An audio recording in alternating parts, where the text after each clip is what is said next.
The all-new Acer Aspire Lite with up to 13th Gen Intel Core i7 processor. Enjoy sharp visuals on a full HD display with a flexible 180-degree hinge. Lightweight at just 1.59 kilograms. Powerful, flexible, and ready to go. The Acer Aspire Lite with up to 13th Gen Intel Core i7 processor and a full HD display. Lightweight at just 1.59 kilograms. It's powerful, flexible, and ready to go.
Sleek, swift, neo, power in hand, watch it go. AI smart, runs the show. Style and speed, you already know. Lightweight game, heavy all night. Work off late, it's just right. Color that pop, style and glow. Swift neo, oh, that's how we roll. Click, sleek, swift, neo, power in hand, watch it go. AI smart, runs the show. Style and speed, you already know. Swift neo, you feel me. Lightweight game, heavy all night. Work out, play, it's just right. Color that pop, style and glow. Swift neo, oh. Let it lead, let it grow. Turn it with every tap and glow. Swift neo, that's how we roll. On the edge, vibes up, you feel me. Swift neo.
The all-new Acer Aspire Light with up to 13th Gen Intel Core i7 processor. Enjoy sharp visuals on a full HD display with a flexible 180-degree hinge.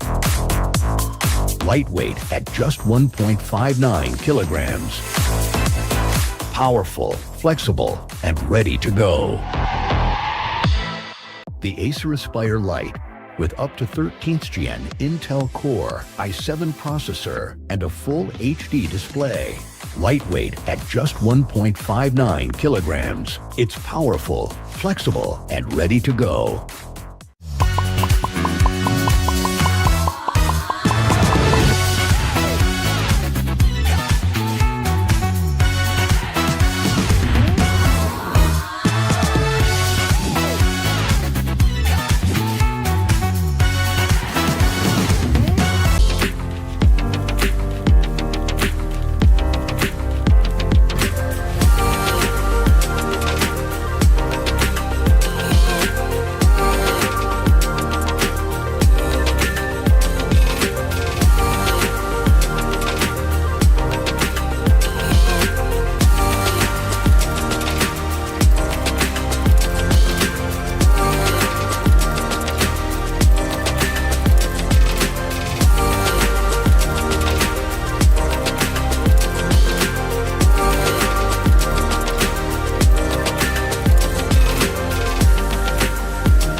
Sleek, swift, neo, power in hand, watch it go. AI smart, runs the show. Style and speed, you already know. Lightweight game, heavy on night. Work off late, it's just right. Color that pop, style and glow. Swift neo, oh, that's how we roll. Click, sleek, swift, neo, power in hand, watch it go. AI smart, runs the show. Style and speed, you already know. Swift neo, You feel me? lightweight game, heavy on night. Work out play, it's just right. Color that pop, style and glow. Swift neo, oh. Let it lead, let it grow. Turn it with every tap and glow. Swift neo, that's how we roll. On the edge, vibes up, you feel me? Swift neo.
The all-new Acer Aspire Light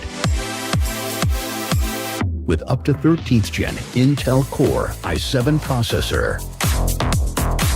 Enjoy sharp visuals on a full HD display with a flexible 180-degree hinge. Lightweight at just 1.59 kilograms. Powerful, flexible, and ready to go. The Acer Aspire Light with up to 13th Gen Intel Core i7 processor and a full HD display. Lightweight at just 1.59 kilograms. It's powerful, flexible, and ready to go.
Sleek, swift, Neo, power in hand, watch it go. AI smart, runs the show. Style and speed, you already know.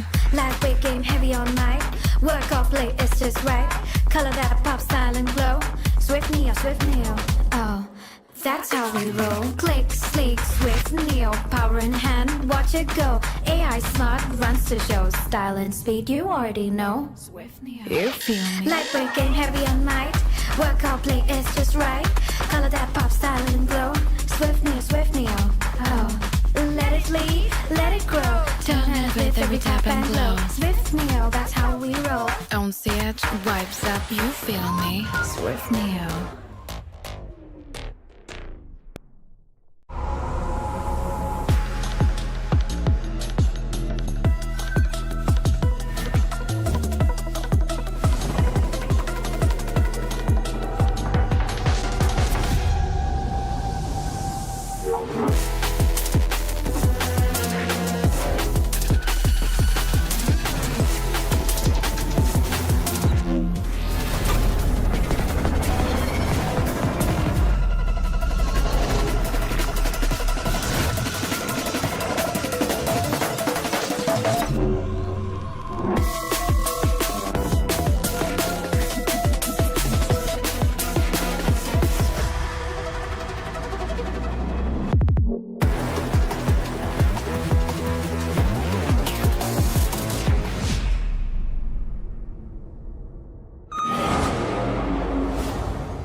all-new Acer Aspire Light.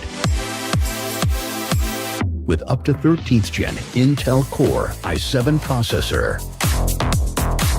Enjoy sharp visuals on a full HD display with a flexible 180-degree hinge. Lightweight at just 1.59 kilograms. Powerful, flexible, and ready to go. The Acer Aspire Light with up to 13th Gen Intel Core i7 processor and a full HD display. Lightweight at just 1.59 kilograms. It's powerful, flexible, and ready to go.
Sleek with Neo, power in hand, watch it go. AI smart, runs the show. Style and speed, you already know. Lightweight game, heavy on mic. Work off late, it's just right. Color that pop, style and glow. Swift Neo, oh, that's how we roll. Click, sleek, swift Neo, power in hand, watch it go. AI smart, runs the show. Style and speed, you already know. Swift Neo, You feel me? lightweight game, heavy on mic. Work out play, it's just right. Color that pop, style and glow. Swift Neo, oh. Let it lead, let it grow. Turn it with every tap and glow. Swift Neo, that's how we roll. On stage, vibes up, you feel me? Swift Neo.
The all-new Acer Aspire Light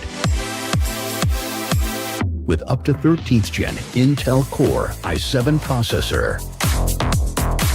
Enjoy sharp visuals on a full HD display with a flexible 180-degree hinge. Lightweight at just 1.59 kilograms.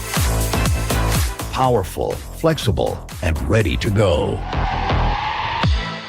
The Acer Aspire Light with up to 13th Gen Intel Core i7 processor and a full HD display. Lightweight at just 1.59 kilograms. It's powerful, flexible, and ready to go.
Sleek, swift, Neo, power in hand, watch it go. AI smart, runs the show. Style and speed, you already know. Lightweight game, heavy on night. Work off late, it's just right. Color that pop, style and glow. Swift Neo, oh, that's how we roll. Click, sleek, swift, Neo, power in hand, watch it go. AI smart, runs the show. Style and speed, you already know. Swift Neo, you feel me? Lightweight game, heavy on night. Work out, play, it's just right. Color that pop, style and glow. Swift Neo, oh. Let it lead, let it grow. Turn it with every tap and glow. Swift Neo, that's how we roll. Don't see it, vibes up, you feel me? Swift Neo.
The all-new Acer Aspire Light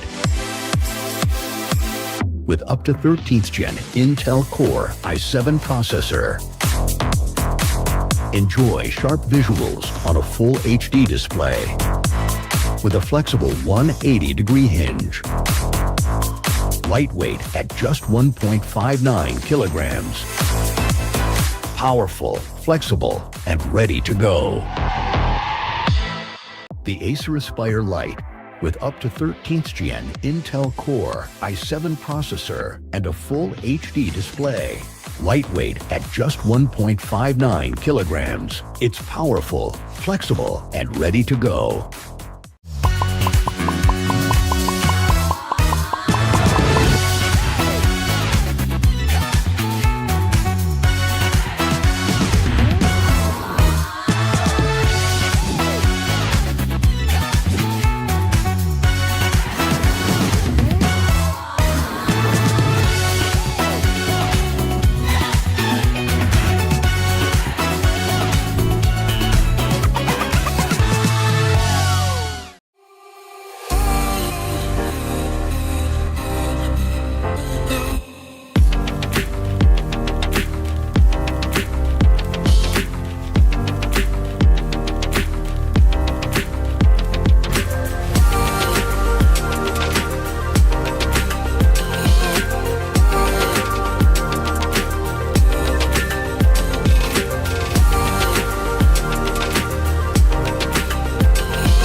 Sleek, swift, Neo, power in hand, watch it go. AI smart, runs the show. Style and speed, you already know.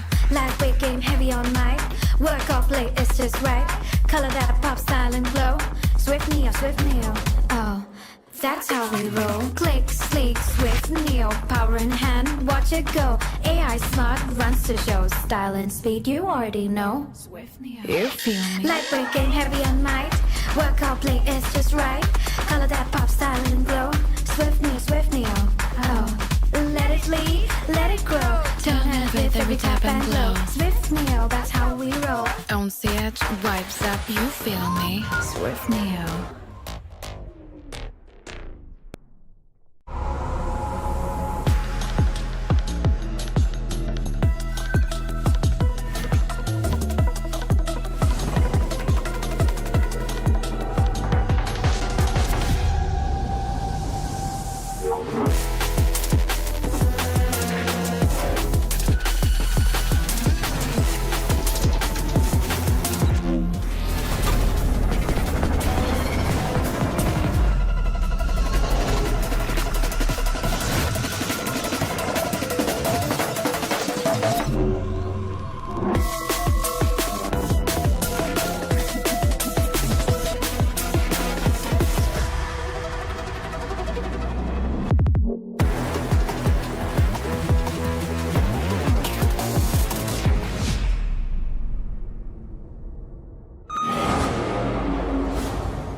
The all-new Acer Aspire Lite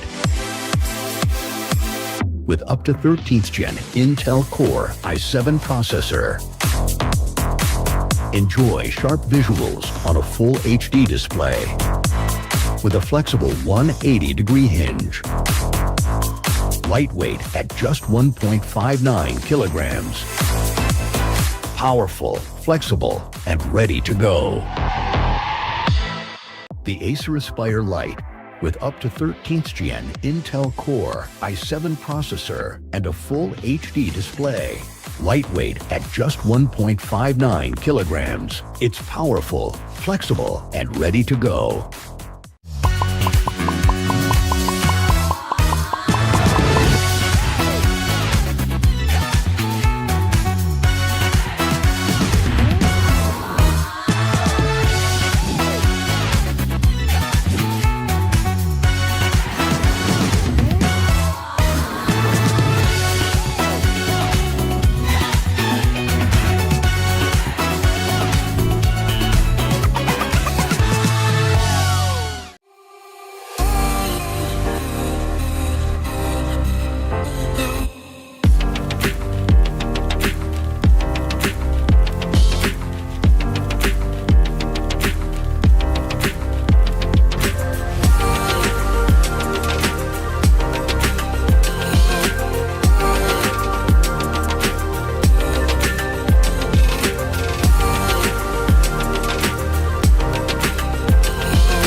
Sleek, swift, Neo, power in hand, watch it go. AI smart, runs the show. Style and speed, you already know.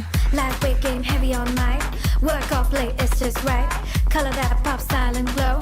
Swift Neo, oh, that's how we roll. Click, sleek, swift, Neo, power in hand, watch it go. AI smart, runs the show. Style and speed, you already know. Swift Neo, you feel me? Lightweight game, heavy all night. Work out, play, it's just right. Color that pop, style and glow. Swift Neo, oh. Let it lead, let it grow. Turn it with every tap and glow. Swift Neo, that's how we roll. On set, vibes up, you feel me? Swift Neo.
all-new Acer Aspire Lite. With up to 13th Gen Intel Core i7 processor. Enjoy sharp visuals on a full HD display with a flexible 180-degree hinge. Lightweight at just 1.59 kilograms. Powerful, flexible, and ready to go. The Acer Aspire Lite with up to 13th Gen Intel Core i7 processor and a full HD display.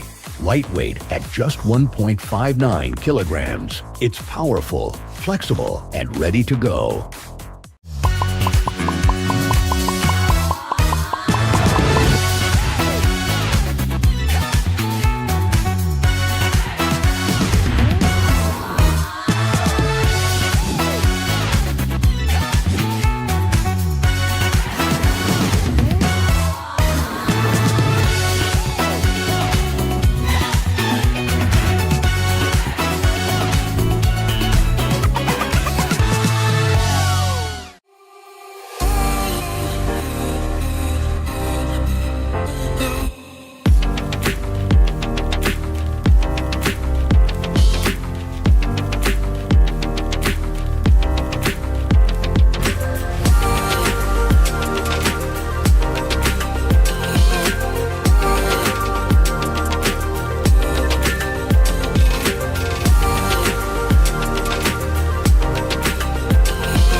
Sleek, swift, Neo, power in hand, watch it go. AI smart, runs the show. Style and speed, you already know.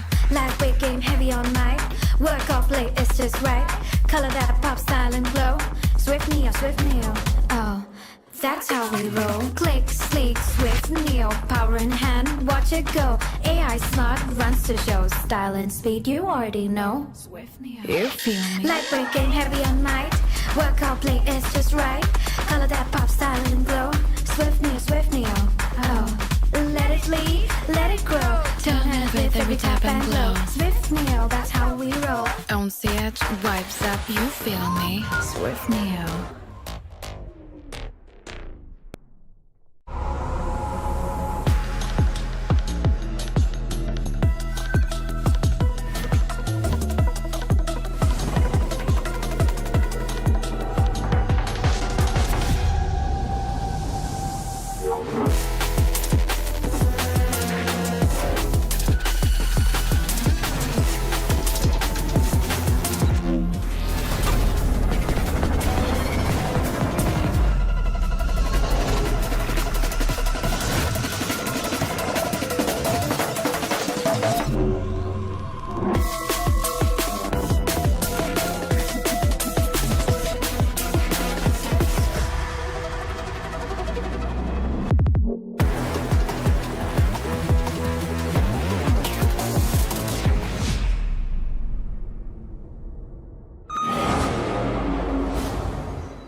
The all-new Acer Aspire Light with up to 13th Gen Intel Core i7 processor. Enjoy sharp visuals on a full HD display with a flexible 180-degree hinge. Lightweight at just 1.59 kilograms. Powerful, flexible, and ready to go. The Acer Aspire Light with up to 13th Gen Intel Core i7 processor and a full HD display. Lightweight at just 1.59 kilograms. It's powerful, flexible, and ready to go.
Sleek, swift, neo, power in hand, watch it go. AI smart, runs the show. Style and speed, you already know.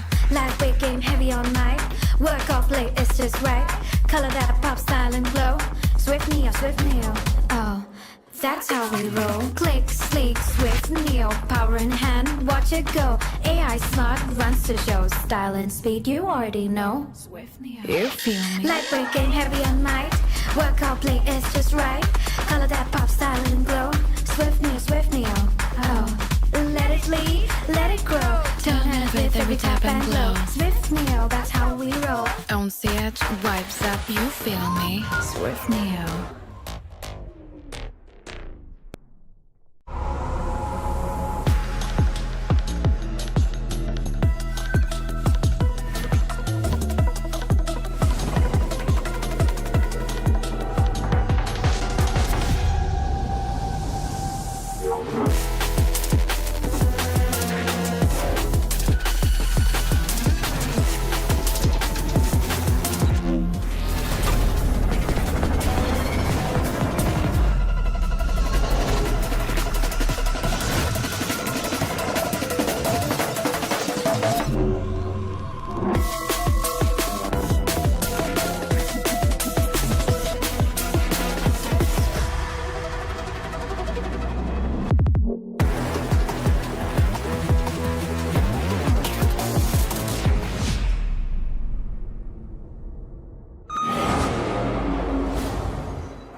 Welcome, ladies and gentlemen, to the APAC Predator League 2026. All these teams, they've gone through their own regional qualifiers, and now they are here at this grand stage. My name is Sir Cloud, together with IC Baby 12. We will be your storytellers for today. How are you feeling today? I'm feeling good as well here.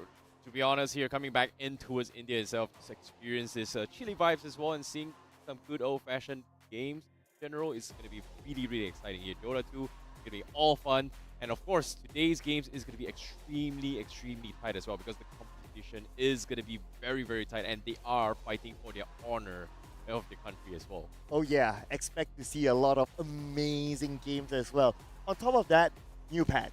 Oh boy, So we're gonna get to here see we like go. some new stuff being put on to the fights. Maybe heroes that were not that popular before this might be brought up a bit more. Well, to be honest, when we talk about the tournaments as well, APAC, when it comes to Predator League here, this is a kind of the soft tournament that gives a little bit of idea on how the meta may shift as well as coming to this patch as well. We know for a fact there's a couple other tournaments out there that is also happening simultaneously, but you can see it is kind of like the wild west. The meta is kind of diverse right now. There has been speculations for heroes like True Mother, Trend Protector, Klings here and there.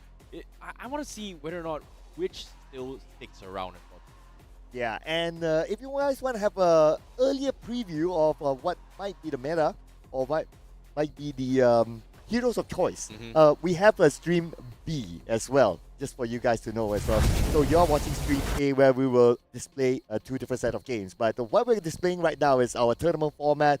Starting off with the group stage, we have 11 teams that will play through a double elimination format. And the winner of the brackets and the loser of bracket finals will be in the LAN finals that will be played on the 11th of January. Yep, it is going to be a very exciting one as well here. We've got a lot of activities in the playoffs itself here. We've got concerts, we've got good games, we've got good vibes, good friends. Of course, come and check out our products as well here. Predator has got some exclusive bundles and deals available. But of course, setting that aside as well, we have to talk about the games. Like, how can we have an esports tournament without the games itself? Dota 2, one of the legendary figures when it comes to pioneering esports in the global stage as well. After so many years coming from TI and etc. as well. Now, when it comes to its Predator League, this few teams that is going to be showing up here as well, they do have a lot of things on the line. And rumor has it as well, we do also have the defending champions coming in from the previous Predator League finals as well. And they are going to be playing on stream. Maybe not today, unfortunately. There are a couple of names here and there. But one thing's to consider as well, teams from across the globe are here gathered here. And why are they here? They're here for this prize pool, ladies and gentlemen. A whooping 120,000 US dollars grand prize pool, where the champion will take home 65,000 US dollars. Second place will be 20,000 US dollars. That's a huge jump there. Third place will be 7,500 US dollars. Fourth place will be the same as well, 7,500. But we also have individual awards. The Intel MVP, one player, will take home 10,000 US dollars. And all-star players for their respective roles, will also receive 10,000 US dollars each. Exactly. Of course, voting, you guys at home watching on stream as well, you guys matter as well, because you guys are going to be in charge of the all-star players. Your votes matter. Who is going to be taking the kick out of this $10,000 in general? And again, when it comes to the LAN finals as well, it is a huge chunk of prize pool that is going to be coming up. But I know we have been, hinting a bits and crumbs here in a little bit here as well. We have to talk about which teams are going to be playing today itself. Where are they from? And it's so many teams going to be participating as well. Oh yeah, these are the 11 amazing teams that qualified through their regional qualifiers to be here. We have Baroja, The Mob, Reconix, Asterix, next tied by MPH. We have Euphoria Esports, Atlantis 2.0, the current reigning champions, Myth Avenue Gaming, Interactive Philippines, Team Randoms, and ZZ. Now, for those who are wondering here, where are all these coming from here? Where are all these teams coming from in the respective region as well? We have 4 teams coming from India, representing India. We have 2 teams from Malaysia, 2 teams from Indonesia, 1 team from Thailand, 1 team from Mongolia, and also 1 team from... Well, that's pretty much it, right? Yeah. My maths failed, yeah. Philippines, sorry. My bad. Yeah, 1 team from Philippines. Right, and Interactive Philippines is the one representing the Philippines, Yep. of course. And on Stream B, some of these games have been played, namely the game between the Mob and also Interactive Philippines. And Interactive Philippines, they Are here in the quote-unquote group stages so far here.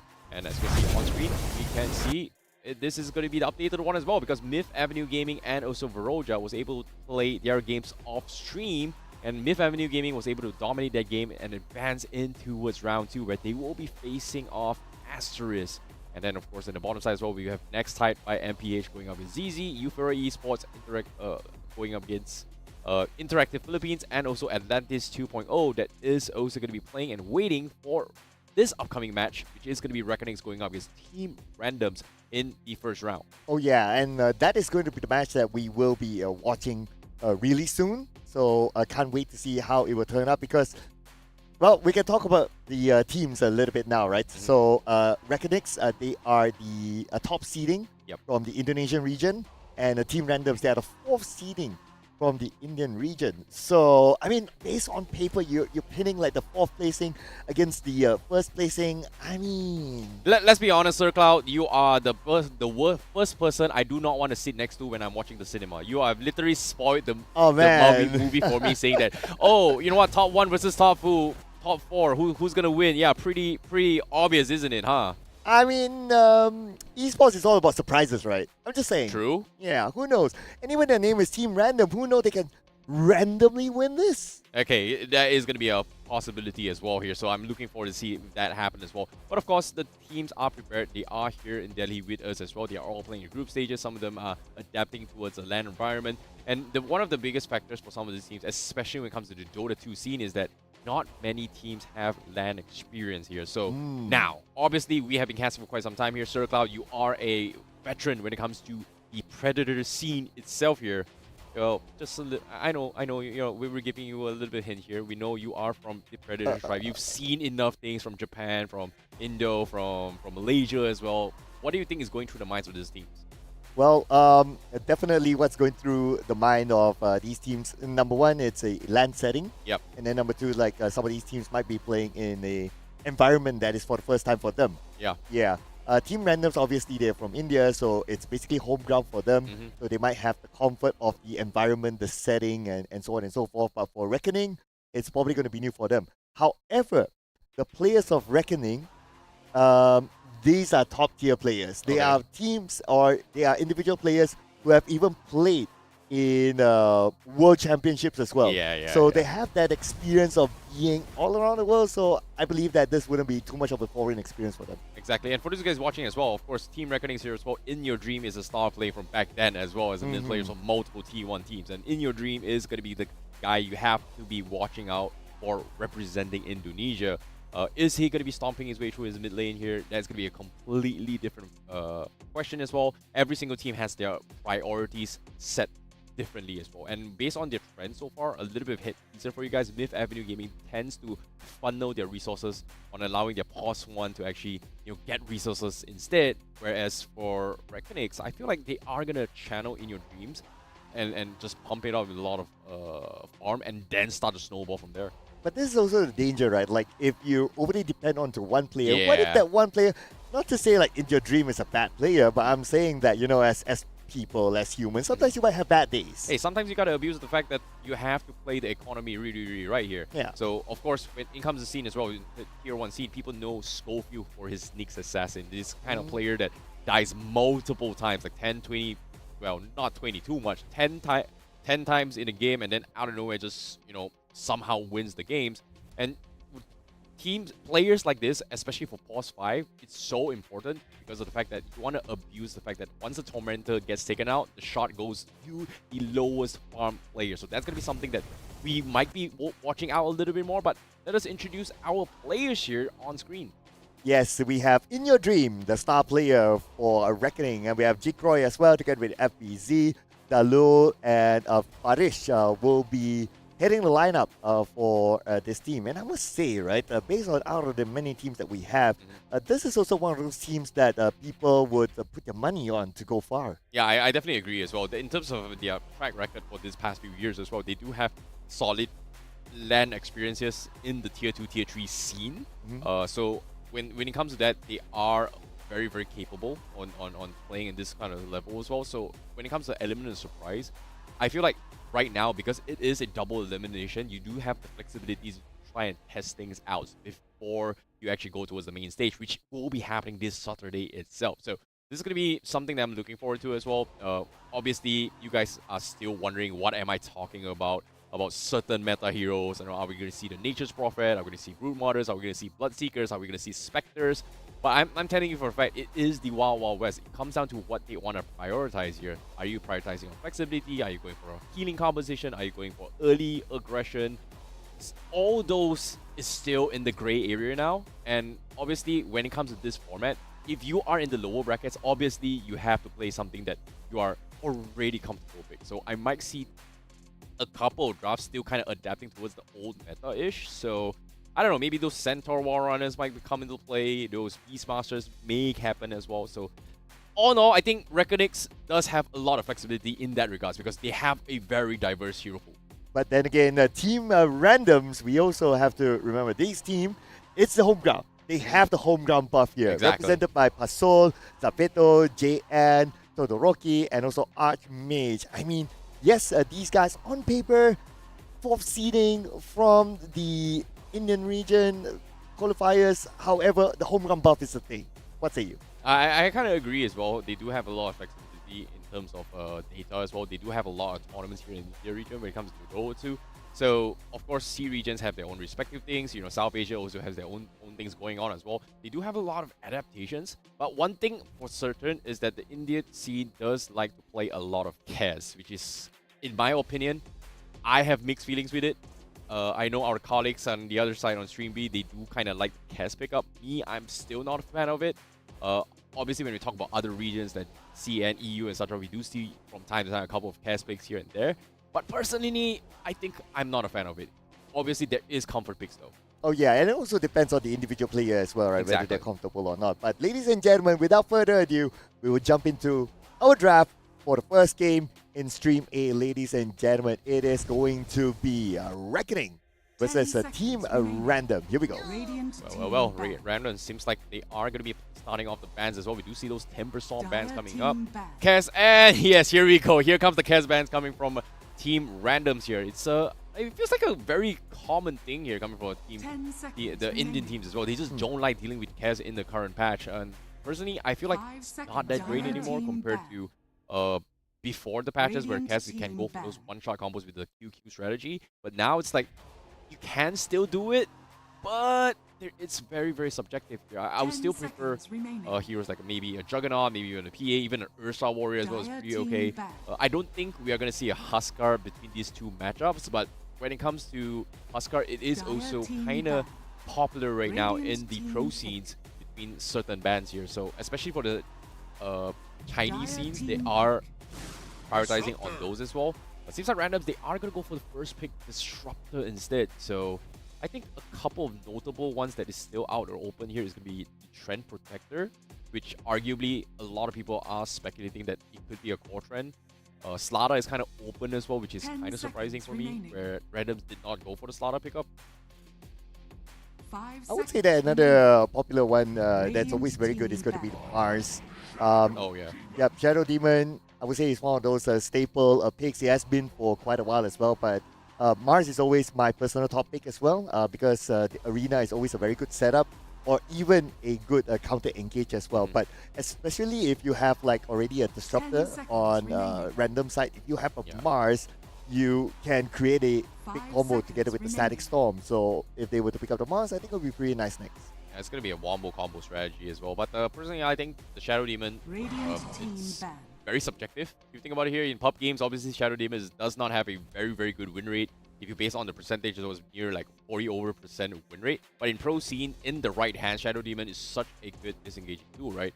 Oftentimes, you do kind of flex in a situation where you want to get this get out jail card situation with the disruptions.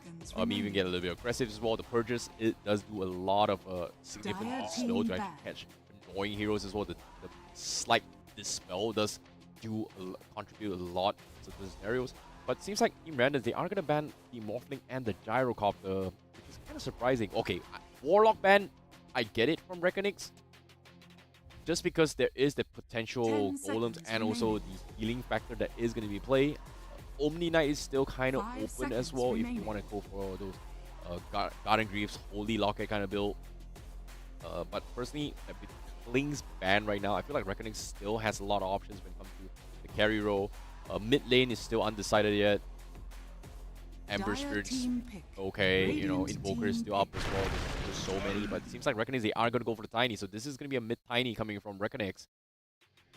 Centaur being banned, so mobility-wise is going to be a little bit issue, so I wouldn't be surprised to see a Viper pick up as well if they decide to go and ban up. And obviously, you know, when it comes to status resist, you know, Tiny does have a lot of ways to deal with it, which is kind of nice. 5 seconds remaining. And I would say I do like the Tiny pick as well. I think the Avalanche Toss combo is always a traditional classic combo. And the Tiny will definitely go for the Blink Dagger Rush.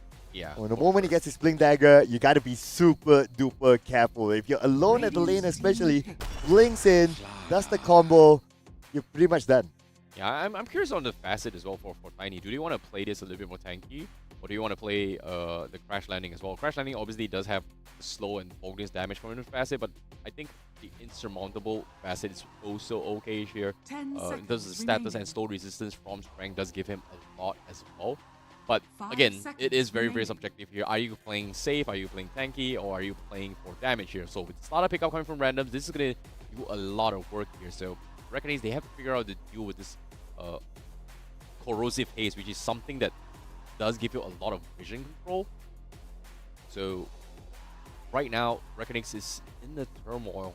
How do you want to deal with this? But for now, picks still up on randoms here. How do you want to pair this up is going to be the question here. Spectre is also a pretty hot pick. Even though we don't see a lot of pickups yet, there are people that say like, hey, Spectre now, it's kind of okay. You don't go for the Radiance build.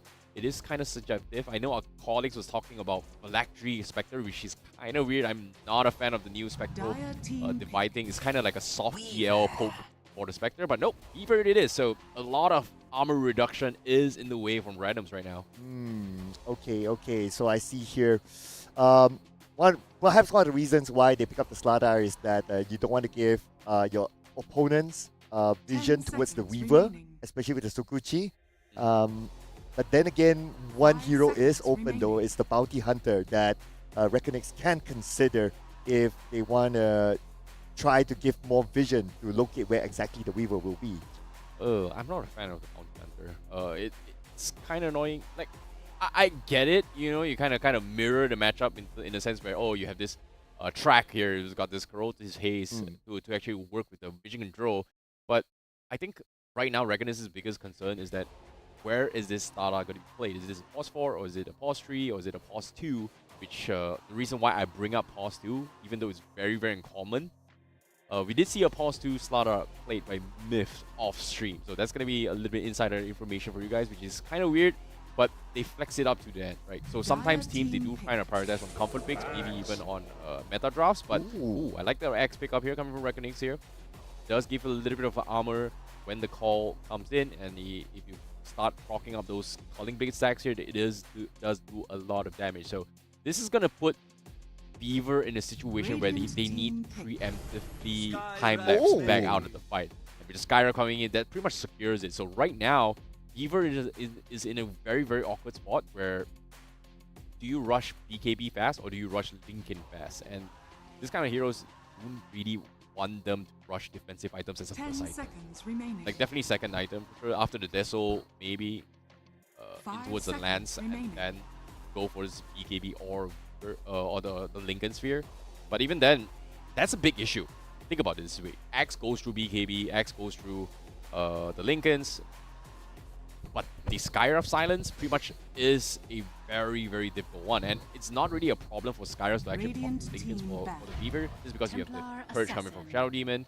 And it's going to be a big problem as well. But it seems like Team Randoms, they are going to be doubling down on making sure that this TA is going to have one of the most disgusting damage ever possible. But I'm really surprised with Team Randoms draft play this year. It's like you have two Destro heroes.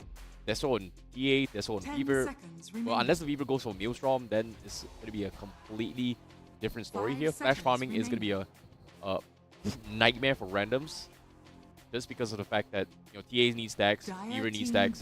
You don't have those helmet dominator players to kind of use those units to actually, in theory, kind of stack for you, but not really done on pro scene.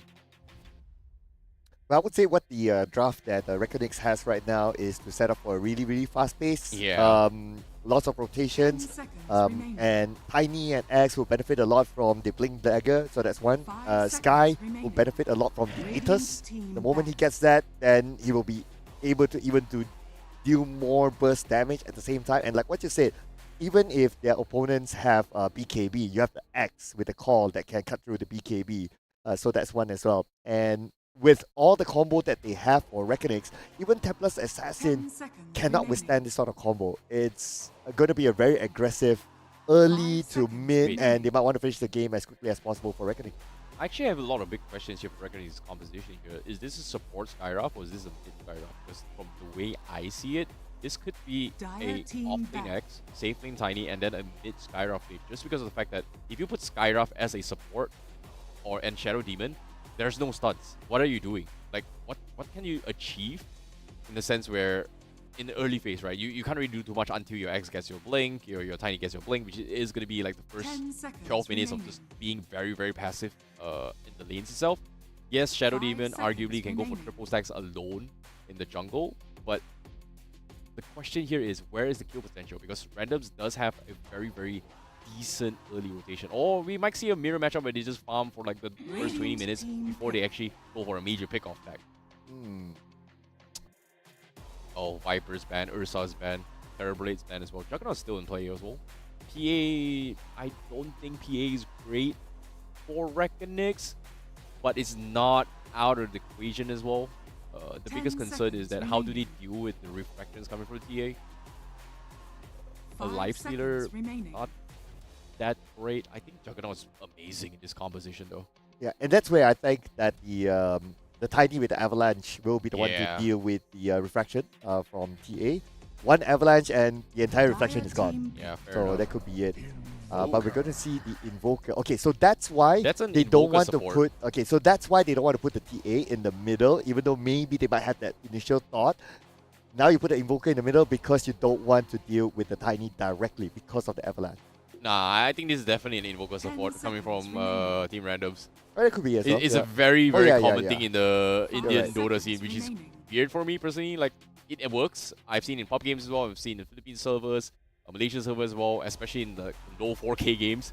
You do see a lot of Invoker supports from here and there. Yep. And It you go doesn't do for bad. the Urn of Shadows early. Yeah.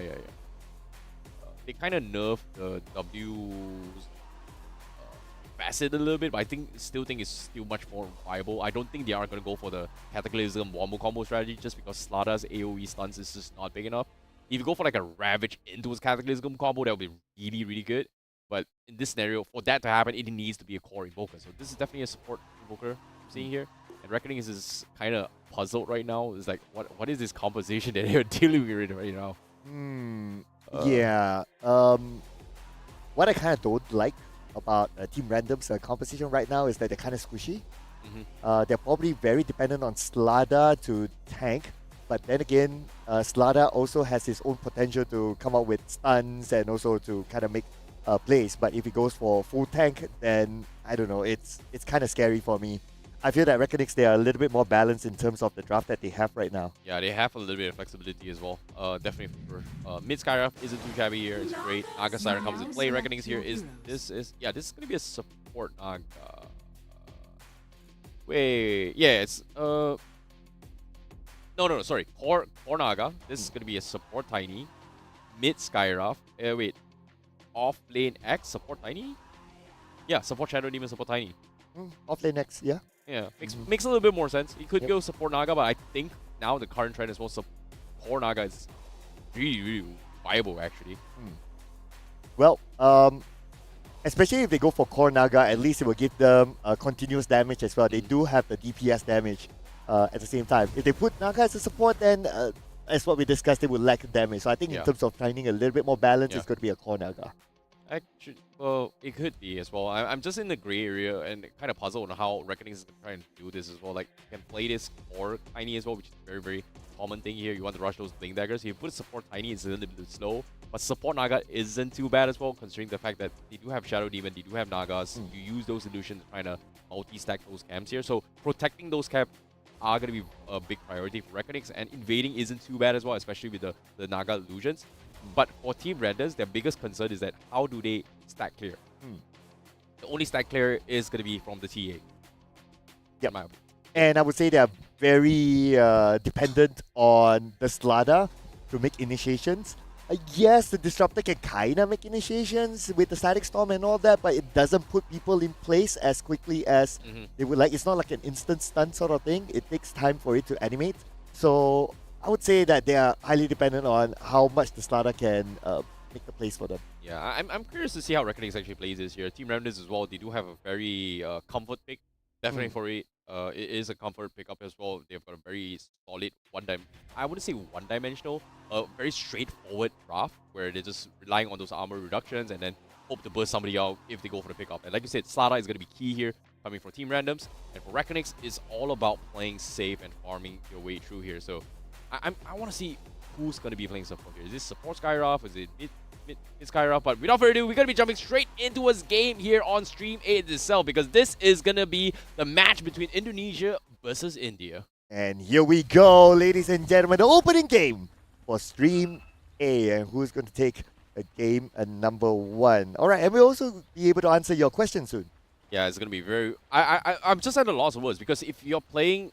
Like, oh, it's pretty obvious it's going to be playing Naga, it's going to be playing like this. But this is a big problem here, because all these teams, they are playing from different regions, and the comfort picks and the way they play is very, very different from what we usually see here. But it seems like In Your Dreams is going to be playing the Tiny, so I'm assuming this is going to be a safe lane Tiny? Maybe mid... sorry, is it going to be a mid lane Tiny?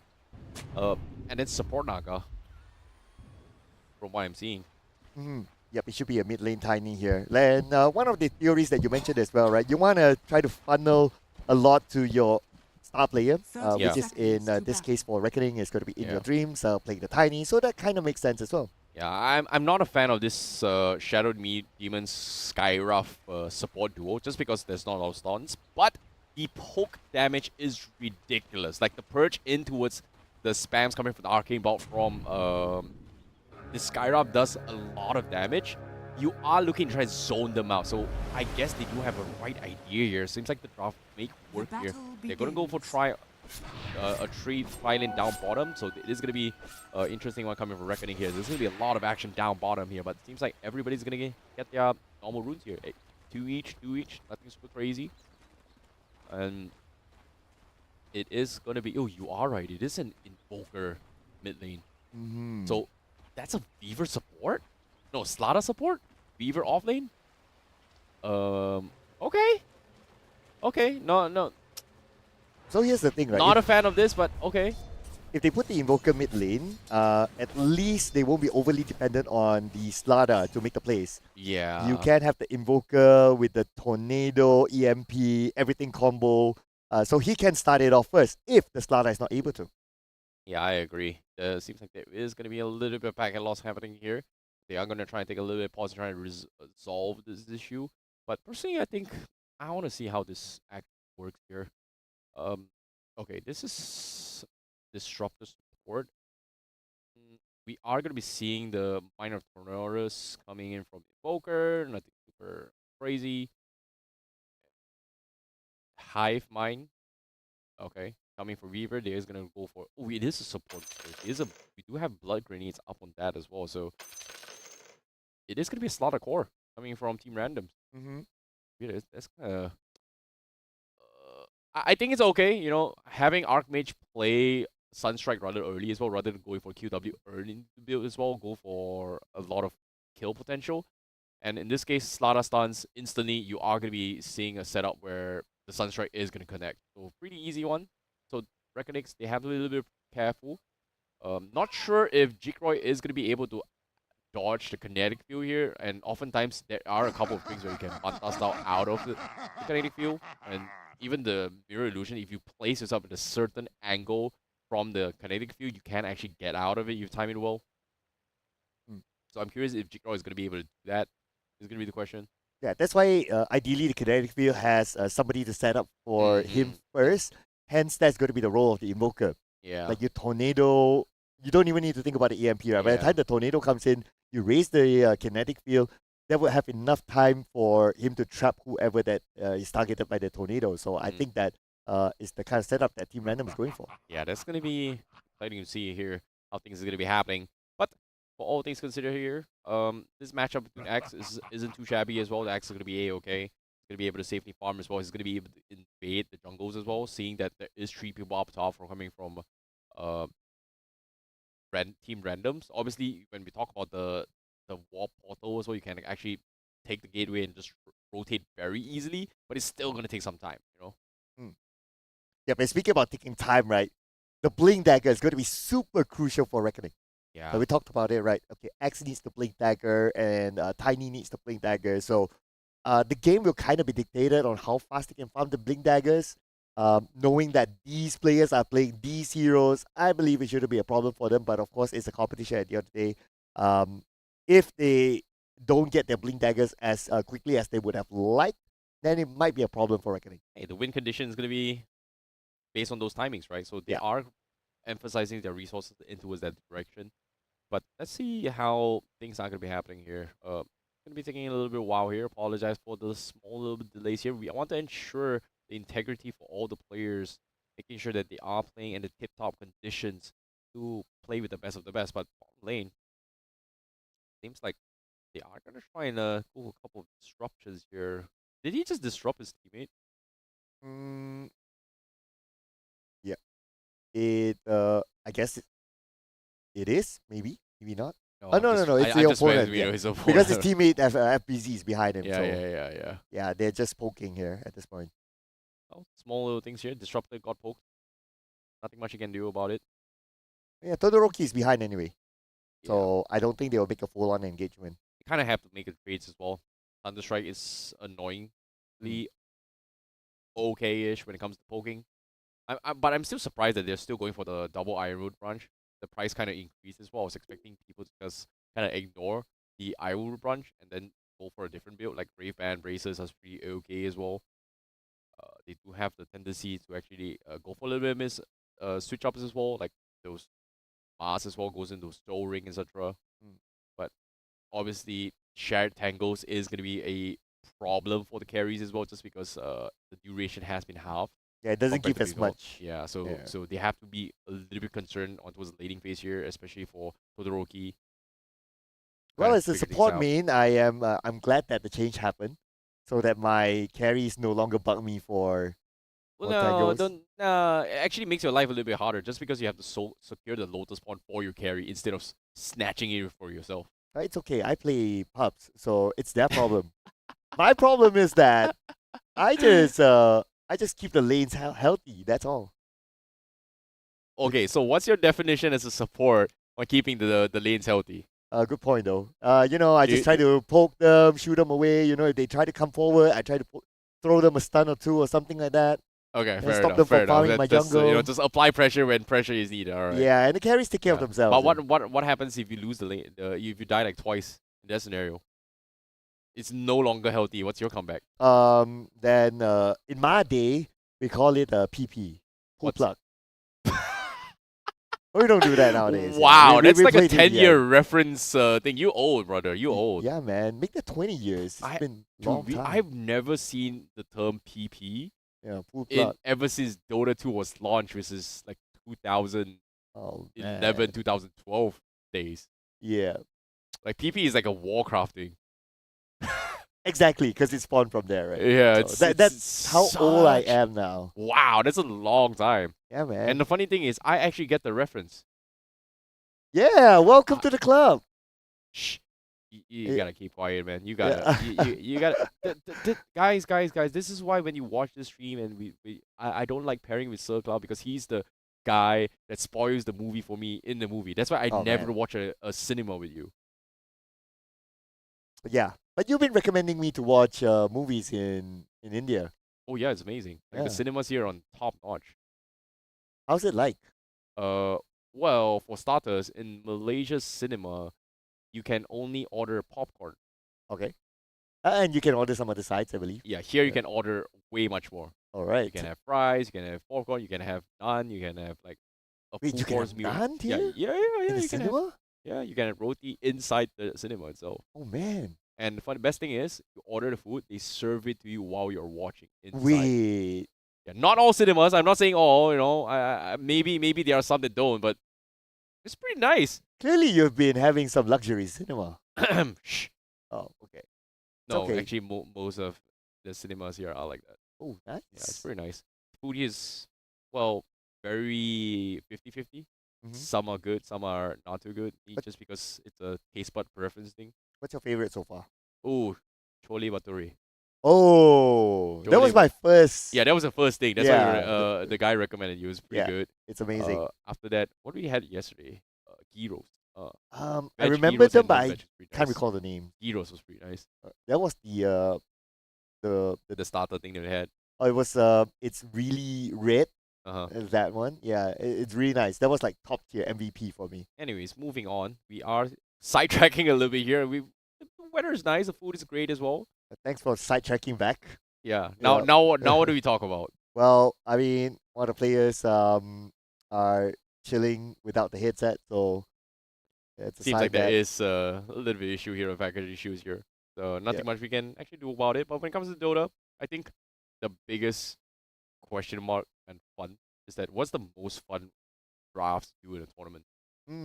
most fun drafts. Yeah. Okay, I played this draft before with a bunch of friends, but you can probably only do it once. What? You put all the bursty mage type heroes together. So five In five, mages, yeah, five five. warriors kind of scenario. Yeah, for which example, does like- does no longer apply in Dota. Well, we tried it for fun. You know, like we put the Crystal Maiden, Uh-huh. and then you put like the Lina, you put an Invoker, you put all the bursty ones together in a 5 lineup, and then all we do is that, okay, once we hit our outs, we gather in the middle, we push all the way. So all I need to do is just pick the tankiest hero, get an Eternal Shroud, get a pipe, get a Lincoln Sphere, and a BKB, and nothing does damage, isn't it? Well, if you can make it there. Oh, like because we're playing random, right? We're just Okay. playing our pub rank games, you know. Yeah. People would expect us to do that. People would, what are you guys trying to do? yeah, and then we just hit them with like so that's all literally we're thing. going for like some 1K MMR stuff, Oh yeah, we just Yeah. did for fun. some It some was real fun. Herald Iron kind of strategy, huh? Unranked. Unranked strategy. Unranked, even better. We don't reveal our actual MMRs. Yeah. What about you? What's the most fun? Hmm. Well, back in the days, Oh. 3 to 4 metas ago, I do like those Bloodstone Scepter combos on Viper, Bloodstone Scepters on Bloodseeker, Bloodstone Scepter on the Razor back then, where the intervals on the Eye of the Storm was really, really broken, and the third skill actually procs anytime there's somebody nearby you, and it just gives you so much sustainability that you're just unkillable. Hmm. So that's something I'm looking forward to. Right. But you know what else that we're needing to go through? What? Is a break. Okay. So ladies and gentlemen, we will take a short break to allow our players to reset, refix whatever that they need, and we'll see you guys after this one.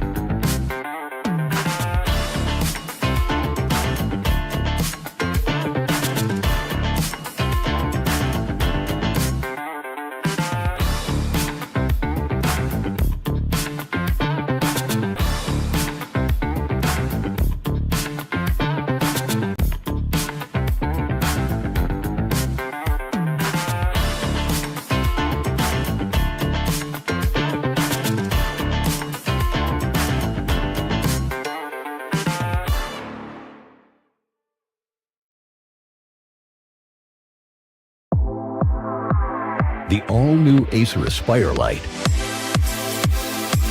with up to 13th gen Intel Core i7 processor. Enjoy sharp visuals on a full HD display. with a flexible 180-degree hinge. Lightweight at just 1.59 kilograms. Powerful, flexible, and ready to go. The Acer Aspire Lite, with up to 13th Gen Intel Core i7 processor and a full HD display. Lightweight at just 1.59 kilograms. It's powerful, flexible, and ready to go.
Welcome back, ladies and gentlemen, to the APAC Predator League 2026. My name is Sir Cloud, together with my buddy here, Icy Baby 1-2, and we'll be jumping into the game real soon. Yeah, we're going to be jumping straight into the game here very soon here. It seems like things have been a little bit resolved here. We saw a couple of games, a little bit of moments here, and the players are prepared for the game. I know you guys are excited here. Apologies for the slight delays. Of course, we are going to try and ensure everybody is playing a tip-top condition to be making things happen for the entire tournament itself here. So obviously when it comes to the game itself, I think now the biggest question here is how does Team Random and also Reckonings is going to be playing here. For those of you guys just tuning in as well, the team that is going to be playing right now is Team Reckonings going up against Team Random. We have Indonesia versus India right now. Yes, and these two teams, of course, they qualified here through their respective regional qualifiers. However, on paper, Team Reckoning, they are the top seeding from the Indonesia region. Yeah.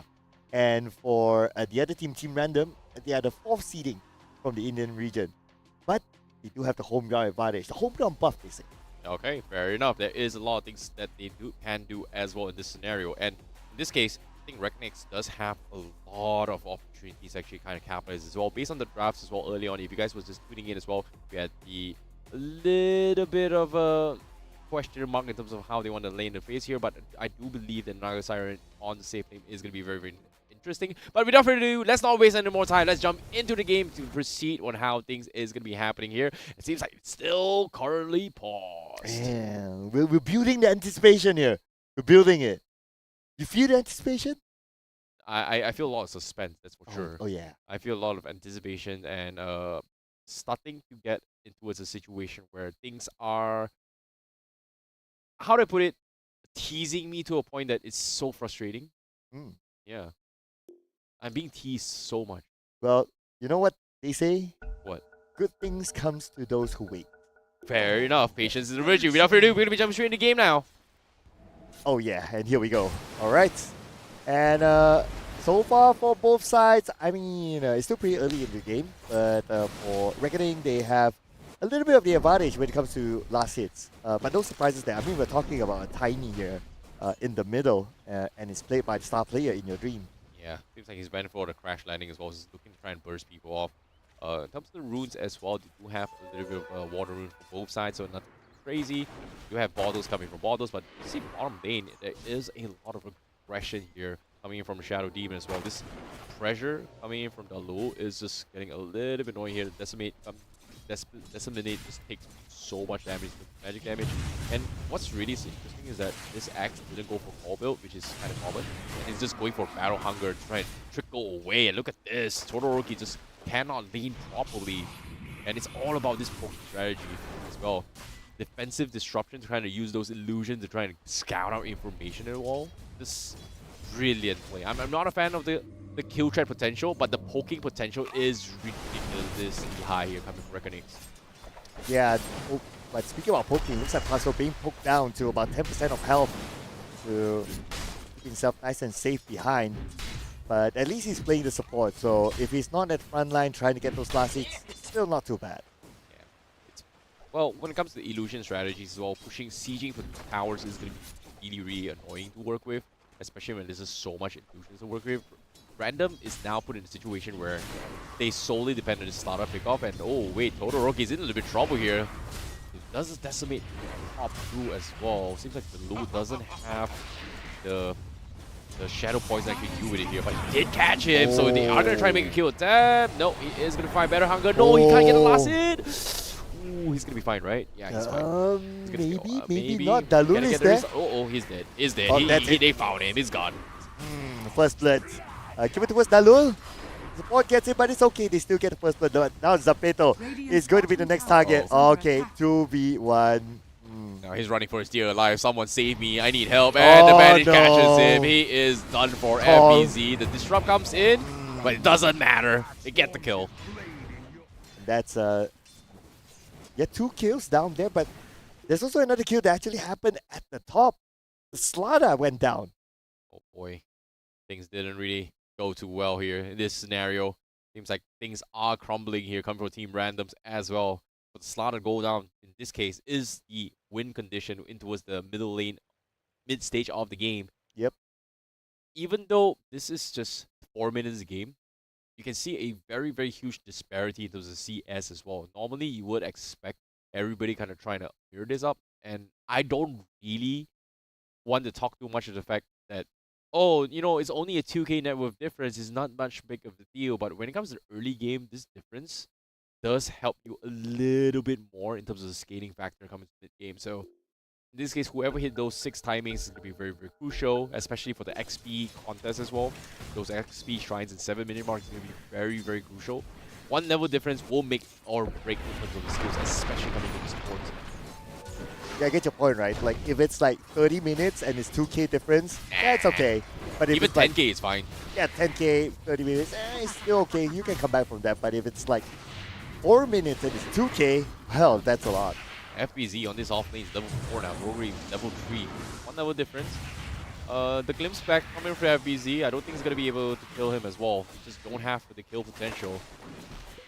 Like the poking potential coming from this Shadow Demon and X, Battle Hunger, just making sure that the TA just can't do much is just very, very tough. But right now, he's going to try and zone out the Slaughter once more. This Slaughter just can't take a break. Yeah, just waiting to net. No, is he going to go for it? Nah, they're going to let this one go. But then again, Pasul gets the lure. Okay, so a little bit of a trade back here with FPC now pretty low. I'm pretty sure they will go for it. Just one more hit for the finish. Todoroki should be able to get it though. No trade back by either side by FPC! FPC still survives! What? Are you kidding me? Oh no, wait, FPC, he might go for a kill as well. He might get a little bit greedy here if he goes for the Battle Hunger, but seeing the Weaver around, seems like he is not going to go for it. Oh no, he goes down! What? Ah! What? Are you kidding me? He was trapped. He was just trapped. I love the high five. Easiest money of my life. I would say, like, oh no, he overcommitted. You know what? Should I go for Battle Hunger? Wait, the Weaver's there. You know what? Let's not do anything. And oh, Zapeto goes down as well. Seems like they do pick a disruptive down bottom as well. Reckonings. Oh man, but it must be so frustrating to not get FBZ, right? I mean, that's also a big target that you want to get because you don't want him to get the Blink Dagger that quickly. See, that's the thing I've been talking about, right? Like, the XP difference makes so much matter as well. TA was 4 just now, he was level 5. And that 1 level difference just gave FBZ a huge strength buff in terms of HP as well. So that addition, if it was same level, I think they would have gotten the kill right there. But have to pick up once more, very good silence as well. The Battle Hunger comes in, Todoroki can't wean off those Battle Hunger, and he's just pretty much trapped, and his goes down. Goodbye. Weaver comes in for the save, tries to go for a trade. I don't think he's going to be able to do too much here as a support Weaver right now. Yeah. Oh. But look at this. It's going to be Slaughter. Surely going to go down this time. Not able to get away at all, especially with G-Cross net. And it's 8-1 right now. It's a little bit unfortunate as well. But now, Tiny in your dreams, 40 CS in the compartment here. This is 7 minutes in the game. I think he's about to reach it. No, he's not going to go for the blink yet. Still doing pretty okay. Oh. A bit of an overextension here, but Zapito now silenced, and there's a good amount of burst damage. Pasol is there though, but I'm not sure what Pasol can do at this moment. The answer is nothing, and Pasol, Sakuchi's away. Yeah, this. Oh no! Wait. He's dead. He doesn't he's even out have of time mana. dash. He's out of mana. He's gonna get rolled over as well. And RKZ comes in, goes for the dunk, and that's gonna be a point available. And now even the Invoker is gonna be in trouble as well. Archmage needs to get out. He's level 6. He goes for the tornado. Oh, and here comes the second chop. Double kill for FBZ. Oh boy. It almost feels like they came in one by one, just to And give fed them. themselves away. Yeah, Yeah. and just fed them. To me, the Weaver and the Invoker should have just left. Yeah, there was just no follow-up here coming from Team Randoms here. Ahmed just fed one by one. FBZ. You know what's really interesting is that I was wondering, why is there a random Mud Golem out in the open? Seems like he actually went for a Helmet dominated first rush to try and play the unit game here. Seems like Reckoning are playing the Illusions coming from the Naga. You've got the Illusions coming from the Disruptor. You've got Helmet dominated just going with so much units. And R&D just doesn't have enough AoEs to clear them off. Like, yeah, arguably Invoker is okay, TA is okay, but right now everybody's so starved to a point that we can get away with this. Dude, even the mid tower is down at the 8th minute. Right now, Reckoning, because of the tower down, they have access into the jungle. They will overtake the jungle. And not only that, now they're going in for the hunt. They're looking for Todoroki. Yeah, there was no stacks Oh, for them no. as well. Oh no, I think he Oh, got him as no. well. Here he comes. Oh, yep, level 6. We also have the Mystic Flare by Barish. Can be used at any point of time right now. And easy burst down. Even if you have all your stacks, Todoroki cannot withstand the Mystic Flare. This is not looking good for Team Randoms at all. Reckonix is, oh wow, in your dream, getting a double kill up on top as well with the double damage. JN done, Beaver is done. Everyone is just dying right now. And back towards the point I'm saying as well, Reckonix, again, when your supports is higher than your cost 1, Oh, that's going to be a big problem here. We've got 2 level 6 supports on Reckonix, which is higher level than the TA. This is not looking good for Team Random at all. and In Your Dream is about 1,000 gold away from getting his Blink Dagger. At the moment he achieves that, then, well, he's going to wreck havoc across the map for sure. And In Your Dream, just look at this. Okay, yeah, he's still about 1,000 gold away. He already has the face boot, so that will give him a bit more of a first movement speed when needed to catch his opponents and just do the toss in. So that's going to be something for him. Yeah, Right now, like what you mentioned as well, very little space for Team Random to farm is going to be a big issue for them. A base right now, all alone, 1v2, but at least he tried to get this trade off here. Pastor is coming in from the side though. FBC is nowhere to go, but FBC taking a lot of damage in for the team, and now they are able to turn it back onto Team Random. Zapito in trouble, and Varish is currently dominating. Yeah, this is just a complete stomp right now from Reckoning. 7k lead, 10 minutes in the game. And the blinks are going to be, well, a little bit delayed on the Axe here. We do have the Helmet Dominator available very, very early. So it's going to be fine for them. Yasha is pretty much up on the Naga as well as great. Sunstrike, where I don't see the Sunstrike connecting as well. So, Yep. well, not going to be able to do too much. And this Slaughter, in the end, just in a lot of trouble right now. I think Chikoro is going to try and man up right now. He's like 3 levels ahead. He's going to try and dive this as well. He's got Yasha. Still thinking if he wants to dive this, but JN, you can see the hesitation instantly just, you know what, I'm not committing to this. He's about 1.4k net worth away, or 1.4k gold away from the Blink Dagger 11 minutes in. So that's going to be a sign of concern here. And We're talking about a 4-level difference at the top Yeah. lane, so yeah. even I wouldn't want to commit to that relationship. Hold up. What Oh. now? Oh, okay, sorry. I mean, some past trauma. We can forget Okay. about that. Okay, fair enough. But now, in your dream, he's about to get his Blink Dagger as well. He's just got it as well. So as soon as it delivers here, I think he's going to go for a burst combo and pick up one of the players here. It's going to be huge. And it's arrived. Okay, here we go. First Blink Dagger in play. Ooh. Going to be the big review coming from In Your Dream. He's going to go for the hunt. He sees the Invoker. I think he's going to be going for it as well. But the beat mode to clear the wave, that is a sign of concern. I think, like, money is going to be more important here. Blink Dagger has been reviewed. Random, they have to be a little bit careful here. And seems like nothing is gonna be happening. They are gonna just take farm across the map. And even Reckonings here, they were able to stack the camp off aggressive stacks away from Random. This is just so much resources denied for Team Random right now. And Jikra just picked up a bounty rune, so that's a little bit more bonus for Team Reckoning. Okay, the smoke's up though. Tiny smoke. Okay, in your dream, smoking up. They're looking for the target at the top. They're going for Slaughter. Trying to find where JN is at. They know. They probably heard the audio cue, but then again, no vision on the inner side. Jikra is there together with them. The smoke is still active. Trying to hunt him down, but because JN, he knew they were coming, immediately backs off, and that's a good move for him. They're still looking for him. In your dream, going in. Here comes the Blink Dagger, Mystic Command combo. JN will definitely go down here. Silence for the moment. Still survives, but still, nothing will stop him from going down. Yeah, this is going to be really, really awkward as well. Mystic Flare is not available.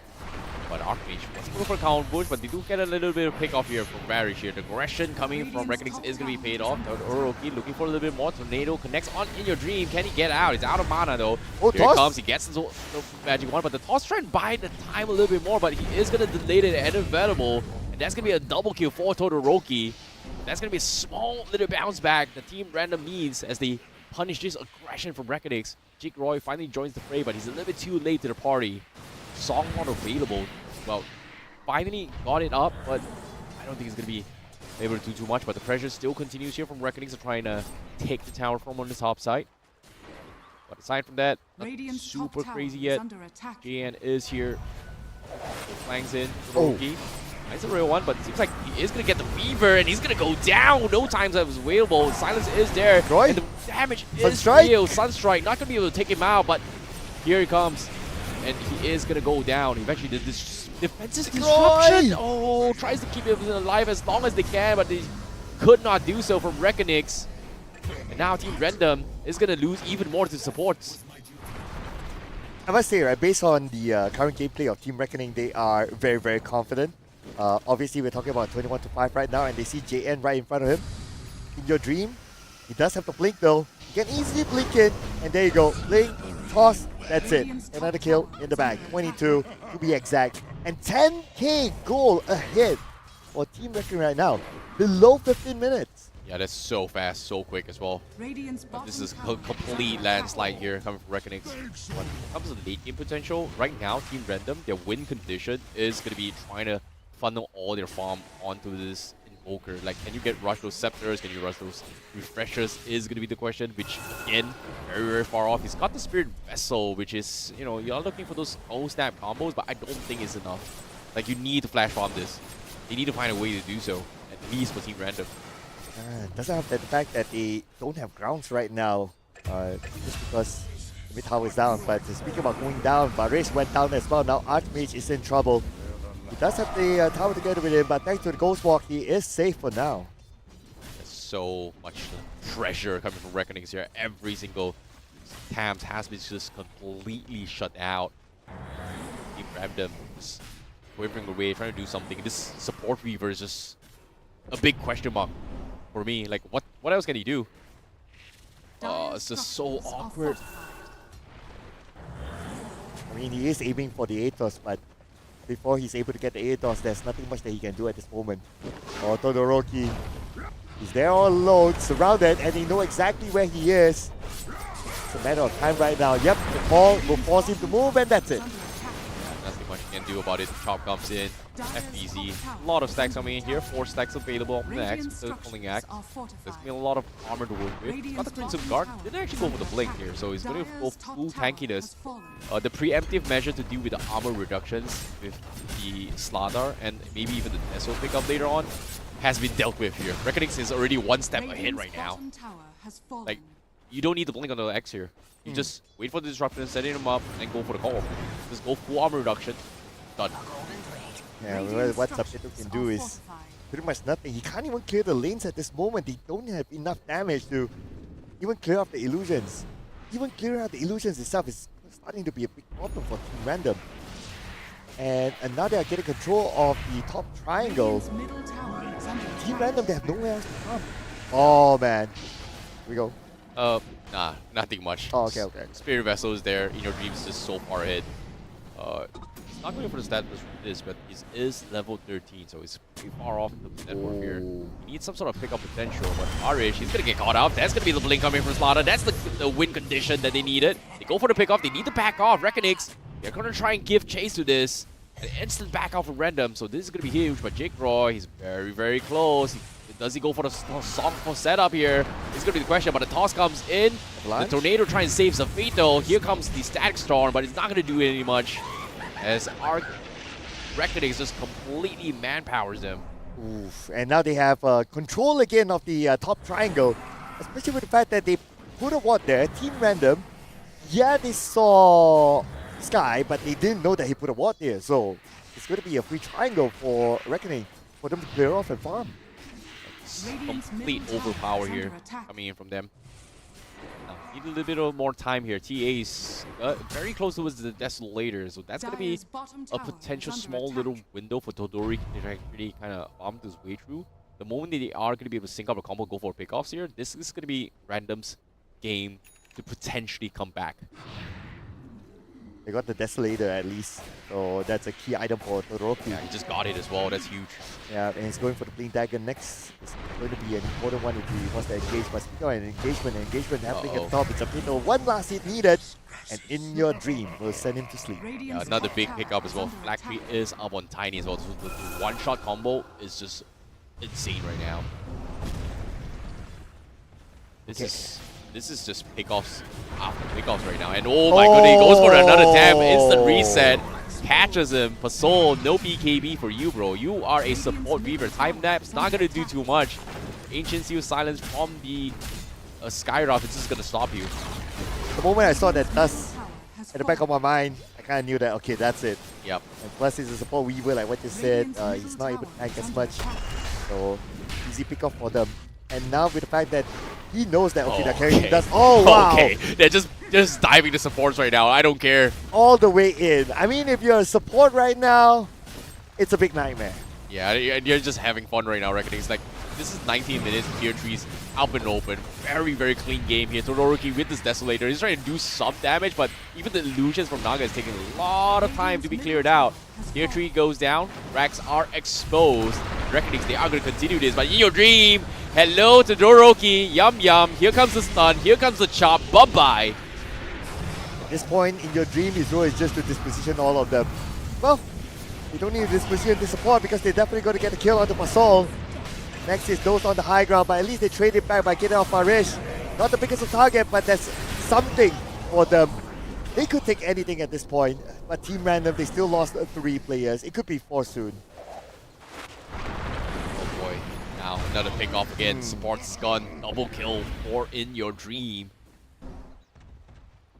And Team Random just completely wasn't expecting this high-performed Reckonix just goes out of the game potentially 20 minutes into the game. Racks exposed, FBC just manning up his way through. He doesn't even need the Blink Dagger, just wait for In Your Dream, toss it over, bye-bye. Tiny went for a dagger. Are you kidding me? Yeah, In Your Dream. Oh, he's coming on from the bird as well. That's Okay, the Dagon's on the way. okay. Yep. Okay, this is like Being sent in. this is just one shot Yeah, first combo. Oh no, there you come go. on, no way. Oh no. Oh no. FBZ gonna try and man things up. Well, the swarm comes in, armor reduction is there, but it's barely tickling onto this axe. This axe is just so much armor right now. What does it take for Team Random right now to make a huge comeback? I mean, it's really tough. We're talking about 21 minutes and 20k gold difference. That's almost 1k gold difference per minute. That's 2 items difference right now, at least for each and every single core. Well, the 3 cores in general, I would say. 1 to 2 items difference in terms of network and also XP. And Invoker is going for his Aghanim Scepter, which is also a core item. If as a mid Invoker you don't have your Aghanim Scepter, you're basically not as functional. I think it's still doable. It's just that he's still 2k off, so he needs a major fight that swings his way in order to actually get it as well. Like I said, it's 20k network difference. Well, oh no. Here comes the stun. Where's the dust though? Oh, Time lapse okay. goes up. Oh, Dust finally pops them up here. But they are going to be able to run up to this. and just completely pick him apart. Just no way out Radiant's for top Soul. tower is under attack. I like how Reckoning they took into consideration the time lapse. Yeah. Like 4 of them went behind. Yeah. I know you're gonna turn back. Not really, Just really. spot on. Radiant's And now bottom Jigroy tower finds his is solo under kill attack. on the sides as well as the Beetle just completely man up. And now here comes the song. Jigroy is going to try and set things up to try and catch the Invoker. Does he catch it? Is going to be a question. No, he does not. So Archmage will be able to get out. Seems like they do not have a another Dust Strider trying to check things here. But power is pretty much what they're going to be going for. Objectives is key for Reckoning right now. Well, think about objective. They're gonna go onto the top lane and surely they're gonna take down this tower. In Your Dream is just waiting behind. If anybody shows up, blink in, toss this position, that's it. Definitely gonna secure a kill. Oh, there's a smoke. Not sure Radiant's top tower what the is structure is going to do about this one, but Radiant's surely they will top lose these towers 2 are under barracks. attack. This is brutal to watch here, but Team Random, they're going to be able to play Ah, here. there They you smoked go. up, but no, In Your Dream finds them, goes for the prediction. They had the ward available. Weaver was not smoked up. They saw him. They go in for the dive, completely denying the counter gank. And here he comes, the collapse comes true. FBZ going to be hunting him down. Archmage on the run. Jigroy is just manning up with this Naga Siren. Taking a little bit too much damage here. May have overextended, but he does have the Aegis of Immortal, so that's going to be the Aegis popped off. Reckonings says like, what you gonna do now? Radiant's What top can they do? barracks are under attack. But they Radiant's Team Random even went for the buyback, so if any one of them goes out right now, then it's gonna be really tough. Yep, there you go. They caught one, and it's gonna be JN going down. JN, one of the players that actually went for the buyback, if I'm not mistaken. Oh boy, this is rough. Rex exposed one lane once more, 2 lanes done, everything is gone. E4 still standing, and Reckoning is looking to try and close out one of the fastest game here for the APAC Premier League here. But In Your Dream, once again, another pickoff goes in. Zafeto not having the time of his life at all. This support, instant buybacks from Disruptor trying to go and pick off here. I think you can see In Your Dream. Escalave's back. He's going to try and reset his way through. He's just got his bling. I think he's going to try and go for Zafeto one more time. Well, they're still going to go for the buyback, so let's see if they're able to set this one up because they don't have the Slaughter. The Slaughter is supposed to be the big playmaker for them, but without the Slaughter at all, then well, it's going to be quite an ambitious move. Boy, Crash comes in, EMP trying to catch his way through, but In Your Dream again, he goes for Zafeto. He goes in, blinks, there goes him out. Buy back, dive back, brother.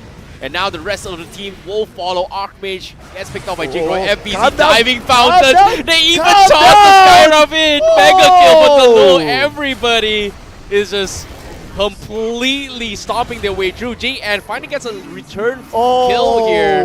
Gets on the Skyrab, but gets tossed back. In Your Dream waiting for his skill. He's got the Dagon available. Fact actually he's there, and he is also gonna go down. And that's gonna be a team wipe here as Reckonix just wipes the floor. Tier 4 exposed. And Team Random, the only one left that has the buyback is gonna be the TA, which needs those farm. It seems like, well, it's gonna be GG, I guess. This game is pretty much done for. Well, Team Random says no, there's no such thing as GG in our dictionary, my man. Never give up, never back down, man. We're gonna play till the very end. Now we have 3 players, we're gonna go in for it, but speaking about going in for it, Reckoning goes Oh all the way my in, God. into the fountain, immediately deletes the 3 players from Team Random that showed up, and finally, GG is called. That is a very, very clinical game from start to finish. Reckoning is just dominating on every single lane, and they will advance in towards the next round. Doesn't even break a sweat. You can see, oh my goodness, easy peasy, lemon squeezy. Yeah, he's like stretching, he's like, oh man, okay, are we done yet? Yeah, they were just waiting for the GG to be called. That was a very, very convincing game, I would say. From the Yeah. Reckoning. A team that, again, like you said, the start of the game, you know, this is a team you have to watch out for going into the grand finals potentially if they make it there. So it's going to be a very interesting one. How Reckoning is to be. Yeah, I mean, we are talking about Indonesia's top seeding team. Yeah. So they are definitely one of the favorites to go all the way here in our tournament series. And what a showing by them. Game 1, I Yep. guess it's also a good introduction to tell everyone else who they are. Wow, it's a statement as well. Like $60,000 US champion is a lot of money. So And the they, MVPs. ooh, yeah, MVPs as well. Like I think In Your Dream is definitely a standout here. Dude, my we're opinion. talking about one player potentially getting $10,000 as an MVP, the Uh, Intel MVP. That's a lot. insane. That's a lot of money. Yeah. Yeah. I want a $10,000. What would you do with $10,000? Put it in a bank. Smart move. Yes. Yeah. Make the banks rich. Wow. Anyways, moving on. Yeah. Going on to the games as well here. We hope you guys enjoyed that small little game as well here. We do have more matches to come here, but it is still the early stages around, so we will progress over time after this entire day as well before we actually proceed with the upper brackets, lower brackets, and also the grand finals, which is going to be happening this coming weekend itself. So that's going to be a lot of excitement coming in through, and obviously we do see a couple of top contenders so far. Reckonings is going to be the team to watch out for, and Myth Avenue Gaming, obviously we haven't seen them on stream yet, but they are the defending champions from 2025's APAC in Malaysia, so that's going to be something that I'm eyeing to watch out for. Yeah, and based on the bracket as well, they won their first game. So, I mean, obviously, because of that, they progressed through the upper bracket. So, hopefully, one of these games you'll be able to see them. Yeah, I'm looking forward to see how things are going to be going here. But for now, this is going to be a very, very smooth sailing here. We did not get the luxury to actually see the couple of the potential meta picks that is going to be coming here. Trend Protector, maybe even the Bloodseekers, or maybe even Klings as well. I know for a fact that off-stream we do see a couple of Klings gameplay here, but that's going to be something I'm looking forward to. But before that, let's take a look at the highlights on how things went through here in the previous game from Reckonings itself here, because that was just complete domination in every single lanes here. And personally, initially I thought that, hey, this Skyruff and also Shadow Demon is not going to be too much here, but the amount of zoning pressure that they have allowed here for Reckonings, just not able to do anything. Like, the Battle Hunger was pretty much the key zoning skill that they just needed to do a lot of damage and zone out the TA itself.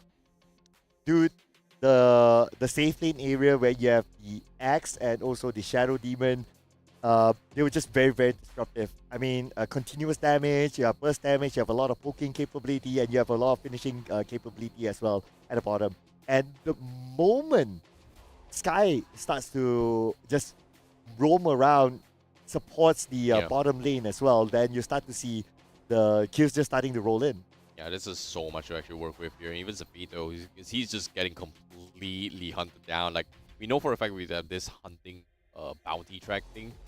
And I am pretty sure, like, if this was a normal game, in your dream, just spamming that on him. Oh, yeah. That was just brutal to watch. Like, you see another highlight moment for In Your Dream. His Blink toss has been spot on. But the Dagon was a little bit of a big question mark for it. That was, you know, a little bit of add salt to injury moment, but considering how far ahead they could get away with it.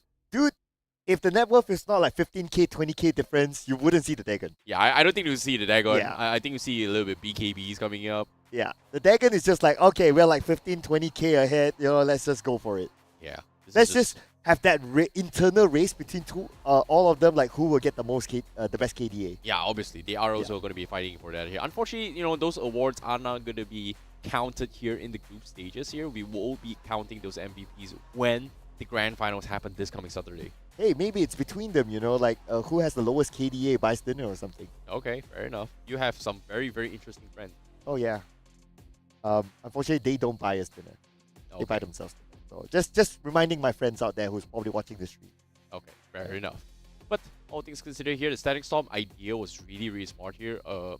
I think the idea was okay if they were a little bit more farmed up here. If you can get those Scepters on the Disruptor trying to set up here.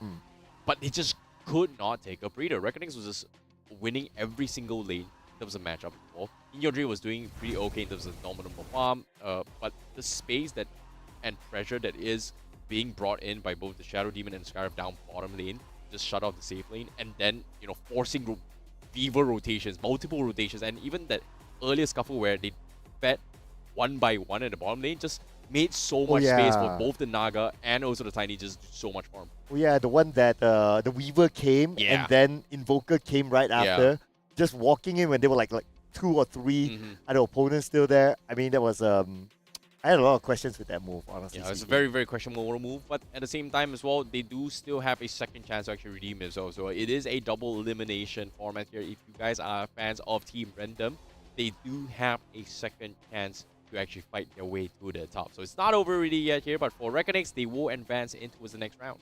Yep. And hopefully in their second chance, when they play on the lower brackets, number one is to try to look at their draft a little bit better, try to get more heroes that are able to set up better, and also the pacing of their playstyle as well. I thought that was kind of slow. Hopefully they can tune it up. But before we head more onto that, of course, we'll revisit some of the numbers here from this game as well. Yeah, those stats could be very, very important. Well, I think the timings on the for me, I think there's a couple of things that kind of had a little bit of question mark here. Was that I was expecting FBZ to go for the Blink Dagger rather early here, but he went for the Helm of Dominator, thinking that, you know what, why do I need the Blink when I have a SD and I have a potential tiny toss that can set things up for me. So he actually preemptively went for a little bit more armor with the Helm of Dominator and also in towards the Crimson Guard just to deal with potentially like, the Deso coming out, the Corrosion Haze coming in from the Slada kind of being a factor here. So there was a very, very nice mix-up here, and FBZ getting 11 kills and just completely demolishing this safe lane T8. Yeah, I mean, very nice done. Just look at the KDA for Todoroki, right? It's like 3, 10, 5. I mean, that's one. Zapeto, unfortunately, didn't have a good game as well. 2, 15, 3. And like what you said, right, during the game, at some point they were just going like support hunting. Like if the support shows up, Tiny blinks in, toss, that's it, delete it. Yeah, in your dreams, just so fast. And of course, they played towards their win condition really, really well as well. Chikro was able to get individual solo kills, which again, Team Random's win condition was getting those the Slaughter farm top of the Blink Dagger very, very early. So that early engagement up top and Chikro just slowed down the tempo and just allowed them to just roll the game. Who's your boy here in this round? I don't know, and I'm like, based on this stats, I feel like in your dream, just because he's a little bit flashy, but I feel like FBZ did a lot of work down south here. But of course, the MVP is, yes, it is going to be in your dreams. I will personally give to FBZ as well. I think that he did really good work, but of course we can't discount with the fact that In Your Dream had a good game as well. Yeah. Especially after the fact that he got the Blink Dagger. We see him being the one to set up all the engagements for the team. It was just so efficient as well. This Phylactery and also the Blink Dagger kind of surprised me a little. This Phylactery and the Dagger kind of surprises me a little bit here, but considering how far ahead, why not, right? Just why not? That was just him having fun by that point. Yeah, let's accept that. Ahead. I agree. Yeah. I mean, if you want to go serious, you can go like what you said, right? Like the BKB sort of like play, or maybe even work towards getting a scepter. But then again, you see a Dagon and it reminds me of our good friend Flava, who plays a Coddle with a Dagon. Yeah, please don't do that at home, people. I would do it, just for the fun of it. I'll put you in a 1v1 against Flava then. Absolutely not. Yeah. Anyways, moving on here, that's pretty much MVP for In Your Dream. He's very, very flashy here. Game time was really, really spot on as well.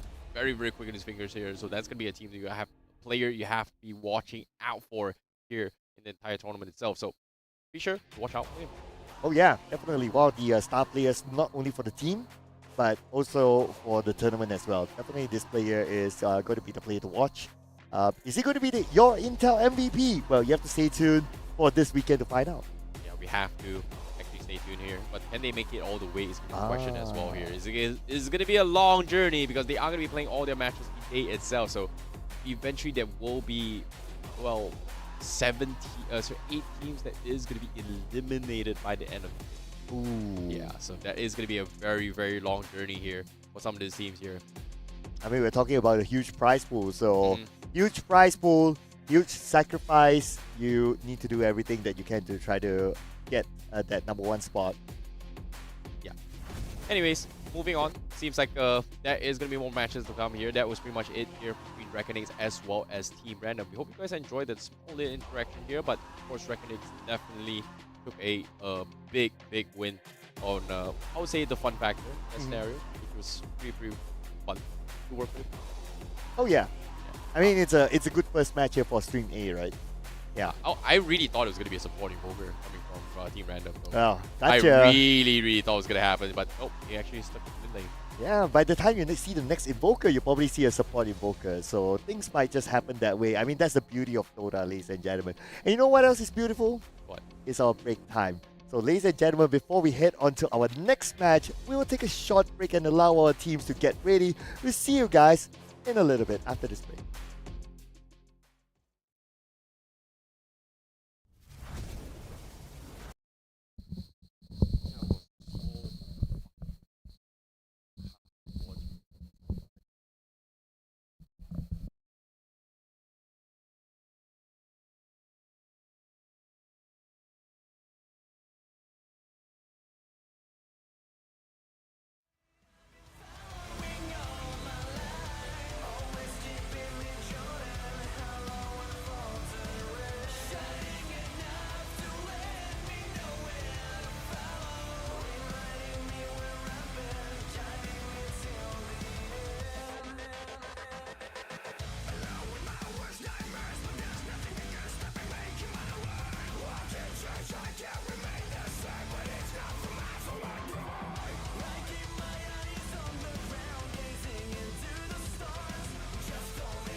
The all-new Acer Aspire Lite with up to 13th gen Intel Core i7 processor. Enjoy sharp visuals on a full HD display with a flexible 180-degree hinge.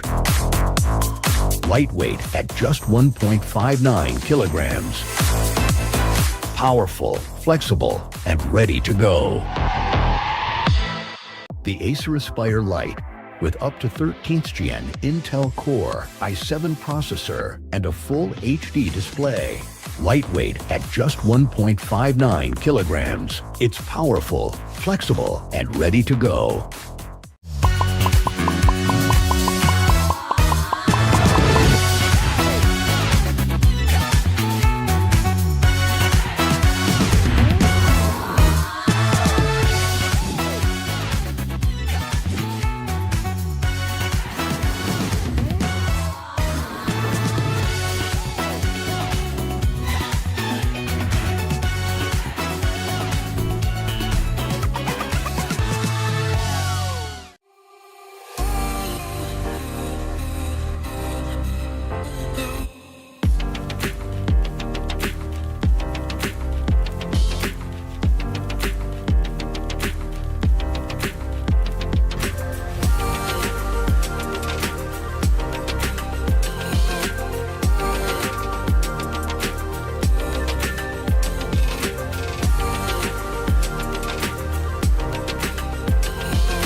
Sleek, swift, Neo, power in hand, watch it go. AI smart, runs the show. Style and speed, you already know.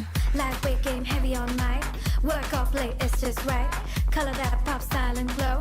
Swift Neo, oh, that's how we roll. Click, sleek, swift, Neo, power in hand, watch it go. AI smart, runs the show. Style and speed, you already know. Swift Neo, You feel me? lightweight game, heavy on mic. Work out play, it's just right. Color that pop, style and glow. Swift Neo, oh. Let it lead, let it grow. Turn it with every tap and glow. Swift Neo, that's how we roll. On set, vibes up, you feel me? Swift Neo.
The all-new Acer Aspire Lite.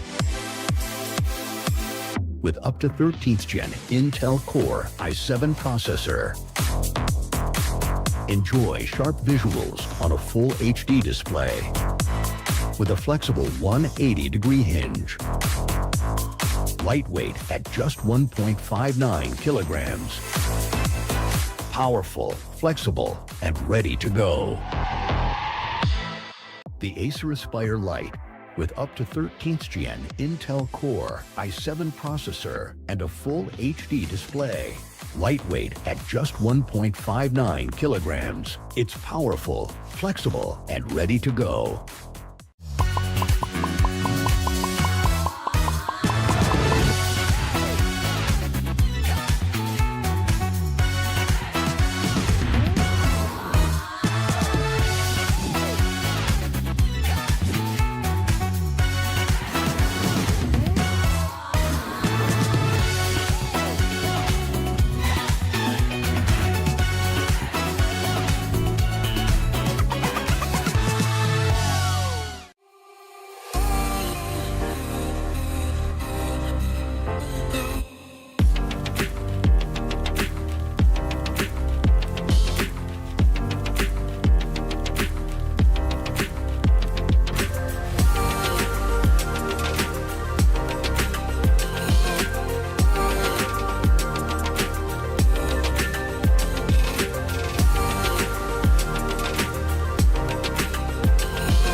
Hello everyone and welcome to the Asia Pacific Predator League 2026 year. And with our digital partner Flipkart, my name is ICBaby12. Joining me is going to be Sir Carl as we take you through the commentaries for today here on Stream A. Just now we saw a little bit of action here coming from India versus Indonesia. But now this upcoming one is going to be an interesting one as well, because we are going to be having a little bit of action between Mongolia versus Thailand. Oh yeah, it's going to be a very, very interesting one indeed. And there are some players that have a little bit more experience playing on the international stage. And speaking about playing on the international stage, of course, we are here live from India, and that's where the players are playing as well. So that sort of experience will be very important for these teams to win the next game. Exactly, and I'm looking forward to see how both of these teams are going to be playing here as well. It's going to be ZZ versus Next Tide by MPH. It's going to be very, very interesting as well. We have teams from Thailand and also for ZZ. But of course, for those guys watching at home as well, have been asking, hey, where are the brackets? This is going to be on screen right now to show you how the current standings are for each and every single team that's going to be competing both between Stream A and as well as B. But guess what? Now, based on the current standings, well, from Fifth Avenue Gaming here, the defending champions has won 2 of their matches, has advanced themselves in towards round 3 as the next team that is going to be advancing to. This now upcoming stream here, we're going to see first time on stream between any brackets here. It's going to be Next Tide by MPH versus ZZ. Next Tide from Thailand, ZZ from Mongolia. Ooh, and what's going to be interesting is that after Reckonix, they won their game against Team Random, the game that we saw before this. Their next opponent is going to be Atlantis 2.0, who is the top seeding from the Malaysian qualifiers. So it's top seeding from Malaysia, top seeding from Indonesia, going to go at it at each other. So that's definitely a match that you don't want to miss, ladies and gentlemen. But for now, we're going to focus on the Next Time by MPH versus ZZ, and it's going to be the first game for these two teams. It's going to be very, very watch them as well here. Briefly caught a little bit of games here, but their draft priority is going to be a little bit different as well. We do see a little bit of heroes being prioritized and towards the drafts themselves. But in case you guys are wondering who they are, this is going to be the matchup. It's going to be Next Side going up with ZZ, Next Side being Thailand, and ZZ from Mongolia. And for the players themselves here, there are a couple of teams that you have to watch out for. No chance it's going to be somebody you have to watch out for. And of course, I think Fearless, those companies they have to watch out for coming from Next Side. So these are two veterans in their respective scenes here. However, rumor has it as well, there might be a potential final game for ZZ. Some of the players might be retiring right after this. So this is going to be their last hoorah here from ZZ. Can they make their way through is going to be the question.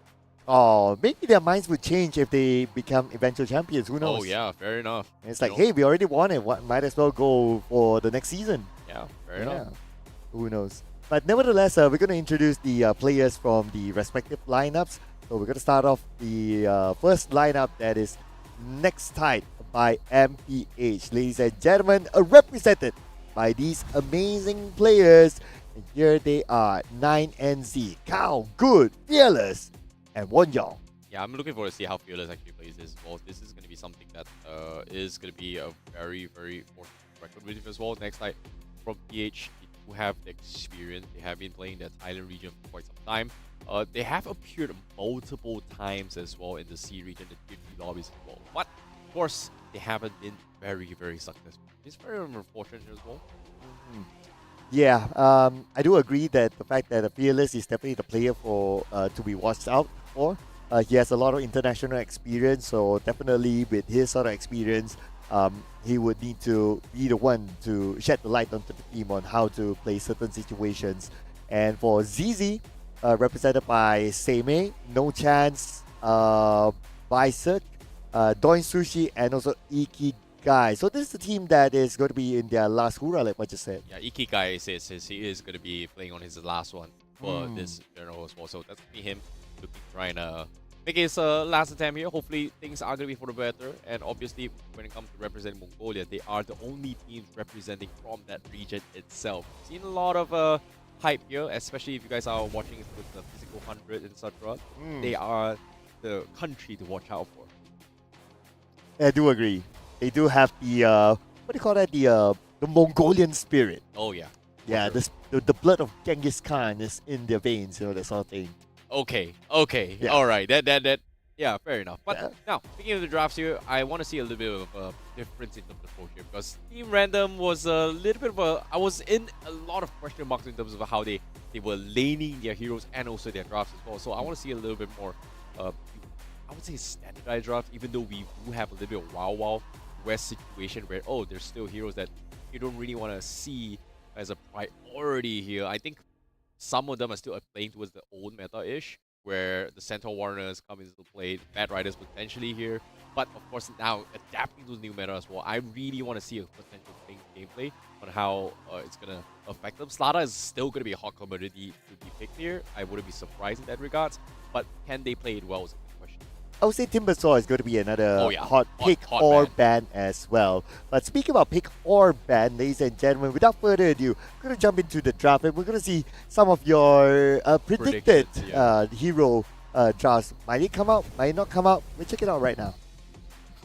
And we're of course going to start it off with the first ban here for the side of ZZ. So as what we discussed as well, we can expect to see the Timbersaw either to be a hot ban or a hot pick. And yep, true enough, ZZ doesn't want to deal with the Timbersaw, takes it out. Hey man, that's your favorite hero being banned right now. Koto's gone. Oh yeah, that's Flava's favorite hero. Ha ha ha ha. We're memeing him everywhere, aren't we? Absolutely. Anyways, moving on. Jakiro's being banned. Shadow Demon also going to be banned here next time MPH. Seems like there is going to be a little bit of standard supports being banned off his wall.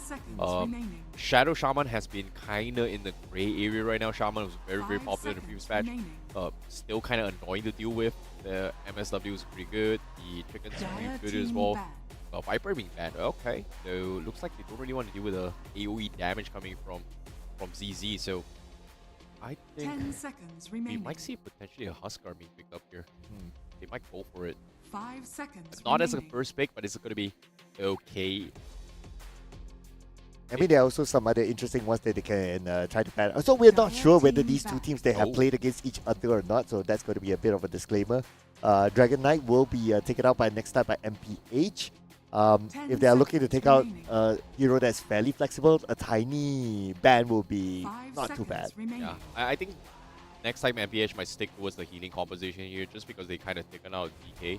DK is really, really good dealing with healing compositions. They don't really want to deal with it, just because of the fact that Green Dragon does a lot in terms of HP reduction, in terms of regen department as well. So that's going to be something that they may consider taking out and considering that as well. But the Slaughter pickup comes easy. They do have a prior pick coming from them. So next time MPH, what is going to be the response here? Are they going to go for the heals? I want to see that Holy Locket as well. I saw a couple Omni Knight bans, which is kind of scuffed there in the other regions in general, but I want to see how Thailand plays this game. Huskar still available. The regen is going to be something that a lot of teams will struggle to deal with. I don't think we're going to see the Bloodseeker, but Slardar, just very, very solid, very flexible. Played pause wall, played tree, no problem. Playing mid, not a fan of it, personally, but just to give you guys a little bit insider, Fifth Avenue did play a mid Slardar Radiant team back. and won. And now they are in round 3. So very, very close game. But Wind Ranger, okay. Next time MPH, they're going to play that as well. So what's interesting about picking a Wind Ranger is that Wind Ranger is also one of those flex picks. You can play as a support Wind Ranger, you can play as a core Wind Ranger as well. So it's always nice to like pick those flexible picks at a very early start of the draft so that it kind of throws your opponent off. Another hero that's actually pretty popular 10 as well seconds is remaining. Tusk, and it's just been banned out by ZZ. A very good 5 hero to seconds disposition remaining. and also engage and also to save your own teammates with a snowball. So they just don't want to deal with that, that's fine.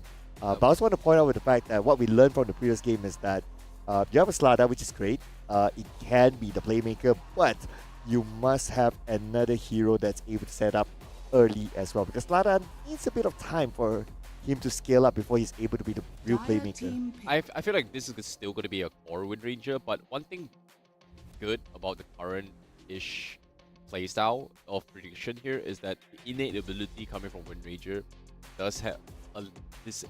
So basically, Wind Ranger's innate ability, easy breezy, basically says 10 that your seconds movement speed remaining. cannot be lower than 240, and if you pair it out with the Wind Run, you can 5 seconds outrun a remaining. majority of the slows coming in from your enemies as well. So you need hard stuns Radiant or hard team bursts to pick. actually take it out. So that's going to be something that you can actually work around with here from next time MPH. And with the gyrocopter here, that's going to be your flash farming carry in play as well. I don't think there's going to be support 100% be or gyro. If you- Definitely a DPS. 10 seconds. Wind Ranger, like you Radiant said, team EV can pick. be a little bit flex here. I'm just surprised with this, but ZZ, the Young go for Dire Disruptor. team pick. Glimpse in towards a Oh. stun here, and even the Skyrock as well. A lot of burst damage coming in from ZZ. This is not a kill potential. So that's gonna be 2 supports coming in from ZZ already. Just because we saw a Skyrock support just now, I'm still leaning. I want to see a 10 mid seconds Skyrock, remaining. but yeah, most likely it's gonna be a support Skyrock, support Disruptor, 5 off lane, seconds remaining. Fodder available. Tusk, Abaddon down. Ringmaster is still available though. It's not a hot pick, but if you are looking for a get out of jail free card here, next time MBH can consider it as a final show. I'm just trying to process whether this is a sky And support or a watch sky it go. mid. Obviously, Support, it's flexible. yeah. You could go either way, but yeah, support, I guess, because you don't want to pick up your mid too early as well. Right. But I love the Tide Hunter pick. This is going to be a huge setup for next Tide, and because of the range of the Ravage is really, really far. Like even if like you're a Sky that like stays behind and just throws all your skills from the back line, 10 the seconds Ravage is remaining. still able to catch the Skyruff. So Tide Hunter, 5 this is seconds definitely remaining. a solid pick. I wouldn't be surprised to see a pause 1 Wind Ranger get an Invoker here just to sync up the Ravage into Cataclysm combo here. This is so good. You start the fight, there's not much you can do. The Bow and Grill on towards Tide Hunter is not that great early game, but once you go, sorry, not Bow and Grill, Krill Eater, all the way towards late game, when he starts to build up some serious levels here, you are going to be expecting this Tide Hunter to do a little bit more annoyance just because the Anchor Smash with the Offering paired up does so much more, just because they changed that innate Radiant talent team back. onto his Tide Hunter on the level 20 build, Oh. where back then it was like you need to do more attack speed in order to proc the Anchor Smash, but now it's like as long as you proc his passive, his innate ability, and you are going to be able to do the Anchor Smash. So that's going to be a lot of sustainabilities with those with the Vladimir offering, and with the Warlock on top. This Tide Hunter is pretty much unkillable. 10 seconds I like the Ember Spirit remaining. pick though. I feel that for next time by MPH, they don't really have a hero that can lock down the Ember Spirit for now. They have to build the right items. For example, an Aethos, for example, or maybe a Hex, Dire but they will come team obviously back. later. So for now, they would ideally need a hero that can give that level of suppression towards Ember Spirit. Yeah, and right now, this Slada just can't really do too much with Highlander just because of the 10 seconds inability, remaining. right? Like the blubber. But like you said, Ember Spirit is okay. Warlock to double down on the healing as 5 well. So we seconds are not going to be remaining. seeing the trend protected this game for next time MPH at least here. Maybe they could go for Trend Protector. There has been a lot of memes here talking potentially that, hey, Scepter Trend Protector is great. But if you play the Trend Protector as a Force 5 and you get an early Tormentor in the 20-minute mark, you should be able to get a lot of vision control across the map. It's no longer unlimited vision though. It's like the actual proper ward now with a 6-minute cooldown before it expires. But Ursa comes into play. So it's gonna be the bit standard here for ZZ. So it is gonna be a support Skyraft. There is a lot of kill potential coming from ZZ's composition. So I like the idea that ZZ is coming in, but next time MPH does have a very, very solid draft as well. They've got a fallback plan coming in from the Tidehunter as well as Warlock. There's a lot of CC controls. You are going to be forcing EKBs. So it's going to be very, very dependent on how this Disruptor places those static storms to actually try and catch them off. So it's going to be a game of who engages first in a majority of this fight. But this Ursa is going to be able to get very, very huge very, very quickly here. The MK for next time by MPH. So this is actually a support MK coming from next time by MPH. Played by Fearless. Interesting. Support MK? It's support Wind Ranger, right? I would say it's a support Wind Ranger. Just this morning I saw a support MK. Oh man. Just now. Like just this morning in a pub watch Get Marty. I literally watched a match and it was like it was a support MK. Is it a pub match? No, it was an official tournament actually. Okay, you're right. I mean, it's going to be real interesting though to see a support MK coming out. I would have liked at least a support Wind Ranger. At least support Wind Rangers, you still have some level of lockdown that you can play with. You have the power shot as well to just poke. So I think it would be kind of nice. But okay, support MK. Let's see what comes up. Hey man, I would prefer a core Wind Ranger anytime over a support Wind Ranger just because it's just so broken. Here you get a very, very nice shackle. You go full out with someone, just instant defeat somebody. In this case, looks like this game, as you can see on screen here, next time MPH, they are really locked in and focused. They are going to be trying to discuss on what the win conditions is as well. That's going to be something that they have to watch out for. The one that they might find trouble is going to be Ember Spirits. They naturally don't have enough hold down or lockdown for the Ember Spirit, so they will be item dependent. They will be depending on whether it's like the Hex or maybe even like the Atos for the Ember Spirit. That's going to be very, very crucial for them. But at the early stage, they don't really have an answer. So that's a little bit of a window for the Ember Spirit to try to put as much pressure back into their opponents as possible. Yeah, I don't think the Ember Spirit is going to be a problem. It's just that rotation-wise, Ember Spirit just out-rotates the other team. But going for an MK mid, it's not that bad. But I think in terms of rotation-wise, the Ember Spirit was going to be able to rotate a little bit more. So that's going to be something that we have to watch out for. So I don't think it's that much of an issue. But I agree. I perfectly agree. You need those orchids. You need to try and find a way to punish him. But if you ignore the Ember Spirit and start punishing the Slaughter and the Ursa, that is going to be the bigger problem coming in from ZZ to kind of figure things out, I would say. Okay, I just put it out there, right? So assuming that, okay, you might think that, Ember Spirit is not going to be a big problem in team fights. Let's not forget, you did mention something about Ember Spirit, which is the mobility and the rotating speed, right? Ember Spirit can also clear off lanes really fast.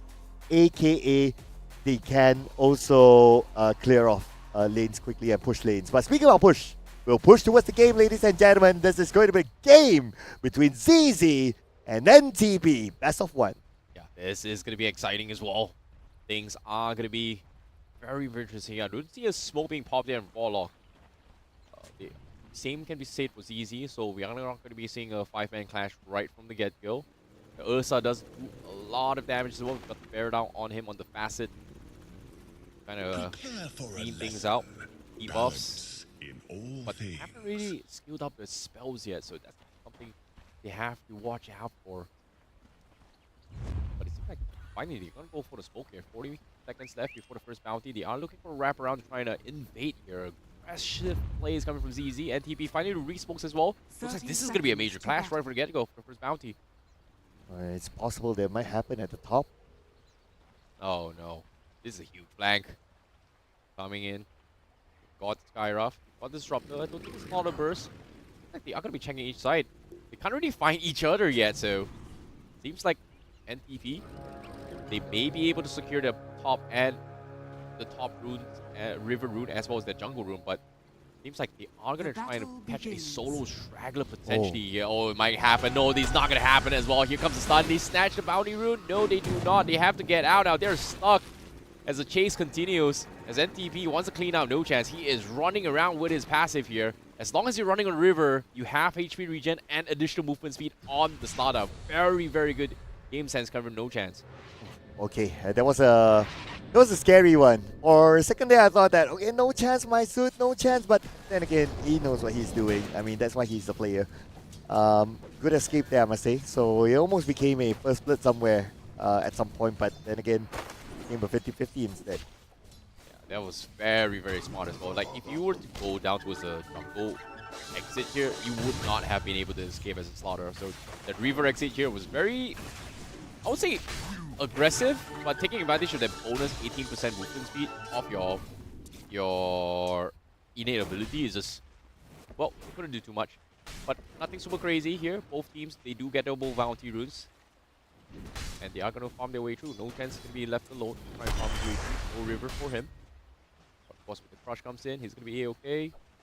UISK seems like he is going to try and draw ag or pulls the creep behind the turret, trying to get a couple of denies here. Leaves one creep for the laning phase, and ZZ is just going to deny XP away from the safe lane here. This Gyrocopter not having a great laning phase so far.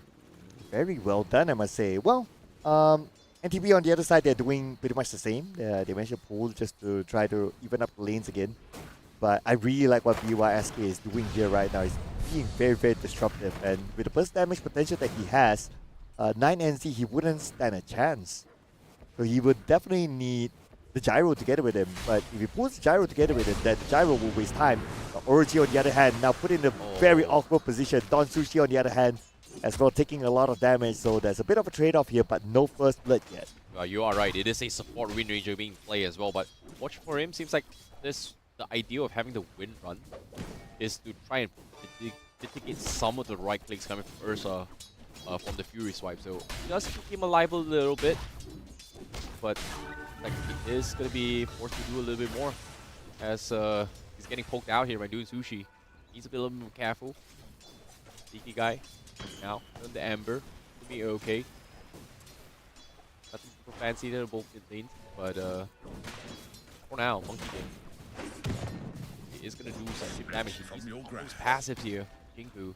To actually do some good damage. I think he'll be okay. So nothing super crazy, I'll say. Yeah, it's just pretty standard coming from both teams.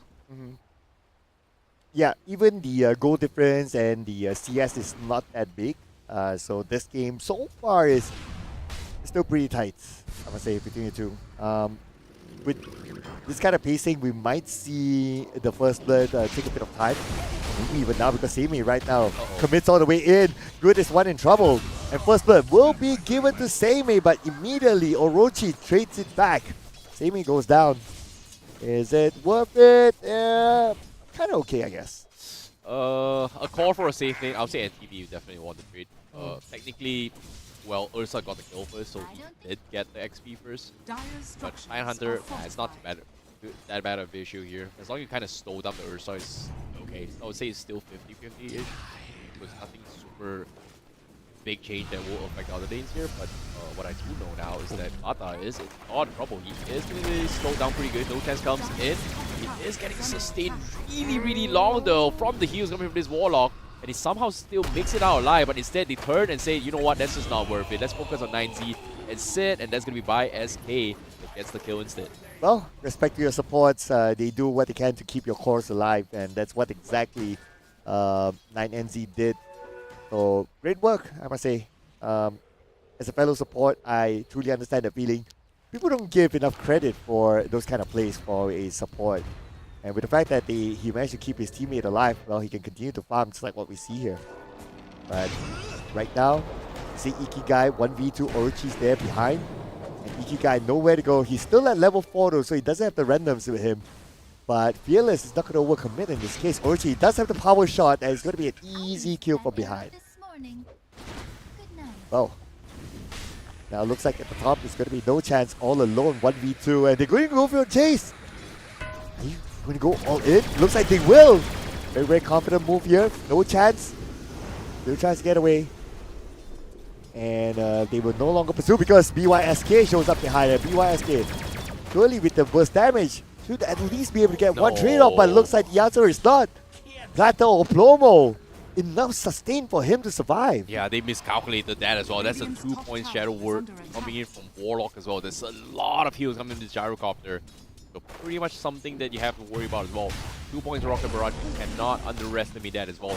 Not a very early Falcon lane, but bottom lane, look at this. Anytime the glimpse comes in, good. Bang Mo down. They lose the Disruptor, but Seimei was able to take him down. But now he's going to try and go for a little bit more. Orochi still has the wind run. Going to try and kite his way through. Seimei says, you know what, it's just not worth it here. As he backs out, 1-for-1 trade down bottom as well. The power shot, ooh, tries to get a dirty snipe, but no connection. Yeah, because he knows that there's the wind run, so it's not worth it to try to pursue that one. And plus, there's that power shot towards the very end, so great consideration there to just back that one off. Fearless returns back into the middle. But Ikigai, he's currently at level 5, so if there's any opportunity, it is right now for them to try to get that kill onto Ikigai. But Ikigai has backup, so Fearless, even with the double damage, he's not able to pursue further. Yeah, Easy definitely just backed off as well. Doesn't want to risk losing out too much in terms of trade just because of the double damage on the MK. He's going to snap very hard. Nice little poking, but you can see the pressure is on. Every single objective is being contested here by both teams. Yeah, every single rune down towards the feet. It's just, I would say, tower is under attack. the intensity of the level of the competition is just really, really high. But it seems like we are going to see a rotation up top as well. NTP looking to try to set things up with this Gyrocopter. Ooh. But then again, 9NZ does not have his golem yet. Radiant If he has his golem, then yes, it's going to be a big setup. But I guess because like, hey, dude, I'm still at level 5, I don't have my golem yet, and everyone's goes, okay, never mind, we'll come back later. Yeah, they can't really find a pick off here just because ZZ, they do have a very aggressive mid ward right on top of the cliff as well. They were able to scout out MK's rotation up top, so good call there. Comms are pretty spot on here for ZZ. Trying to back this out, but right now it's all about a little bit of farming here. In terms of CS department, they are pretty 50-50, but ZZ does have a little bit of upper hand here. And they're just in no rush. There's no reason for the rush them here, just because they have. Oh, never mind. Speaking of which, another pick off down bottom as well. Seimei actually picks up the Tidehunter. Yeah, and like what you say, right, no rush, because at this moment, Ikigai, he already has his Remnant. So with his Remnant, now he can be the one that will just go in, just get a bit of farm, come back out, nice and safe. And like what we discussed, NTP, they don't really have the answer towards the Emperor at this moment. And speaking about finding an answer, right now they're trying to find an answer against Ikigai, but Ikigai again with the Remnant goes in and gets a kill onto Orochi just like that. And Orochi didn't know what hit him. At the same time, he managed to bottle a haste rune. Yeah, that's a huge pick off as well. And Ikigai is going to try and go more. He still has the haste. He's going to try and poke his way through, but nope. Doesn't want to risk it. Full mastery is just a little bit too strong. Yes, the Wukong's command is down, but they forced out major ultimates coming from NTP. As we get back towards the farming phase, but looks like Plata a little bit low here. No chance. They might actually go for the jump on this. They do realize that Warlock is not around. Seems like he's going to try to make an attempt. TPs are coming in. Gyrocopter calls arm comes in, but can they burst him in time? But the save from the side from MK buys a little bit more. Doesn't matter. Still goes down, but they trade 1-for-1, and now no chance. Needs to run for his dear life. This MK gonna give chase, but no chance. He has the power of the river. He still has mobility. He might be able to get out. He's regenerating, but it doesn't matter. He's stuck. There's no more places to run. He will go down. Great timings here coming from NTP. But still, they managed to pull like what, 4 players towards them. And I would say the amount of players or the amount of commitment that they drew from NTP, that is kind of nice. It opens up a lot of space on the other lanes as well. But I believe the bigger problem for NTP right now is still the Ember Spirit. Right now, he has his random. We saw what he could do earlier on. You can expect more later once his skills are done with cooldown. BYSK in trouble. Here comes the big rotation. Oh boy, no chance. shows up while they're Oh, trying to Same A. bang this fight. But Same A from a back rotation took the game. Surprise, surprise. Did not expect. Great call there. Gets a pick, and now Gyro needs to make a run for this, and he's going to be trapped up. He is going to be done for. Even the glimpse as well. Picks up 9 and Z, and ZZ will shut them all out, and that's going to be 3 down, and a big win here for ZZ. And Ikigai didn't really need to be involved in that fight, so that means he has that time and space for him to farm in the middle. And now he's being such a bait towards Orochi. And let's not forget as well, Ikigai has this burn damage. And Orochi, even though he has this wind run, it will still hurt him because wind run is only for physical. That was a very, very awkward rotation coming from Sele. He, you know, you don't really expect the Ursa to rotate this early, right? Like 10 minutes a game, you expect him to farm out Battle Furies. You know, if it's a fight is convenient in your favor, then go for it. But he actually took the portal and just jumped and surprised the MK. So that was a very, very unexpected catch as well. Hey, and that gave him enough cash for him to finish off his item right now, and it's on the way. Got his Battle Fury on his way. That's a very, very early Battle Fury as well, 10 minutes in the game. You see a double smoke as well, so are they trying to attempt something funny here? I mean, it's BYSK and Don Sushi. They can definitely combo together to catch someone. And 9NZ, if it's not true. Alert, okay, there goes the glimpse. And with the static storm as well, Silence still active there. And while it's still active, he has nowhere to go, nowhere to hide. But Ikigai tries to catch him.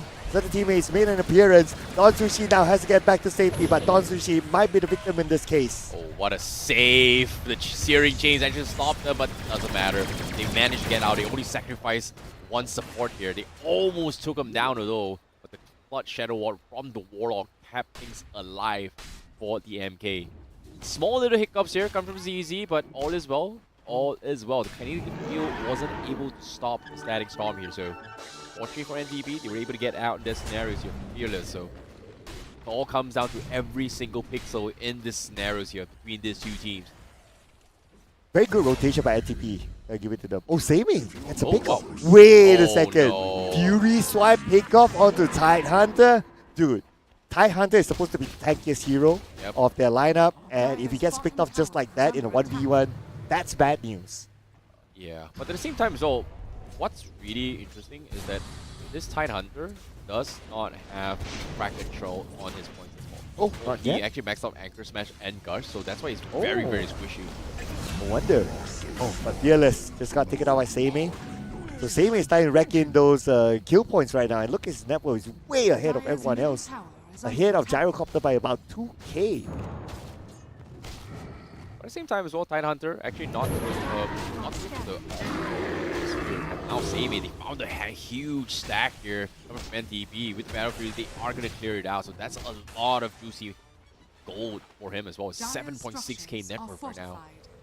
And the Ursa is getting close to securing his Blink Dagger. The moment he has it, that's going to be it. And then again, Don Sushi is in trouble. It's going to be a 4v1. Caught on the outside while he was planning that ward. Is it worth it for him to get the ward in? Yeah, I guess so. It's okay. Yep. Now, just be a little bit split push here. This aggressive ward out off for Roshan as well. It seems like they might actually potentially set it up for the Ursa trying to take it down very, very soon. So ZZ does have a win condition, but at the same time, seems like he's queuing up Basher in this place. And then it was BKB. Seems like they are going to try in a game here. Like everything's good. All good. Game continues. Oh, double smoke. Spike comes in. Uh-oh, Mystic Bear, he's done. He is trapped. No way out. Needs the BKB. Needs some sort of force staff to save him. No items like that yet. Still rather early. 13 minutes in the game. And unfortunately for 9NZ, he blew his teleportation to go up north, but nobody is there left for him to save.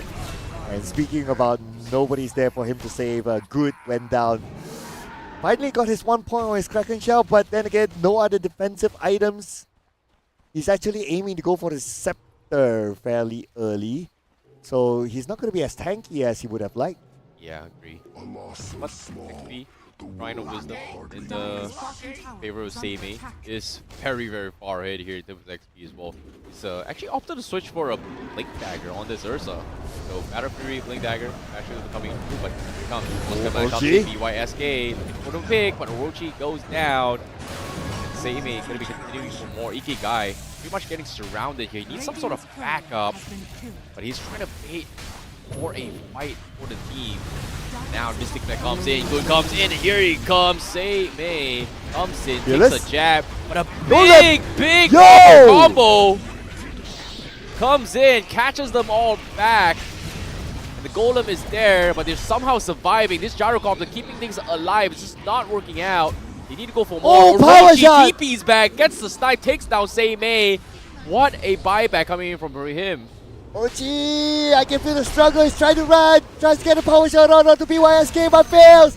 Unfortunately for him, no chance had to show up to say, you stand no chance against us. Double kill to no chance. Wow, what a catch as well. Well, it wasn't really a buyback here. He actually died so long that he came back and then got into the fight. That was just insane. Wow, it was that long, that fight? That's kind of long-ish. A little bit of a question mark, but at the same time, a win is still a win. They still take down the big bad bear. That's going to buy a little bit more time, but what expense they traded for NTP. That's a lot of trades here coming from NTP as well as ZZ. Wasn't expecting that fight. It was a little bit of a scuff situation, but alright, I'll take it. Dire's bottom tower is Yeah, under that attack. was, I was kind of worried as well. The fight was a bit overextended. But I guess it's okay for ZZ since they're now ahead. And especially with the fact that they have a Roshan, they have an Ursa, so taking the Roshan is going to be easy for them. Radiant are scanning.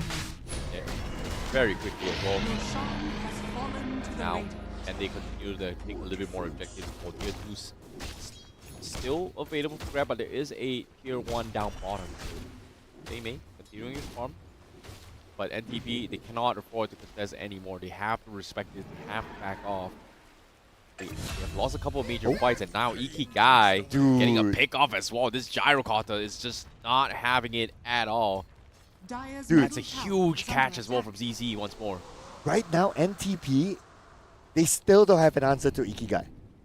From the start of the game, they don't have any heroes that can naturally hold him down. I mean, you can't blow a Ravage just for the Ember Spirit. You can't. It's impossible. They need the items, and if they cannot farm like this, and if Ikigai is just going around the map, just looking for kills just like this, it's going to be really hard. Here comes the Remnant, moving in. Ikigai getting very close, but BYSK says, you know what, Ikigai, you're kind of slow there on your feet. Let me finish it up for you. Yeah, he's got a Spirit Vessel to try and pick him off as well. Nice little bit of switch up here. But Seimei, here comes, goes for the Blink. He's going to go for the MK. There's no way out. Where are you running? You tried to backdoor and cut the creep waves. We see you. We know what's happening. And you can see the call-outs coming from Seimei as well. Oi, oi, oi. NTP wasn't expecting this. Initially, it was a little bit of 50-50 odds, but the moment this Ursa gets a little bit out of control, you can see Seimei as well as Ikigai just getting a little bit of confidence in this game. So much confidence. Oh man, it's gonna be pretty tough. Okay, Plata, he needs to farm really, really quick. So at this point, NTP cannot be engaged in fights. It won't bring them any benefit. They need to outfarm their opponents first, then they top four fights. But especially if you have an Aegis or the Immortal still active, you don't want to take the fight. Yeah. Dire's middle tower is under Ingovich, attack. seems like Don Sushi needs to scout all this from Orochi and 9NZ. They are going to try to make it 10, but it seems like they are going to stay Radiant's slow bottom approach tower here, is trying to under starve out NTP. They're looking for some sort of farm across the map, but it's just not enough farm. Using it out here trying to clear the creep waves. Not ideal, but it seems like NTP, they're just in no position to fight at all. And Ikigai now, Dire's he can middle play tower alone, is but if he under does have his attack. teammates get with it. Radiant's Oh, bottom teleport? tower is under attack. He got away. Okay. They did catch it. Oh, but they are going to catch Good. No, it's fine. Okay. Now they kind of realize that, okay, Good is starting to be a little bit tanky, maybe because he has like the 4-point Kraken Shell, Yeah. so that's now, okay. now he's got 4 points. Let him go now. I was expecting him to go for offering Dire's top that maze tower rather is under early, but attack. considering the fact you can't just outtrade Ursa, I guess he is going to try and play the Gush build later on. but he needs levels, definitely. Like, this Highlander definitely needs... Wait, he didn't go for the Creel either. He actually went for the Crack as well. So, he is looking to try and play tanky. Huh. Permanent damage block when enemy heroes dies under the effects of Anchor. So... okay, sure, whatever. I was expecting Creel either, but alright. Oh, looks like not so alright here for the side of NTP. They just lost 2 players just like that. It's a blink and you miss it moment, ladies and gentlemen. And again, EK guy secures another kill just like that. 9NZ stood no chance as a support. A little bit of tricky situation here, but seems like he is going to try and go for the catch as well. The Trojan Haze connects. He's stuck. And Seimei, oh, a little bit sidetracked, but it doesn't matter. Slow is there. He's going to get slowly mowed down. And good. He's going to try and outrun this. Does not have a blink though. Very close to his items, but is pretty much poor right now. So no major losses, but he is going to feed a kill. And that's going to be Ursa continuing on his arm here. As this Ursa still having this Aegis, you can see the NTP is just in situations where they just want to bleed out the expiry on this Aegis in water before they start making things happen as well. You know what? I don't remember the last time Good, aka the Tide Hunter, was shown any love by his teammates. Yeah. Like, nobody went down to try to win the lane for him, and now Mystic Flare easily takes out Fearless. I mean, even the Monkey King can't withstand the Mystic Flare at this moment. It's gonna be really hard. Seimei is just tormenting them right now. As long as he's got Aegis, NTP knows for a fact that they cannot afford to fight. Once you blow out the Ravage, once you blow out the Golems, that's it for the first fight. But what's next is gonna be extremely difficult. So they're hoping to try and capitalize this on this as well as easy just continuing to do so. Pata, however, has been finding some sort of farm across the map, but he still needs more items here. Looking for a Manta Souse. Not exactly the biggest items to work with, but it does help with the searing chains coming from the Ember Spirit. But aside from that, I don't think that's going to be enough damage here. That's going to be a little bit more time here to make a comeback coming from NTV. And speaking about comebacks, they have to come back in 13k gold difference at this moment. The gap is starting to be really big. And just look at the chart, right? It's just going to the moon here for ZZ at this moment. And I would like to keep an eye on what might happen at the bottom. They seem to be grouping up here. Maybe they are thinking about trying to get Slaughter. Yeah, they should. They could. Oh, a lot of Lotus there, but not crazy. Farming the way through. They're going to try and ensure that Tata has a smooth farm here. But aside from that, top side, seems like there is going to be action here. Good. Oh, they're debating. You know, he does have the Scepter, so that's going to be a lot of AoE damage. But it's not a big issue. But Orochi, goes for the catch. Misses the stun though. Goes for a little bit ew to buy time. Mystic Flare from behind to try and catch Plata. But no connection yet. They force out major rotations as well. They have the Ravage. And here he comes. Hits on dub, but there's no follow-up. There's no damage. Everybody's able to out-sustain that. And Seimei says, I'm going to pop that Rage Form, and it doesn't matter. Ravage or not, where's your team? You're all by yourself. Shuts them down. MK from the flank with the double damage, but he does not have the health to engage this. And no chance. They saw him. He needs to get out. He wants to man up. No chance. Here he comes, but no, he made the wrong play. Seimei goes in, catches him, takes him out. Mistakes were made, and now the Glimpse even catches Orochi. And he's going to be in a little bit of trouble here. Kinetic Field catches him. The ill is there, and Seimei will mow him down. And that's going to be a double kill for Seimei. Once more. Wait, you think it's done? They're looking for more right now. It's not over yet. They're looking for good. Good forced up by 9NZ. But Glimpse back to the back. He has nothing else to defend himself. We have 3 players there. It's just a matter of time right now before Good goes down, and he will go to the hands of Iki Guy. Yeah, the moment this Disruptor has 4 points into Glimpse, you can see as long as he has vision, the U cannot outrun them. And NTP getting completely mowed out. You know, they force some U's as well to try and get rid of Trojan Haze, the Fury Swipe debuffs, but I don't think he's gonna do too much. Like, if you defensively use, there's just not much you can do. I genuinely feel bad for this creature, but he's trying his best here. Support.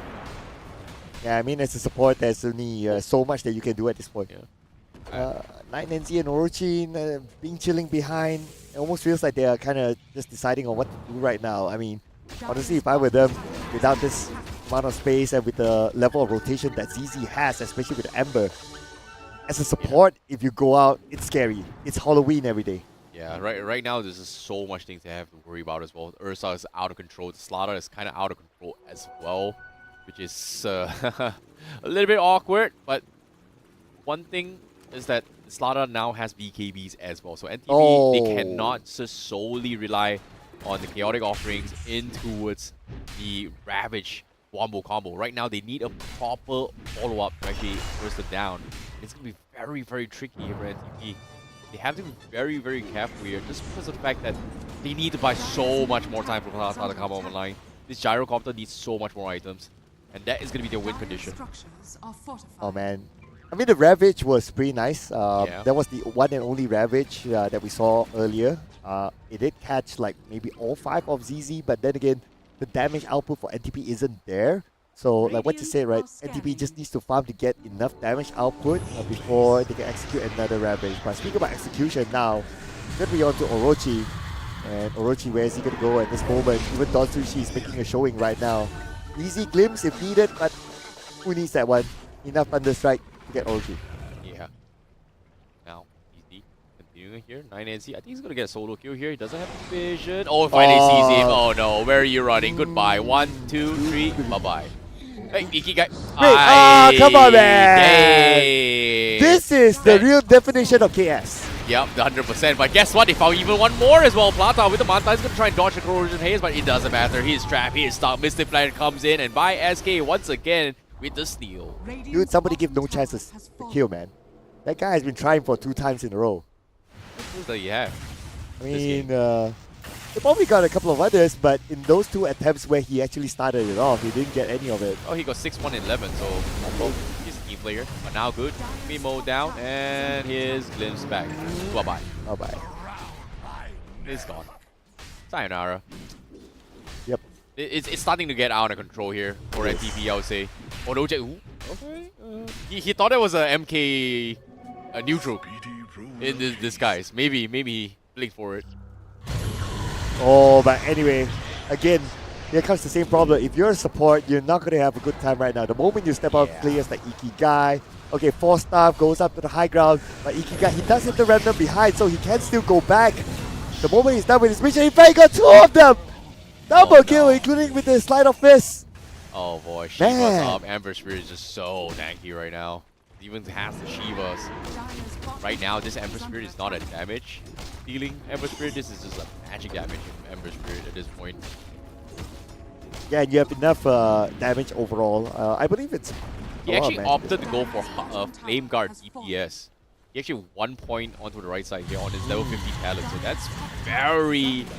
Yeah, this is magic tank Ember Spirit. You're not looking for your, you know, Maelstrom, what Crystal is, physical build Ember Spirit right now. Yep. So this definitely, you know, throws people off guard, but NTB, they're in a lot of pain. Yep, so at this point, of course, if you're NTP, you need like a Pipe of Insight to try to negate all that magical damage. And Power Insight is always very good for them, especially with the fact that they're going up against a Disruptor. Even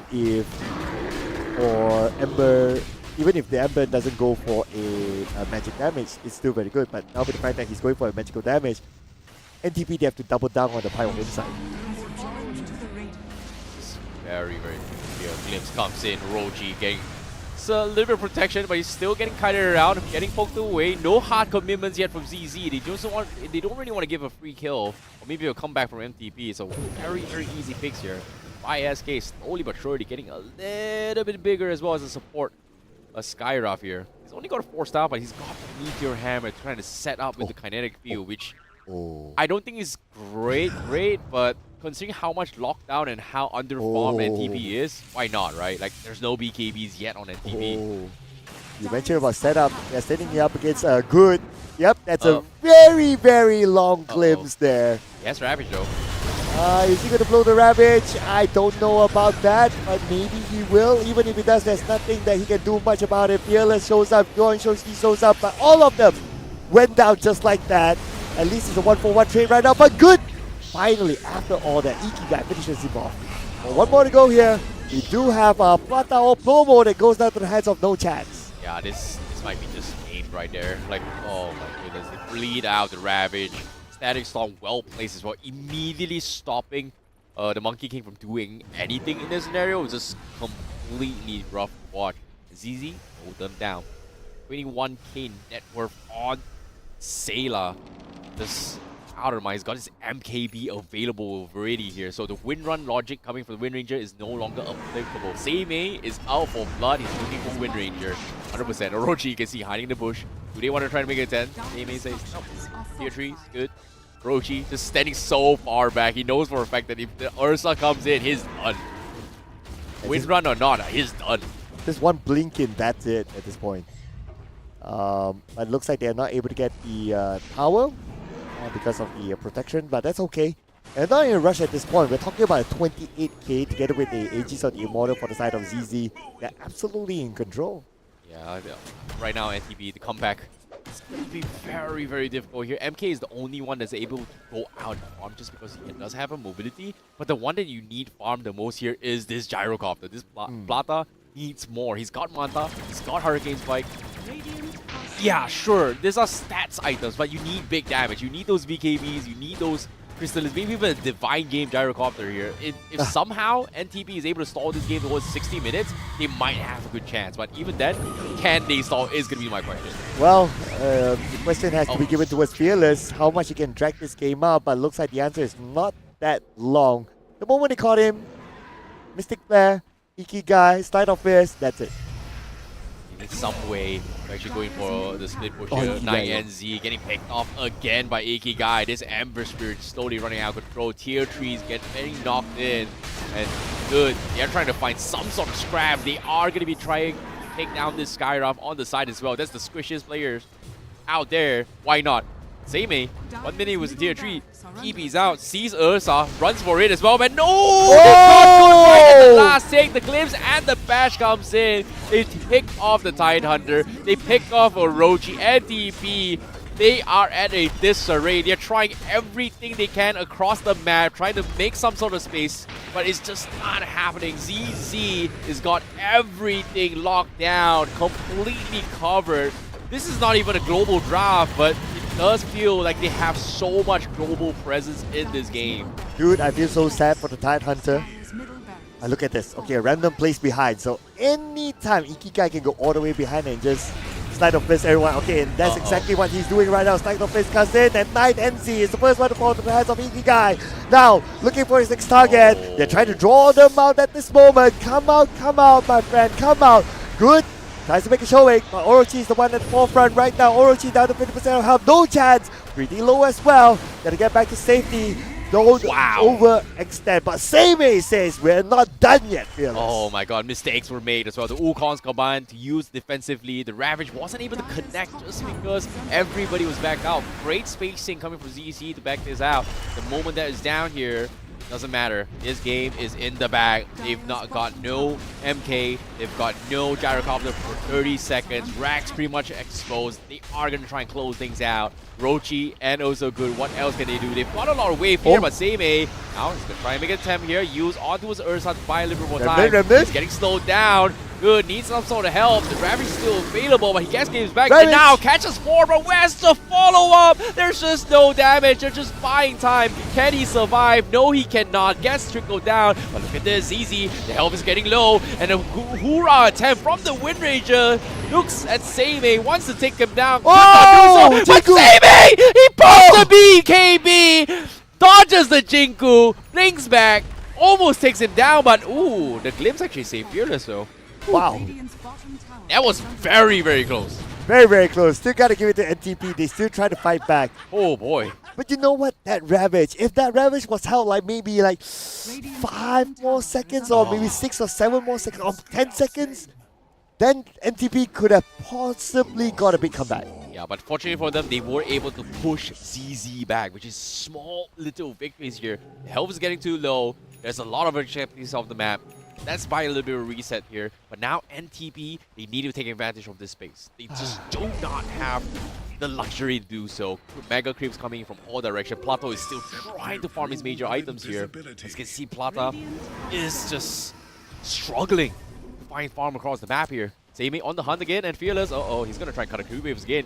They're just very aware of this Meteor Hammer to try and check him out, but he goes for the mid. No, he runs into Seimei! He could not cancel! He wanted to buy time, could not one-shot the creep, and now they take him down with the MK down with 70 seconds. They lose the Warlock. NTV may have just lost even more in this scenario. Everything is crumbling right now. Is under attack. Oh boy. They're trying everything. They're pulling every single pocket strategy to do so. But by sacrificing the MK, look at this. Plata is able to buy a little bit of space. And the Divine is being queued up. That is the win condition. And if they are able to hold on for Plata against this Divine, there may still be a chance for NTV. It is going to be a game of rush here. It is going to be a game of time. ZZ knocking on the tier trees. They have to focus their way through. Plata with the start. They found Orochi again. Nice Eel dodge, but the Ember Spirit is there. Forces the Remnant. He's buying a little bit more time, but he eventually goes down. But Rax are exposed. NTV, they need this Gyro online right now. Rax gone. ZZ knocking in. Oh boy, what a game. What a game. Well, what's the status of the Gyro right now? Okay, I mean, I don't know.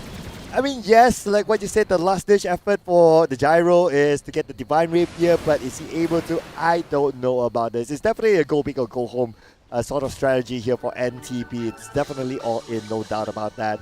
But ZZ, I'm sure they realize that matter, and they try to end this game as quickly as possible now. Yeah, it's really tough. Like, you know what's the weirdest thing here? We just saw the graph. It's 48k net worth difference between ZZ and NTV. That is a huge, huge gap.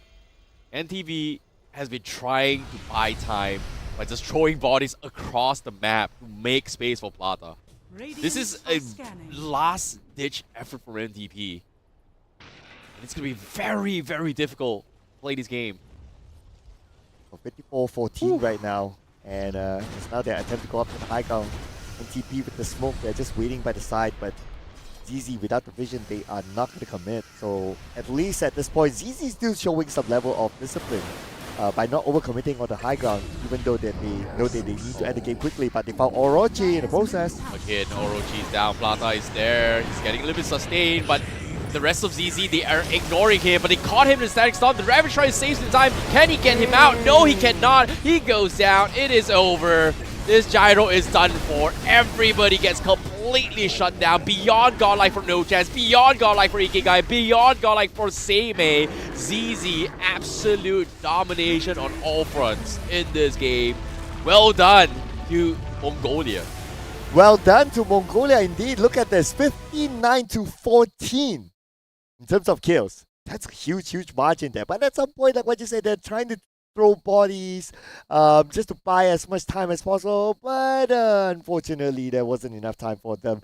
But ZZ, Ember Spirit. Yeah. What did I say about Ember Spirit, right? I mean, they don't have an answer for the Ember Spirit. Yeah. Their only answer is through items. And if you want to find answers through items, you need time for them to farm and to get those items in, those hexes in, and so on and so forth. But with this kind of draft, if you don't have something to deal with the Ember Spirit early on, or at least until the mid stages of the game, then this is what happens. It just runs at you, and there's no way that you can deal with Ember Spirit without those items. Yeah, I agree. Like, the biggest problem is, like, you have to deal with the Ember Spirit, then you have to deal with the Ursa. But what happened was that ZZ's timings went way ahead of time, and there was just nothing much they could have done. It was just very, very unfortunate here.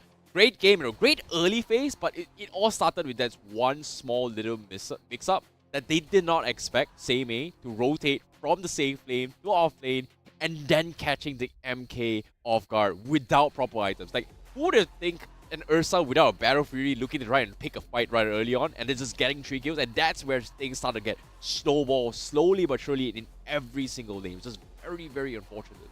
Yeah, I truly agree as well. Gotta give credit to Seimei on how he rotates, how he used the teleport at the bottom, and the comms and coordination towards the top for them to make that rotation and get those pickoffs. But you know what? We'll release out the best moments from that previous game through these highlights, ladies and gentlemen. I'm sure we'll see a lot of very, very good rotations shown by the team. Yeah, and of course, when it comes to this early fight as well, this is a little bit awkward as well. Starting off is nothing super crazy. You can see the NTP was doing okay. They were matching up 50-50s. This Wind Ranger rotation was okay as well. But things got a little bit out of hand the moment they tried to go in for a weird pickoff as well, where you can see, they're winning fights, right? For NTP, they're winning pickoffs here and there. Everything seems 50-50. And then things got a little bit out of hand, starting from this fight, which Seimei rotated in. It was like, why is this Ursa here? And then everything just went south from here onwards. To me personally, one of the highlight turning point moments for ZZ is when Ember Spirit starting to get his level 6, especially when he starts to get his Remnant. That's where we can see him just going in and out of fights and also try to get those pickoffs together with his other teammates. And as he get kill after kill after kill, I'm sure we'll see those in the highlights. We can tell that NTP has no answer to the Ember Spirit at all. Yeah, and there was a little bit of miscommunication as well from MTP, but this Ravage just could not find follow-ups, right? And the thing with the Ravage is that it has a very, very long cooldown, and this Ravage in towards a wombo combo, a stop, I would say a showstopper coming from the Disruptor, cut the backlines, just could not do anything here. The Ravage is starting this fight, and then follow-up? No. Every single time a Ravage comes in, a Static Stomp is catching somebody, and in this case, the Monkey King, from doing anything about this. So this is just great executions coming from ZZ. And the right term would be they have faster hands, I would say. You know what I kind of feel for Good, the Tidehunter? God. He needs better friends. Because his friends never really help him at the bottom. Like, for the most part, like, he's alone and he gets picked off after picked off after picked off after picked off. And nobody really gave him like, hey, dude, you're being picked up at the bottom. Do you want to like go to the top or something like that? That just went dark real quick. That just went dark real quick. Yeah, I mean, he gotta remind that his friends that he's still around. Okay, fair enough. A little bit of miscoordination here, but ZZ definitely, they took advantage here. It snowballed out of control. This Ursa, ever since they got the first Aegis, you can see there's just nothing much NTP could have done. And it came towards a point where NTP was just throwing bodies, going for a last-ditch effort, hoping that this gyrocopter is going to be able to save the day, but it just did not happen. And even this small little interaction with the MK as well, trying to cut the creep waves, just could not happen. ZC was able to catch everyone on every single front, and things just ended from there. NTP, I would say they pulled off every possible objectives logically, but in terms of execution, they're just mistakes after mistakes, I would say. Yeah, I would say maybe a little bit could have done during the drafting phase if they have something enough to deal with the Ember Spirit, in my opinion. Yeah, I felt, to me, I'm just going to hog on that. I know you probably it could be outdrafted as well. Like, I wasn't a fan of the Wind Ranger pickup to begin with. Like, you can flex it, but I feel like as a Wind Ranger, a core on it, feels more better. Early game is kind of okay, take advantage of power shot, but once you do not have proper items, it's just very lacking. Oh, yeah. And especially once the Ursa has an MKB. Yeah, that was so far ahead. Like, stop, you're done. Okay. Yeah. Yeah, can you do that again? Like, stop. Yeah. I tried. I know it's not as aggressive as the Ursa. Like. Okay. Yeah. Never mind. Yeah. That's why I don't do. That's why I don't do an Ursa cosplay. Yeah. If I ever do a cosplay, it's going to be Omni Knight. Why? I know I could pull off the old man thing. You do not have a glorious beard like. Something for me to work on. Maybe I should ask our head producer. He does have a glorious beard. Okay, fair enough. Mr. Assassin. Fair enough. Just saying. But all things considered, that was a pretty interesting game here. Hope you guys enjoyed that. It was a very, very close competition initially here, but eventually Mongolia triumphs here. ZZ really proved that Mongolia's spirit is ending high note. They are fighting for honor after all. And they are fighting for their last hurrah. Yeah. Yeah, that's a good point as well. Yeah, hopefully. But all things considered, it's not over yet for NTP. They still have a second chance. It is a double elimination, and they will have to, potentially make a comeback from the low bracket, I would say. Yep, you're right. It's not over yet. It is also their first game. In fact, it's the first game for these two teams as well. Yeah. So whatever it is an introduction for them. But you know what, ladies and gentlemen, it is also not done yet for our broadcast today. We have more exciting games to come after this in Stream A. So don't go anywhere. Stick around for more action in the APAC Premier League 2026. See you guys after this break.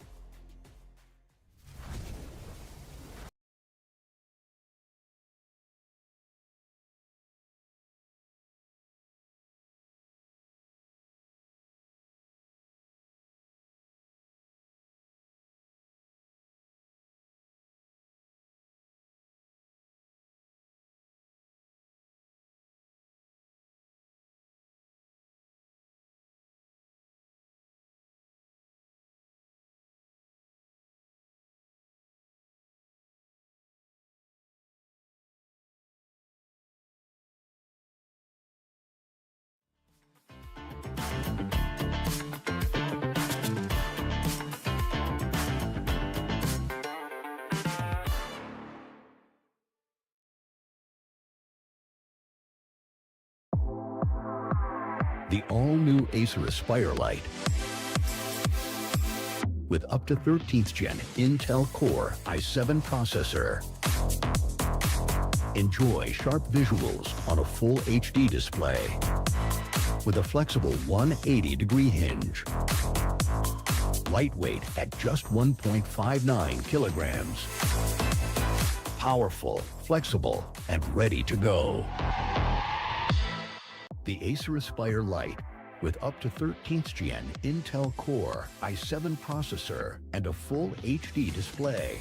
Lightweight at just 1.59 kilograms. It's powerful, flexible, and ready to go.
Sleek, swift, Neo, power in hand, watch it go. AI smart, runs the show. Style and speed, you already know.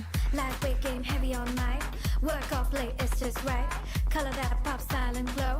Swift Neo, oh, that's how we roll. Click, sleek, swift, Neo, power in hand, watch it go. AI smart, runs the show. Style and speed, you already know. Swift Neo, You feel me? lightweight game, heavy on night.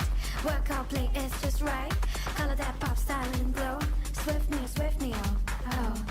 Let it lead, let it grow. Turn it with every tap and glow. Swift Neo, that's how we roll. On stage, vibes up, you feel me? Swift Neo.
The all-new Acer Aspire Lite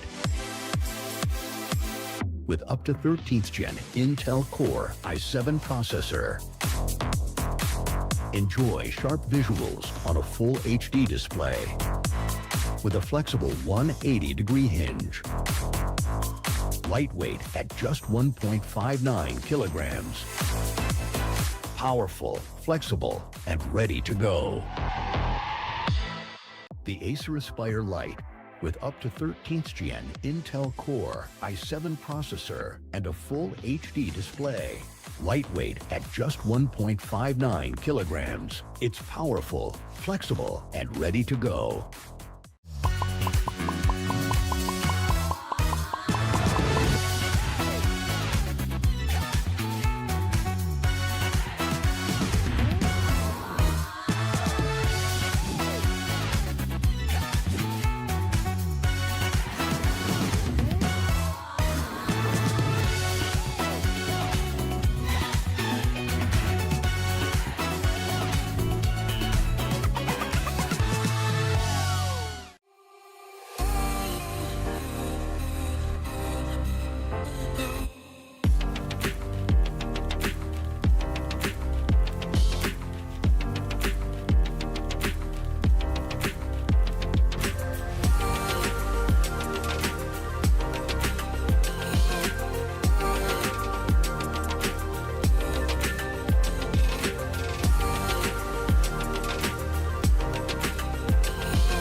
Click, sleek, swift, Neo, power in hand, watch it go. AI smart, runs the show. Style and speed, you already know. Lightweight game, heavy on mic. Work off late, it's just right. Color that pop, style and glow. Swift Neo, oh. That's how we roll. Click, sleek, swift, Neo, power in hand, watch it go. AI smart, runs the show. Style and speed, you already know. Swift Neo. You feel me? Lightweight game, heavy on mic. Work out, play, it's just right. Color that pop, style and glow. Swift Neo. We are back, ladies and gentlemen, at the APAC Parental League 2026. My name is Sir Cloud, together with my buddy here, IC Baby 1-2. And after this, we're going to see a big match, I must say. Reckonix versus Atlantis 2.0. Yeah, this is going to be a very, very exciting one as well here because we have two Titans coming up on stream very, very soon here. But you guys are watching the English broadcast and you're currently watching Stream A itself. But before that, let's give you guys a little bit of updates here on how the brackets are looking on screen right now, because we are going to be having the brackets on screen right now to see where each and every single team is performing here, both in the upper brackets and also the lower brackets, because things are getting very, very spicy as well, because we have the defending champions still trying to make their way for a two-peat, I would say, repeat coming in from the Malaysia, or in this case, APAC Predator 2025 itself here, as they are not playing yet. They are currently sitting on round 3 here between Beef Avenue Gaming versus DZ. But we do also see Euphoria Esports in the bottom actually making a step back here to wait for the next match to come perform as well. We're going to be watching some of those games later on at the later stage of the game. But this next match here is going to be between Atlantis 2.0 going up against Reckonix. Now, I know you have a lot of things you want to say about this. I'm super excited for this one. I mean, we're talking about top seeding from the Malaysia qualifiers and top seeding from the Indonesia qualifiers going ahead at each other. And for me personally, Atlantis is a team that I've seen for the longest time.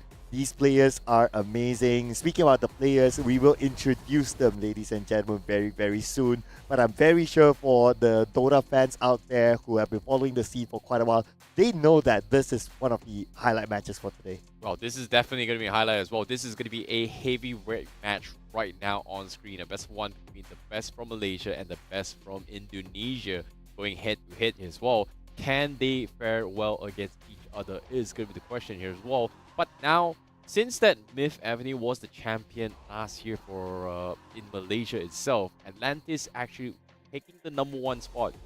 Do you think that Atlantis is a better team compared to Myth then, based on that results then? I mean, for a good few years now, they have been like going head-to-head with each other, even in other tournaments as well.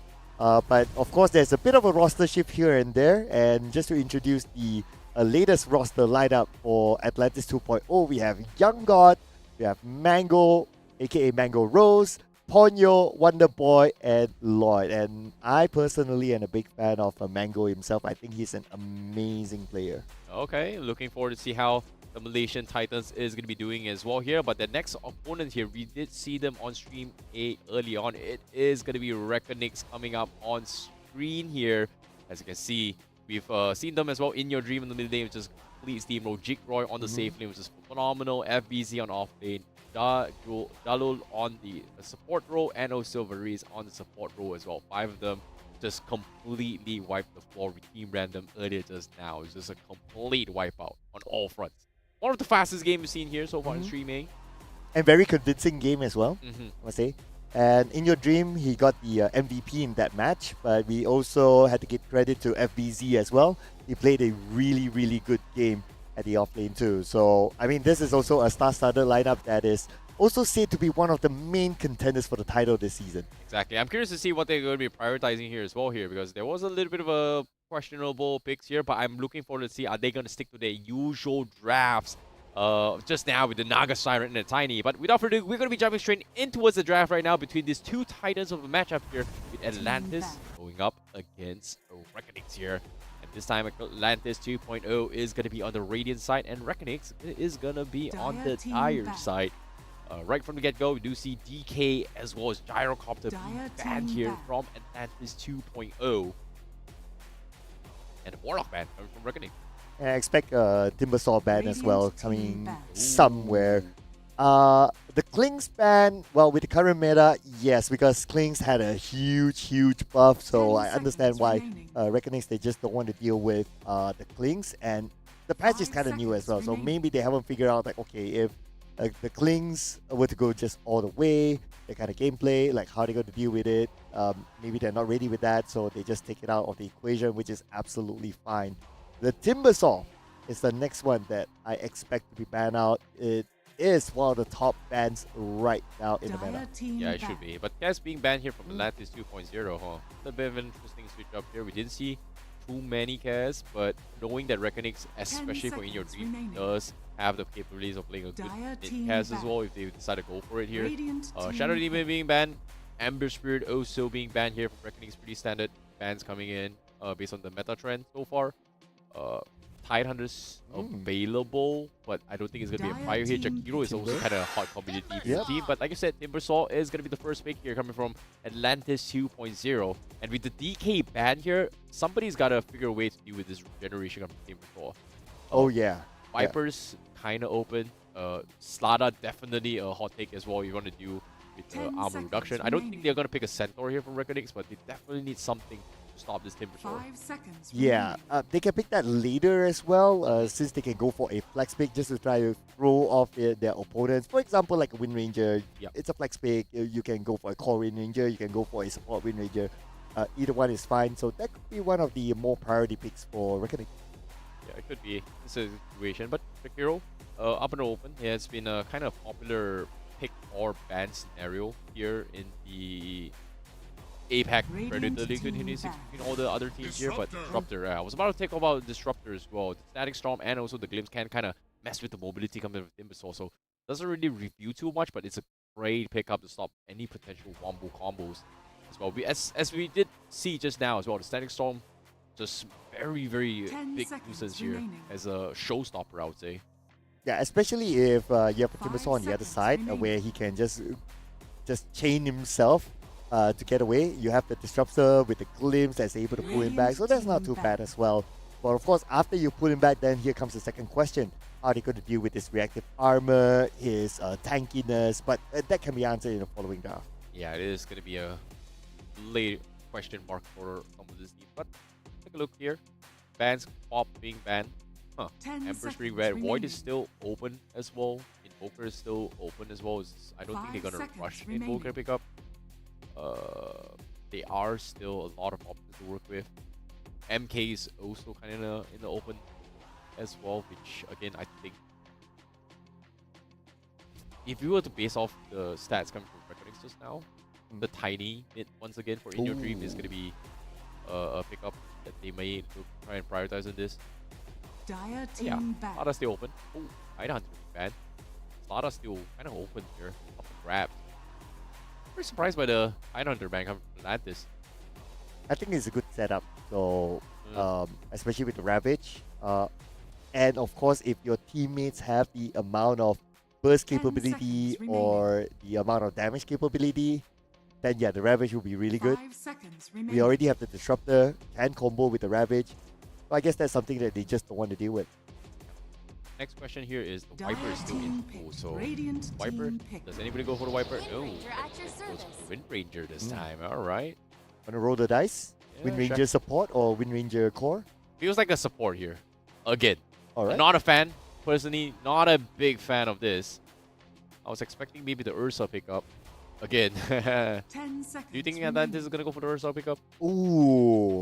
Juggernaut's in the pool as 5 well. seconds. Okay, put it this way. Ursa is good against Timbersaw as well. Yeah, it's really good as well. Yeah. So Atlantis may consider trying to snatch his away. To try and make sure that this Timbersaw doesn't get picked off. But again, by doing so, it pretty much solidifies their draft, right?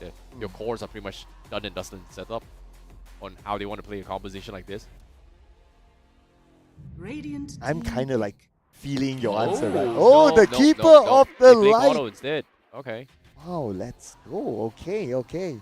I guess this will be a counter engage towards the Disruptor. Yeah, kinda as Yeah. well. It's because they need some sort of healing to actually work with as well. So the Keeper of Light works really well with the reactive armor. 10 So seconds remaining. knowing that the DK is out of the equation, you are going to force Reckonings to 5 play in a seconds situation where they remaining. need Spirit Vessels to play with. which again, will they force Spirit Vessel heroes is gonna be a question. I don't see a Spirit Vessel on Tiny for sure. But I do see a Spirit Vessel on towards an Invoker. So if In Your Dream decides to go for an Invoker pickup, just for the fact that maybe I can do something about it against the Timbersaw. The Cold Snap is great on cancelling the chains as well, which is okay-ish in the middle of a team fight. Well, that's not necessary for early game, but ooh, the Tiny coming from Atlantis here. So that's not going to be a repeat here from In Your Dream. Yeah, for the Tiny. they probably saw the match and they tell themselves that, you know what, you got an MVP and it's In Your Dream, you got to respect the man, right? So you just take it away from him. But I do like the 10 point that you mentioned about seconds the Invoker. Not only does he have the potential of buying the 5 Spirit seconds Vessel, but he also can set up for the Disruptor. Like Tornado goes up, Disruptor just locks everyone in, whoever who got caught in the tornado, and then follows up with the Static Storm. I think it's pretty nice setup. I think go for just AoE damage is pretty good. Yeah. Like I would be a fan of this Viper pickup if they decide to go for it as well. It's just super tanky if Reckonings decide to go for it as well. Like, yeah, there's pure damage coming from Timbersaw, and technically Viper is tanky, but it's not a strength hero. So the Timbersaw can't really take advantage of like, oh, I can shred through tanky heroes, or in this case, strength heroes in that regards as well. So it's not too shabby. It works really well with the magic burst coming from Tiny as well, just because of the Corrosion skin. Once you get your Scepter, which I don't think it's gonna go for the Scepter, but if you go for it as well, it does double the stats as well. So it's pretty tanky. Or you force it towards a pipe hero. So maybe I don't think you're gonna go for the Axe here from Reckonix. I think The Mars is still in Yeah. play, but I like the Mars though. yeah, Arena comes in, Timbersaw can't really get out, but it's Yep. still tankable. So But they did at something to do with it. But at least he gets caught in it, and then within the arena, they can throw the Static Storm, and then they just follow up from there. So I think it's pretty nice to try to lock in the I think we'll go Timbersaw. for the slaughter here. Yeah, 100%. Yeah, Alright. Reckonix is just a safer pick here. You kind of want to have your safe lane and your mid lane options a little bit open. The slaughter is just okay. You know, Corrosion Haze, no brainer. You know, reduce the armor on Timbersaw, make him a little bit more squishy to deal with. With the focus fire 10 coming from Wind seconds Ranger, it does a decent amount of damage as well. Forces Atlantis to kind of 5 seconds debuff their way remaining. through. Like, there's not a lot of heroes that can actually debuff Corrosion Haze, right? You have to go for those hard defensive items here, Garden Greaves, Yos, etc., which it's not exactly great. Radiant team pick. But I wouldn't be surprised to see a Timbersaw go for Greaves and Holy Locket, which is not the most ideal pickup, but you know, just for the sake of like, oh no, I've got a lot of healing power that does not heal my teammates, but heal myself. But now the Timbersaw have to be careful with the Bat Rider as well. Yeah, that's a lot of Lasso damage pulls as him well. back, and then Oh. Disruptor sets it up. Yeah. Yeah. The Sticky Napalm just does 5 so seconds much on remaining. Timbersaw. It's kind of like a spell version of an Ursa Fury Swipe. It's not too bad. You know, I like to pick up a potential to take out the Reconnects here. They do have a lot of single target pickup potential. So if they catch one, burst them down, done. Lack of AoEs. And physical damage. Wait, this is a mid Bat Rider. Possible. Yeah. I think this is a mid Bat Rider. Radiant Yeah. team back. Support Wind Ranger, mid Bat Rider here. Oh. The PL coming into place. Yeah, I was just talking about it as well. They just do not have a lot of AoE to work with. And now going for this PL. And if things start to get out of control, they really can't deal with all this illusion coming from Reckoning. Dire team But back. then again, if you kind of think about it, Reckonix, they have a lot of ways to deal with the illusions. And they have like Disruptor, they can deal with the illusions. Wind Ranger to a certain extent with a power shot. Slada, he wouldn't mind getting hits because he can stack them up to come up with 10 a stun seconds on the remaining. next important hit. So that's going to be one thing as well. Bat Rider, 5 obviously, he can seconds burn down the remaining. illusions. So I think Reconnect, they have a lot of answer to the Phantom Lancer. So the Radiant Phantom Lancer team pick back. is it's kind of like a risky one for me. Yeah, it's a little bit risky. Maybe Spectre would be kind of nice. Seeing Primal, ooh, wow, Primal being banned. So they don't really want to deal with a lot of AoEs. They're trying to shut things down. I don't think they 10 would ban an seconds Earthshaker. remaining. I don't think Reckonix is gonna force an Earthshaker in this scenario. 5 seconds Well, they remaining. could, but that means this is gonna be a safe play Wind Ranger. maybe a little bit of awkward situation coming from their perspective. The Oh. hero ban. Didn't you like the safe lane Wind Ranger idea? Now don't like it. Now you don't like Absolutely it. hate it. It's not a great matchup against a Timbersaw off lane. Okay, Dire team fair back. point. Like yeah, he's gonna hook towards a tree and then you try and get a shackle, but your right clicks is not gonna do too much. Hmm. Might be wrong. Could be. Actually, it's viable. It's not great, but I think it's doable. Puck ban. 10 seconds remaining. Expecting in your dream to play something else. Maybe this is an off-lane 5 Bat Rider. seconds remaining. But I don't think it's gonna be an off-lane. It feels like this is a mid-lane Bat Rider. Straight up. It feels like man. Could be If, support. yeah, I was about to say it feels like a support could be Bat Rider. I support. was kind of hesitating there because there's this Wind Ranger, but then again, now we are theorizing that the Wind Ranger will play as a core, Yeah. and if that happens, then clearly Bat Rider is going to be the support, which is absolutely Radiant fine for me. team pick. Better Bat Rider as a support than Wind Ranger than Bat Rider as a core. Yeah. Right now it's pretty much last support here coming from Atlantis 2.0 to match the Caudal. I think Ringmaster isn't too bad as a get out of jail free card 10 here. seconds remaining. Try and get out whoever's got the static storm to buy a little bit more time. 5 It does seconds do a little bit of remaining. soft buff here. I don't think Omni is good for the repel off the sticky napalm. Hmm. No, I don't think so. Nah, Because Omni Knight, TM. Ew. Okay, yeah. right? It has been kind of popular as well. I was about to say because Omni Knight, if his skills are all on cooldown, he's basically useless as a support. Well, you've got So- Chakra Magic, so technically he is gonna be A-okay. I mean, 10 we're talking about seconds cooldowns, right? Yeah. So that's the thing. But at least for Crystal Maiden, 5 TM seconds has remaining. auras. They can still support the team. But there's a lot of mana regeneration here for You may Atlantis, now select which I your find heroes. pretty interesting. Reckonix last pick goes for the Brewmaster. Okay. So, okay. Looks like a lot of engaged potential here for Reckonix, I must say. I'm actually at a loss on what Reckoning is going to play. Seems like you are right. It is going to be a safe lane Wind Ranger. They are going to play Jigroy on it as well. In your dream, playing the Slada mid. So this is actually a support Bat Rider. And off lane Brewmaster. Okay. Yep. Nice little mix up here coming from Reckonix. I'm liking it. Yep. And support Bat Riders are still pretty nice, right? Like, you just need to... Your job during the laning phase is just to spam your sticky napalm. Yeah, on the at least on towards the Timbersaw, I would say. Yep. So it's not too shabby here. So very, very interesting change in terms of how they want to lane their things here. So I like it. I like the adaptation. There was a lot of thought being put into this draft itself, especially coming from Reckoning. Clearly, you can see that these teams, they are on top of their game when it comes to the draft. Yeah. Yeah. But the CM last pick kind of threw me off a little bit here. I was a little bit questionable. Like, Okay. why did they go for it? Yeah, you give a lot of mana regen. You know, like you've got Koto, great. But why do you need more mana regen? Like, is this for the global presence? Is it because are you going to be playing a little bit more on lane priority rather towards late game? So I have a lot of questions on this CM. But I know there has been rework on towards it. You can block certain damages with Crystal Nova, but I haven't seen the executions yet. at all. Yeah, and generally, CM is always a very risky pick. Yeah.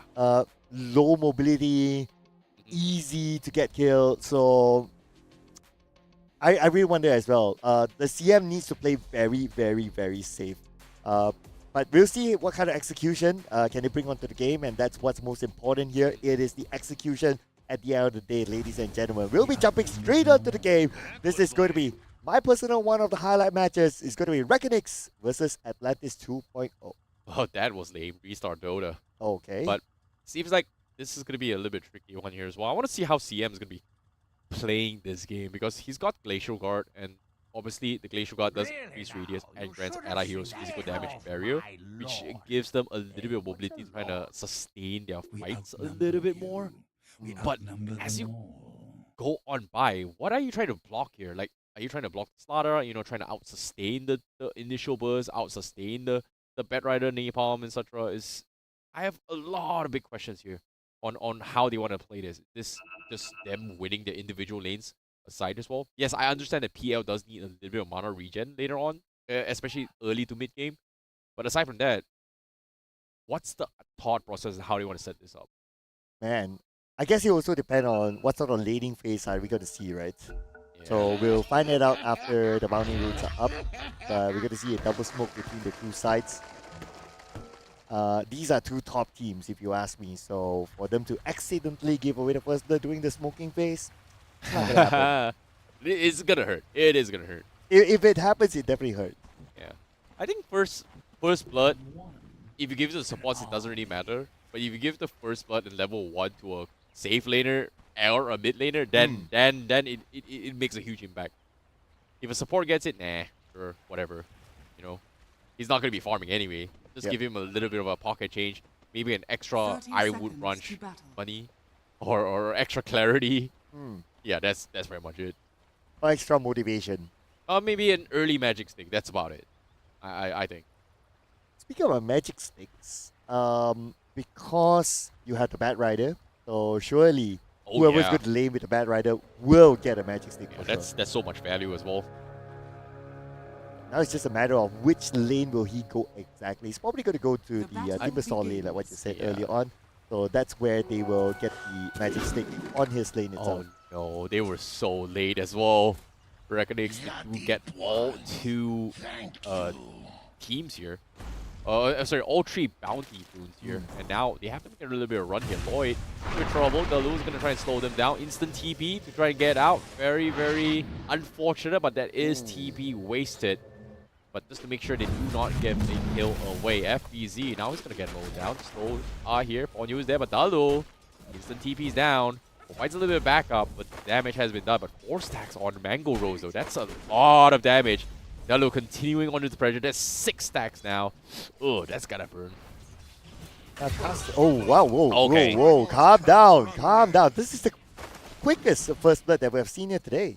Yeah. And for those of you guys watching at home as well, on the Dire side, it is Reckonix. And on the Radiant side is Atlantis. Our top right is a little bit of a mix-up here. So, yeah. Dire team's Reckonix. Radiant team is Atlantis. That's going to be a little bit of small mix-up, so don't worry about it. For these guys watching at home, we'll fix it very, very soon. Very, very quickly. For now. Big Roy. He's buying a little bit of time. He's got a couple of kills here.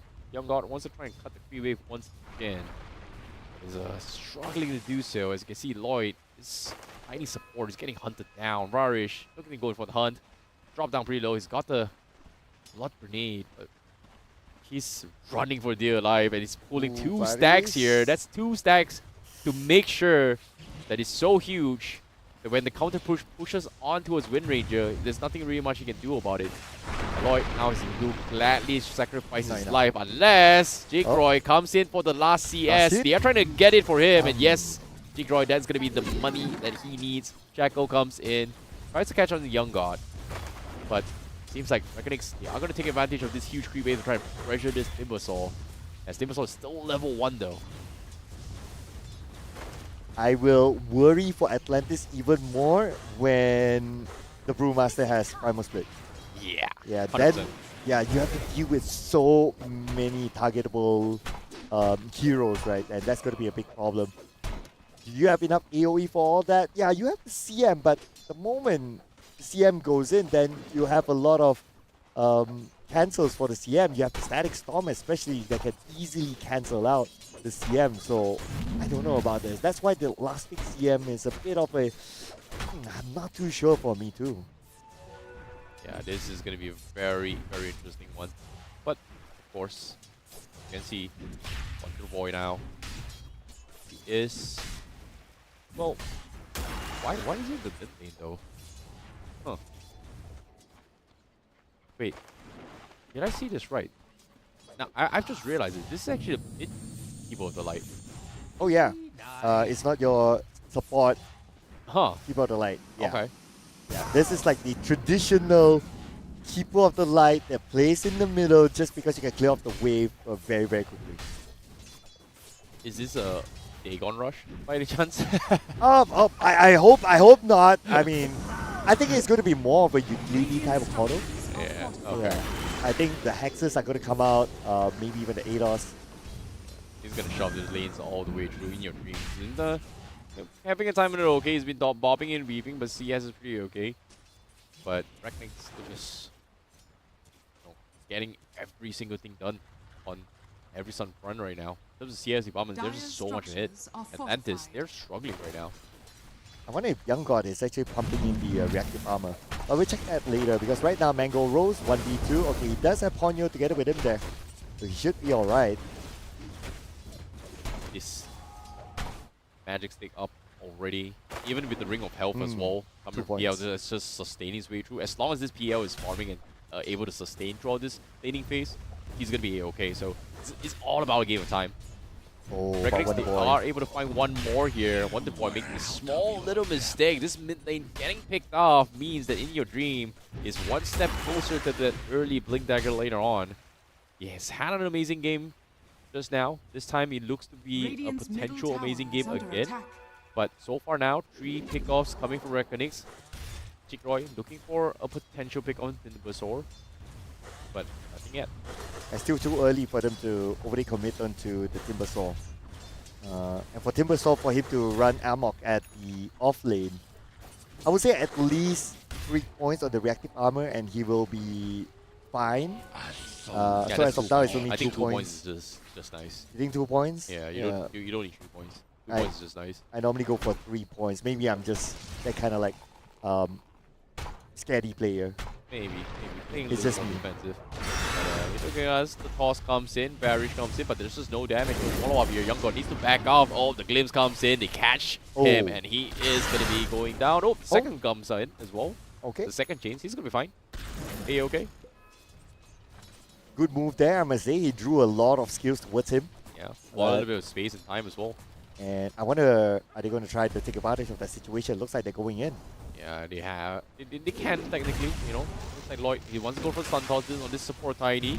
Still trying to get close, but he's getting kited around. The stun comes Lloyd. in. Eventually, he gets outplayed, gets the pick. Ponyo now with 4 stacks. In Your Dream? And the chase comes in. In Your Dream is there. Ponyo is down as well. And that's going to be the Lu with 2 pickoffs on this support Pet Rider. Radiant are scanning. Immediately, In Your Dream goes back and there's a regeneration Dire's rune. middle tower is under Perfect attack. situation for him. Shows up just to use his Are scanning. Corrosive Haste and gives the vision over, and his teammate secured that kill 5-0 right now. But now at the top, looks like Young God not having a good time. He does have Ponyo together with him, but Varish down to the last hit. So close, they need a pick. Parrish is gonna run for it. The haste from high Wonder ground. Boy, and he's gonna get it. Okay, small little victories here for Atlantis.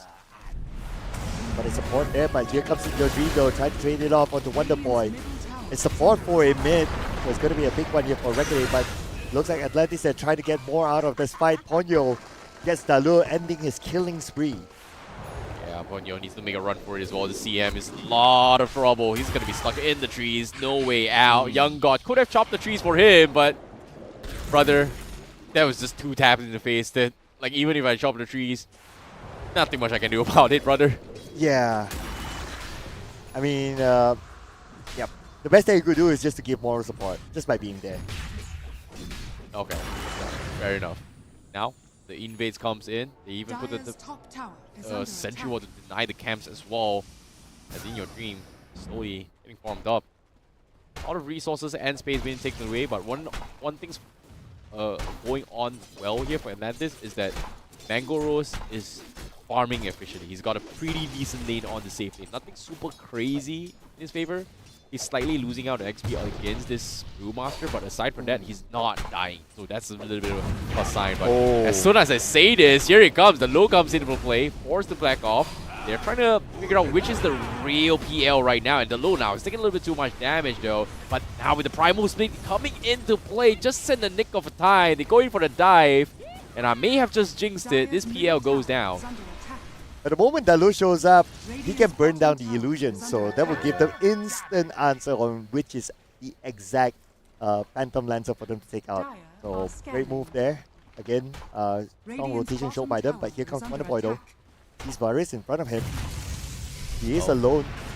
And now he forced out Radiant's Varys and his skills, and he should be able to secure this kill, but Dalul is there though. has been killed. Yep, saves. Ponyo wants to go in for the save as well. They do get a little bit of small little pick offs here.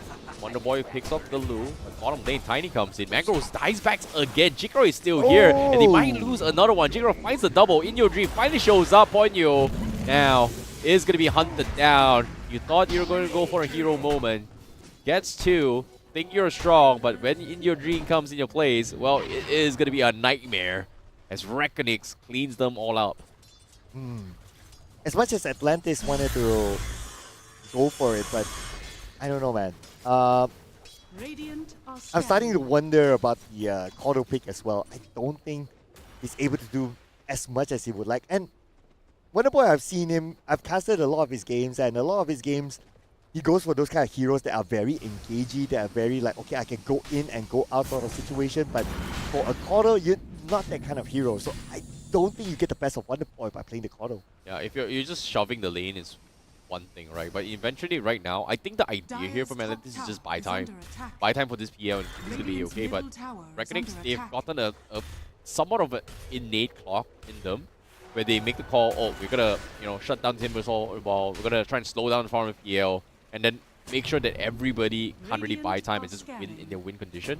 Because eventually, right now, Reckonix, they are playing on a clock. If the game drags on past with the 40-50 minute mark, they have no answers for this PL at all. And that is why they focus on the pushing PL back. So out of all the towers taken out first, they take out the tower at the bottom lane. So now PL has lesser amount of space for him to farm. This Wind Ranger carry needs to really pop it up as well from Jigroy, I would say. Like early game, look at this Maelstrom as well, try and potentially do the late game potential. Like early game, PL's sure, illusions easy to deal with. But In Your Dream, he gets picked out in the middle. What happened right there? Seems like he may have overextended a little bit here. Gets a 3-man gank on him. Giving Atlantis 2.0 a little bit of light at the end of the tunnel. Taking out the MVP from one of the matches today. Yeah, he was so close to his Blink Dagger as well In Your Dreams. He's like 1.6k now. He's dropped a little bit more. He lost out a little bit in terms of net worth there. That's like a 120 minus there, but here comes the glimpse. He is going to catch on towards the Cordo, and they finish him off as well. But Crystal Nova from the side stopped the low and the dragon takes him out, and Wonder Boy somehow survives this. And now Young God trying to save him as well. The Primal Split is about to bleed out, but the toss comes in. They lose the starter. The Primal Split still standing. FBZ still kiting their way through with this Primal Split.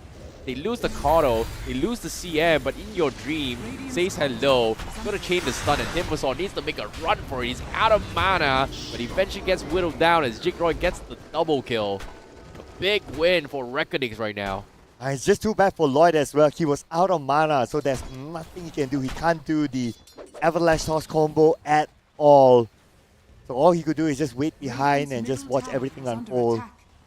Mango Rose did come and provide extra support, but again, he's not farmed up yet to the point that he's able to come out with a good amount of damage, or at least continuous damage, so he still needs the time.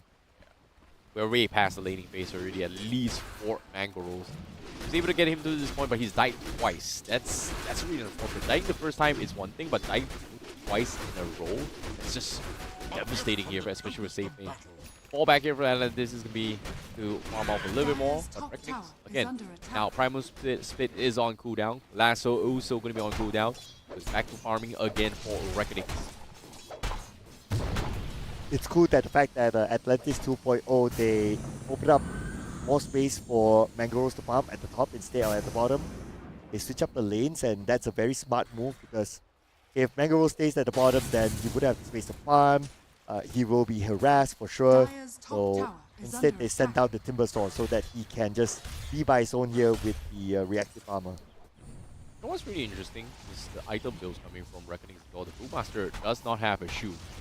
He actually, he's actually rushing for the Radiance right now. He's got 2 bracers just for the health regeneration, and then has a Talisman and Invasion. So this PL is not going to be able to take him down anytime soon. You are expecting physical damage to do a lot of damage onto him, but the moment you don't have your BKBs, you don't have your MKBs, etc., this Radiance is gonna contribute so much in terms of teamfight potential. So Mangoros has got a lot of farming to do, but at the same time here we do see a Phylactery built on this PL. Very I'm not a fan of it, but it feels like a Dato Leong build right there. If you watch him a lot, What's the Dato Leong build? Dato Leong, the YouTuber. Don't know. Yeah, he's really insane when it comes to memeable build. Oh, okay. Yeah. Okay. It's insane. Like you just play Spirit Lands all the way, the Black Tree just does so much damage in the game. Oh, But now, good read. We're going for the engagements here. They found Lloyd from the side. The Tiny's going down there as well, but now they need to get this PL out. The Disrupt comes in. They are going to try and make a run for it as well. The kill comes in, but it's not going to be good enough. The Primal Split just completely holding down the entire fort. Ponyo also goes down. Wonder Boy remains, and Reckonings continues on with their aggression. clean engagement with Static Storm as well for Reckonix. The moment they got those 3 kills, they took down the tower at the same time, and now they will clear off the top triangle too. I mean, 17 to 5 right now, and an 8k goal difference here. Yeah, this is really, really rough here for Atlantis here. They need to buy more time because it's so hard now. From the in-play, the glimpse is there. Wonder Boy gets picked off. Now even the CM will fall. Young God barely being able to do too much here. They need Young God to do a little bit more on this Timbersaw, but there's only so much he can do. The CM pickup is just not helping at all. Very, very unfortunate though for Atlantis. Yeah, because the CM is very easily counterable. I mean, we did talk about the counters, right? Yeah. The Bat Rider can counter, the Disruptor can hard counter as well. You have 2 big counters. And then you have the Power Shot too that can kind of pull, not the hardest counter, but okay. You have the Corrosive Haze that can review its position and with the amount of damage from the Slaughter as well. You know what? I don't know. I don't know about Ponyo. Considering how many KSs that this Bad Rider has gotten here, this is 50 minutes as a support. He's gotten himself a Bling Dagger. The Low has gotten a Bling Dagger as a support Bad Rider 15 minutes a game. So that's how far ahead. He's got 5 kills as well. Radiant's bottom tower is under attack. Amazing Well, stuff. is this a support? No. Nah. Is this a support? That was the support Bat Radiant Rider. structures How are does he has 58 losses Radiant's bottom tower. as a support? Okay, we'll try to find the answer towards that later on, because right now the answer for Atlantis 2.0 is that they lost Mango Rose in that fight, but at least they traded back by getting Yaritz. The support for a core, of course, it is better for Reckoning. And the fight will continue on with the fact that they're looking at Ponyo right now, the easiest target of them all. In Your Dream will lock in the kill, and Jake right now comes in with a triple kill, and is currently on Godlike, looking for his Beyond Godlike. Lloyd not given the space to go up to the high ground, and In Your Dreams will send him back to sleep. Radiant's Yeah, middle this tower is under attack. brutal to watch here. Like Atlantis, their win condition is really out late game here. But again, Reckonings, they just need to close out this game as quickly as they can. This is a huge swing in favor of Reckonings once more. 16 minutes in the game, we've got Blings up on supports, we've got Blings on Slaughter as well. Interesting enough, I was expecting a little bit more of farm coming from In Your Dream, but considering that he's playing a Slaughter, yeah, sure, whatever, man. You know, I've got a Bling. All I need to do, set it up for the team, win the game. And in this case, I think having that's not for now. In the middle lane here, seems like he may have made a mistake. Got picked off though. Oh, Young God gets In Your Dream. Big player to go down there. Atlantis 2.0. Are they going to go for it? Or are they going to assess their capabilities at this moment? Because they're 2 levels behind Reckoning. Even though they got the Slaughter, but they don't have enough further damage to deal with the rest of Reckoning. Yeah, in this case, Reckonings, they could have went for the pickoff. But knowing that Jibril was so far back and farming into his own camp here is just not worth this well. They've already lost the engagement in Your Dream, so there's no reason to rush to. But guess what? They are going to find Mango Rose instead. Lasso comes in. Is he able to get out at all? No, he does not. A kinetic field catches him. RBZ, FBZ is there, and they just go down. Oh, they backed off a little bit. Atlantis thought they are going to be safe. Re-rotates to the other side and then picks them off. That is just... Ooh, that is very patient in their pickoffs. Starting to be hard to watch for Mango Rose. You did mention about how important it is for him to farm. Yep. But they know that, right? They know that, okay, there's an opportunity to pick up Mango Rose. Don't allow him to farm, then objective done for Reckoning. This is a very smooth game from Chicoy.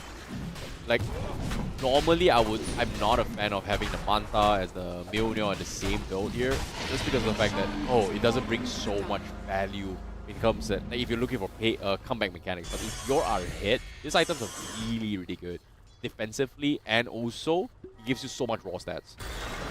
Does help that the fact that the Jigroy has the Aegis of the Immortal right now. Like, So Manta Radiant's is not middle tower is exactly under like attack. a high value damage item, but for universal heroes, it just gives so much value in terms of overall stats, especially for heroes like Winring, right? Radiant's top tower Like strength, is under intel, attack. AGI just gives up damage. So once you get Radiant are the scanning. Manta, is just so much value on it. and look at the setup on the side here. They're just waiting for maybe Lloyd to show up on the lane and they'll all jump in. But Dire's Lloyd bottom tower probably has is a under sense that, attack. okay, they're there. He doesn't have a Radiant's ward top there, tower but is under knowing attack. that he only sees Jigroy but no one else, he knows that it's not the right time for him to go in. Radiant's top tower has fallen. And now with the tower at the top taken down, I mean, we're talking about not many space for Mango Rose to farm. And when it comes to net worth of the team, Mango Rose is in the middle. This is bad news for a hero that Atlantis 2.0 will be very dependent on late game. Yeah, but of course, it's all about timing. It's all about patience. In this case, now upon you, CM, what can he do? Got the mecha though, but oh no, they just as soon as he shows himself, they dive him. He's pretty much a loss. Chow, out in the woods, got gobbled out by the monsters. And that's the thing about the Crystal Maiden, right? It's very, very vulnerable. You get spotted out by your opponent, like you don't have mobility, you don't have big health as well. It's an easy pick-up just like that. And if you have like heroes like Disruptor can disposition you, it's absolute bad news. They even got the Tormentor up on towards the Bad Rider as well. So that means Sticky Knee Palms has no limit in terms of stacks, so that's even more damage here. As long as you're doing some sort of damage, it will multiply. And that's scary. That's really, really scary. And Dalul, instead of just dependent on his sticky palms, he's also the one going in to get the lasso on and also gets kills for himself as well. He has a decent amount of kills. So he's doing very well for the team. And now Atlantis 2.0, they're looking for an exit here. Is he in your dream though? Going in. Go. Catch here. Good game. Status Storm is dead, trying to stop his way through. The low is going to try to deal with this Impresaur, but he does have a pipe, so it's going to be a little bit tanky here. Wonder Boy is pretty much damaged as well, but the low gets Dagon out. He's going to go down, but can he get out is going to be the question here as well. He gets kited around and eventually gets picked off. Now Impresaur is going to look and try to re-engage, but Shackle is there to keep it in place, and that's going to be a triple kill for Jake Roy. Heidi is there, but can we get the Ultra? Yes, we will. Jake Roy with the Ultra kill. Where's the Rampage? Well, on the other side of the map. Yeah, all the way down. No Rampage given, ladies and gentlemen. Calm down, calm down, calm down. But an Ultra kill for Jake Roy. Jake Roy right now is just running away with it. Look at his KD8. 14-110. I'm really surprised that Atlantis decided to fight that. Like, it was a 4v5 situation. They decided to go for it just because, we gotta jump on this in your dream. Maybe you can figure him off. Like, the Dagon definitely caught me with a surprise, but again, wasn't too surprised at all. I kind of said, this could be a Dagon Keeper of the Light. And it happened. And now in your dream model, the amplified damage, so you can definitely go in again. And Aponyo caught in an awkward position as a Crystal Maiden. It's free food for Jikroy. And here comes Lloyd as well from the middle. But look at the amount of damage onto Lloyd. Even as tanky as Lloyd is, he could not withstand the amount of damage by the side of Reckonix. And they're looking for more targets right now. Onto the high guard. It's going to be Wonder Boy down. Jikroy with an ultra kill. Looking for his Rampage. Rampage on the young god, baby. Give it to him. In your dream, tries to get away. Are they going to give him the Rampage? And FBZ! Come on, man! No, FBZ. Come on. Like, you could have turned off your Radiance, my friend. You could have done anything, bro. Like, you could have just said, hey, brother, I got your back. Be a good man. But no, I decide to keep my Radiance on. What's your excuse for denying it to Jigroy? What's your excuse? Dude, what's your excuse, man? Give the man his chance to shine. Protection, bro. Protection, bro. The radiance is there to have attack Radiant's miss bottom effect, tower bro. is Chill, under bro. I save you, bro. I'm sorry, bro. I didn't mean it, bro. Sorry. Yeah, you can say anything I'm you just want. making stuff up at this point. Oh man. Radiant's middle tower is falling. Oh, now they're attempting to try to defend their base. They try to catch G-Croy. G-Croy now could be in trouble, but G-Croy pushed back. G-Croy still survives though. Here comes Mango Rose, waiting for the chase all alone. But G-Croy is well protected by his teammates, and Mango Rose stood no chance. Onyo shows himself, but he better get away. Oh boy. Now Rise continues as well. Steals comes in. They're trying to sustain his Lasso? way through, but the lasso catches on the corner. Static stop as well to zone out the back lines. Timbersaw can't really do too much. They need those BKBs, but he's getting completely mowed down. Beyond godlike for Jigroy. In Your Dreams is there, and GG has been called. Reckonix just completely dominating this game as they will advance into the next phase here. A very, very convincing game once more, and I believe this is an even faster game from their previous game on the previous row. I must say yes. 24 minutes. Wow, that was a quick game. We don't know is it the fastest game on the broadcast because we have another broadcast as well to compare, but this is definitely This a is on very, the faster very side, quick one. 100%. Yep, 100%. Honestly, I didn't expect this based on the teams themselves, but when they came out with the draft, with the Crystal Mana, with the Portal, I felt defeated that time. Yeah, I kind of agree as well. I was a little bit skeptical, but again, at the same time, you know, you can see they're smiling. They're wasn't expecting a smooth sailing here, but they are just killing it. That's for sure. Yep, I mean, Indonesia top seed and one of the teams that is touted to go all the way.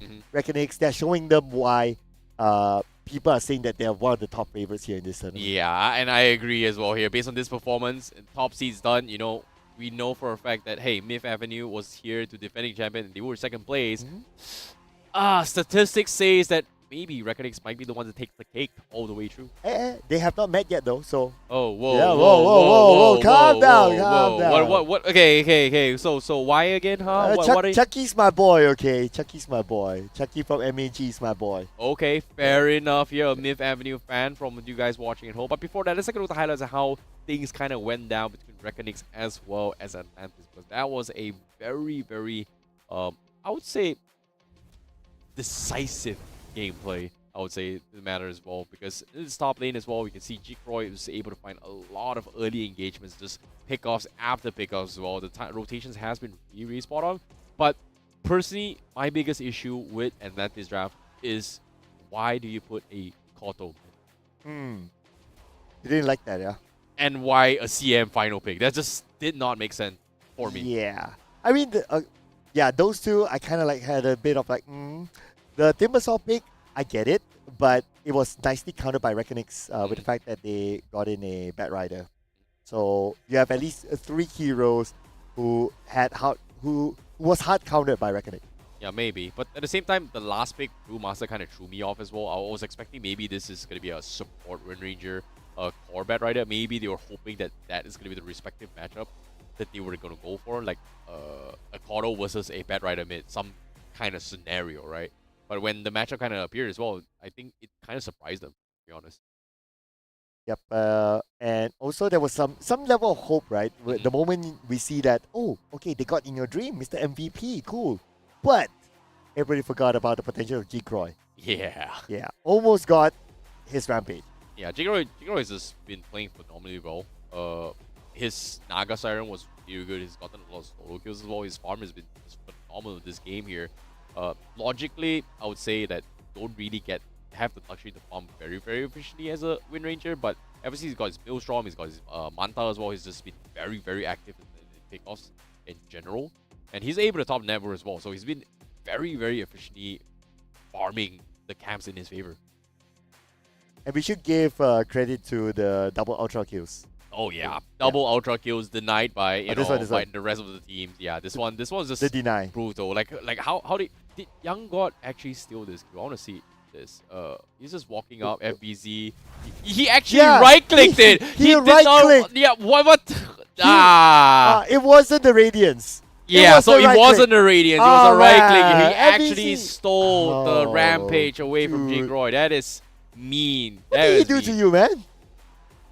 Relax, calm down, calm down. Yeah, I want to see a They're rampage. having Come fun. on, man. They're having Come fun. on. Oh, man. No, I would have had more fun if that was an actual rampage. I'm sad now, FBZ. I pick up you in your game. Now you did this to us. I have no idea what you just said. What? Not like this, man. Not like this, FBZ. Not like this. Okay, anyways, let's take a look at the scoreboard as well for FBZ. For FBZ. Reckonix as well as Atlantis in this scenario here. Let's take a look at this was scoreboard 42-9. This was a complete storm here coming from Reckonix once more here. One-sided match here, and obviously Jake Roy has one of the highest net worth in this game. 19, 1, and 15. Just need I say yours well. He's got 19 kills in this game, 1 death, and 15 assists. Things has gotten extremely out of hand in that game. Yep. So this is undeniably the MVP for him for sure. And you mentioned about how important Mango Rose is to farm. Yeah. 0-7-0. Not even an assist. Yeah, that was just very, very unfortunate as well. Things didn't go in plan in their favor as well. I was expecting maybe Tiny mid or something like that, but Tiny support looking for the setup just didn't work. Like, nobody could actually do anything about it. Like, we saw Ponyo set up a couple of kills here, but I feel like the most underrated person that I did not talk about is Bariz's Disruptor. This static stall timings has been so spot on. Whenever he sees Young God, all he does is drops his static stall and makes sure this Timber Saw is completely useless most of the time. I'm glad that you remember the supports. Yeah, man. You gotta show love to sports, man. Yeah, man. I mean, his static storm, like what you mentioned, how he set it up. 26 assists, though. Oh, yeah. He's the reason why they have been winning fights. That's why I brought it up. Oh, yeah. Okay, that's more than half of their total kills. So, Yeah. Yep. It's just a lot of magic plays here. Well done, Thomas Worries. He's very, very on point in the static storm here. And I'm curious to see who the MVP is based on the stats as well, because we do have... I mean... Yeah, it's gotta be the come guy. on. Not Brewmaster. Yeah, not FBZ. Yeah, not FBZ. We still have to give it to J-Croy, ladies and gentlemen. No rampage. FBZ stole it away from you, but don't worry. We got your back, J-Croy. Here's your MVP. Take it.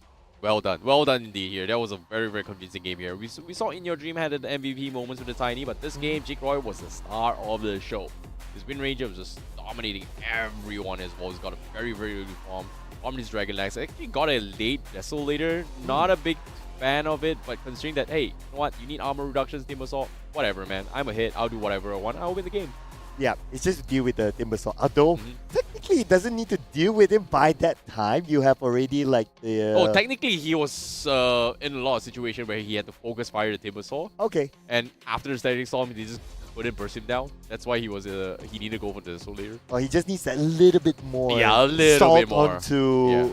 I wouldn't say salt onto the wound, but salt onto the half-boiled egg or something. I don't know. I think they had the objective set up very, very nice as well. Focus on Timber Saw, ignore the TL. PL did not have a good game. And for some reason, the Bad Rider was able to outfarm a lot of people. Very early Blink Daggers as well. So that was a huge win here.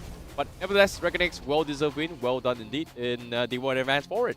But for Atlantis, they still have a second chance. It is a double elimination after all. Yep, they still have the lower bracket run, so we'll need to check out what the update is on how the brackets are on the lower bracket, who could be their opponents. But of course, if you want to know further updates, you can check out the social medias for more updates regarding the APAC Creator League 2026. And if you happen to be in Delhi, you drop by the venue this weekend. Exactly. The Grand Finals is going to be fun. It is going to be explosive. They are going to be LAN. There's a lot of activities and content available as well here. It's not just Dota 2. There is going to be Valorant available as well. So be sure to mark your calendars and come there. Yep. But for now, ladies and gentlemen, we're going to take a short break. Rest not. We are still not done yet with our day. There's still a lot of amazing matches. So stay tuned with us, ladies and gentlemen, and we will see you after this break. It's powerful, flexible, and ready to go.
sleek, swift, Neo, power in hand, watch it go. AI smart, runs the show. Style and speed, you already know.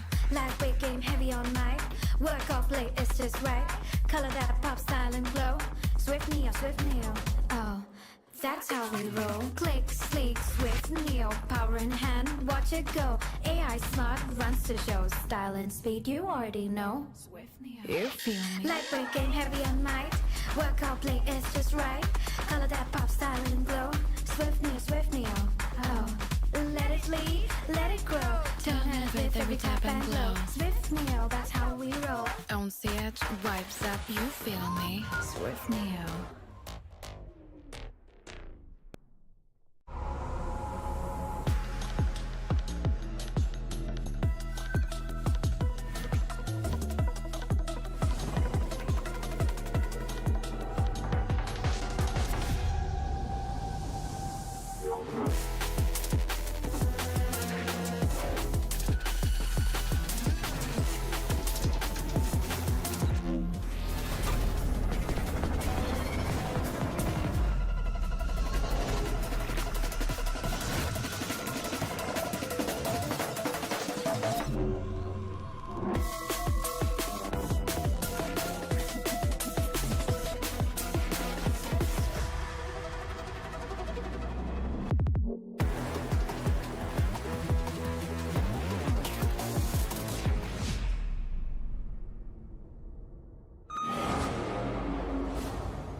The all-new Acer Aspire Lite with up to 13th gen Intel Core i7 processor. Enjoy sharp visuals on a full HD display with a flexible 180-degree hinge. Lightweight at just 1.59 kilograms. Powerful, flexible, and ready to go. The Acer Aspire Lite with up to 13th gen Intel Core i7 processor and a full HD display. Lightweight at just 1.59 kilograms. It's powerful, flexible, and ready to go.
Click, sleek, swift, Neo, power in hand, watch it go. AI smart, runs the show. Style and speed, you already know. Lightweight game, heavy on night. Work off late, it's just right. Hello everyone and welcome to the Asia Pacific Predator League 2026 here, and of course with our digital partner Flipkart. Welcome back once again. You guys are currently watching the stream for Stream 8. My name is ICBaby12 and he is Sir Cloud as we take you through the commentaries for this upcoming match. Now, this upcoming match here is going to be a little bit of a in-house rivalry here in home ground, I would say. And it is at the one of the big stakes game as well because it's the lower bracket. Oh. That means the team from the next game will be eliminated. Yeah, whoever loses this upcoming match is going to be eliminated here. And interesting enough here, this is going to be Team Asterix going up against Team Random. So it is going to be India versus India for this upcoming match. But to keep you guys updated on how things are happening here, let's take a look at the brackets on how all the teams has been performing so far in upper bracket and also the lower brackets. See how some of these teams has been doing okay, or are they not doing okay. Now, for now in round 3 in the upper brackets, I would say Myth Avenue Gaming and ZZ is still on top, and then we have Interactive Philippines as well as Reckonix also gonna be on top. Whereas on the bottom, this is where we start to see how things are happening in the bottom here as well. Asterix going up against Randoms. This is where whoever loses this, they are out of the tournament. Yes, and obviously whoever wins will move forward into a losers round 2, and they will face off against either next time by MPH or the Mob. So it really depends. So we will check that one out later. But this is also the first lower bracket game that we're going to see. So that means the first elimination then. Yeah, someone is going to be eliminated here. And it is a little bit interesting here to see Malaysia's #1 seed be in the lower brackets round 1 as well. They are going to be playing against Baroja later on as well. So it's a little bit awkward, but let's see how things are going to be happening here as well. But now, let's talk about the matchup here. It is going to be Asterix going against Team Random here. India versus India. Yep, and we get a bit of a taste of how Team Random play. But we have no idea, at least on the broadcast, or our broadcast that is, how Team Asterix plays. So I don't know, this could be okay. And also this is also one of these rematchups from their India qualifier as well. So Yep. I'm pretty sure these teams are familiar with each other, so that's going to be interesting to see how they overcome each other, especially with the new patch. Cas ban, Cas pick. Here's go. That's going to be something that is very, very popular here from the India qualifiers itself here, if you guys have been watching and following the entire Predator League itself here. But let us introduce our boys on Team Asterix here for the first time on Stream A itself. This is HVK, Pinkman, Trish, Abi, and also MNC, representing from Asterix. HBK, the Heartbreak Kid. If I'm not mistaken, he was at APAC Predator League last season. Okay. Yeah, if I'm not mistaken. It could be the same person, it could be not. Okay, but we'll check that out later. But what we're sure is that the Team Randoms, this will be their second game on our broadcast, represented by Pasol, Todoroki, Archmage, JN, and Zapeto. Now, this is going to be their, I would say, redemption arc here, starting this for Team Randoms, because that game against, how do I put this, man? Reckonix was a little bit awkward. I mean, But considering that Reckonix has been rolling over everybody else, I don't know, man. This is, we haven't seen the full capabilities yet. Maybe, you know, warm, they may be a little bit of question marks here. But without further ado, let's jump into the draft to kick things off here. Let's not waste any more time and jump straight into the game. Asterix going up against Randoms. Draft is on its way right now. Radiant team back. alright, so here's going to be the draft again. So, I guess we're going to see the Timbersaw ban. That was one of the 10 bans as seconds well remaining. when Team Randoms played against Reckonix, which 5 seconds remaining. by the Team two back. games that we have seen of Reckonix, they are quite clear to be one of the top teams around. So like what you said, Team Randoms, they didn't really have the 10 chance to show seconds their remaining. stuff. So this could be their opportunity to make this big comeback here. I think teams to 5 watch out. So we've seconds got the remaining. Mongolian team. Oh yeah, Also to ZZ. be watch out as well. ZZ is also a team that you have to be watching out for as well. For now, Jakiro has been banned. Not sure if they're going to be banning the Kaz or not. It's something that they are very, very comfortable. And they've been playing a lot of Kaz as well. Dire Randoms and team back. Asterix, but the Prof is being banned as well. This is a unique ban here, but of course, global presence is something that Dire has a lot of team back. little bit of a issue when it comes to macro gameplay. But not a fan of it now. 10 Not a fan. seconds remaining. The Timbersaw is still open though. Yeah, Timbersaw is definitely a must go. 5 But seconds despite all that, remaining. was Timbersaw really that broken just now from what we saw? Not really. Obviously, there are ways to counter it, right? Yeah. But is it still a good pick? I would say yeah, it's still a decent pick. But after that, you might want to consider like, okay, maybe we ban out like the Bat Rider, those kind of heroes. So Yep. if you can pick a Timbersaw, why not? And Asterix, they will have the first pick later. So if anyone were to ban out the Timbersaw, it would probably be Team Random. Now, speaking of random as well, I'm curious to see if they're gonna go for the heat competition here. Like, Warlocks is so good in the first 5-6 minutes of the game. Make sure the carry doesn't die to Shadow Ward. There's so much healing. But later on, it's just like, oh, okay, yeah, healing, no healing. So what? I don't really care. So we saw a couple of cool moments here with Gyro in towards the Warlock Radiant combo. team back. But Disruptor's gotta Dire go, man. We've team seen back. so many Disruptor games. But, oh, okay. Seems like Asterix, they are gonna ban the Invoker. We did see Invoker 10 core coming from seconds randoms remaining. though. With a very interesting draft. They will do prioritize Dire on the team Slada back. Radiant a team little pick. bit. Oh, Shadow Shaman being banned, Lion being banned as well. Shada. wow. But Slada is still open. So Asterix, do they want to pick the Slada away from randoms? Is the question here. It was a comfort pick from randoms. 4 supports Dire team banned out by Team Randoms. Wow. Mirage. 4 utility supports to be exact. Okay, I did not expect this Mirana pickup though. All right. I really did not expect this as a first pick Mirana. Why not? Well, the Moonlight Shadow is great and all, Radiant team ban. but do you play this as a support or a core? Hmm. Because personally, like flexibility is one thing.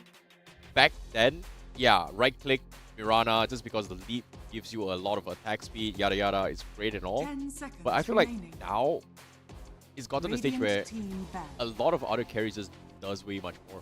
Like your Moonlight Shadow is great, but your massive ultimate do a lot of damage here. It's not like his right click is really, really broken as well. His innate ability is not that great as well. I mean, I'm not a fan of putting 10 Mirana in support. seconds remaining. Um, Team I think ban. Mirana is okay as a core, but like what you say, right? There are many other core options. Like even if yes, it's going to be a Mirana core, then SD we have this Mirana question combo, of let's like, go. Shadow Demon's really, really... Yeah, sure. In Yeah. top tier scene is broken. You know, shadow- disruption into arrow is 10 nice. seconds Correct. As a support remaining. role. yeah, then that would kind of work as well. But if you put in Mirana just for 5 Mirana, let's say seconds without the remaining. SD, then I don't know. There are a lot of other better picks. You gotta have the best opper in the game. Yeah, wrong game, but you get the reference. Oh yeah, I know what you mean. Best sniper in the game. Not the sniper hero, but sniping with the arrow itself. Okay, what if, right? Because these two teams, they're probably familiar with each other. Team randoms, their first 4 bats are all utility supports, and now Asterix, they're out of utility supports. So they Maybe, go for they Mirana could. instead. They could. But I wouldn't be surprised if randoms pick the exact same draft they played just now. With their Invoker, with their TA, That's why armor it's bad. reduction. Oh, no. Yeah. Well, yeah, Too sure. bad. Feels bad, man. All their cover picks has been bad. Dire That's why they team know each other. Well, at least they've got homework. A little bit. Yeah. Not been bad, though. For Team Random. We can kind of argue that Slug can be a support as well. So, I don't know, man. That's weird. yeah, you can argue that. But yeah. anyway, That it doesn't not matter a because fan it's of bad. it.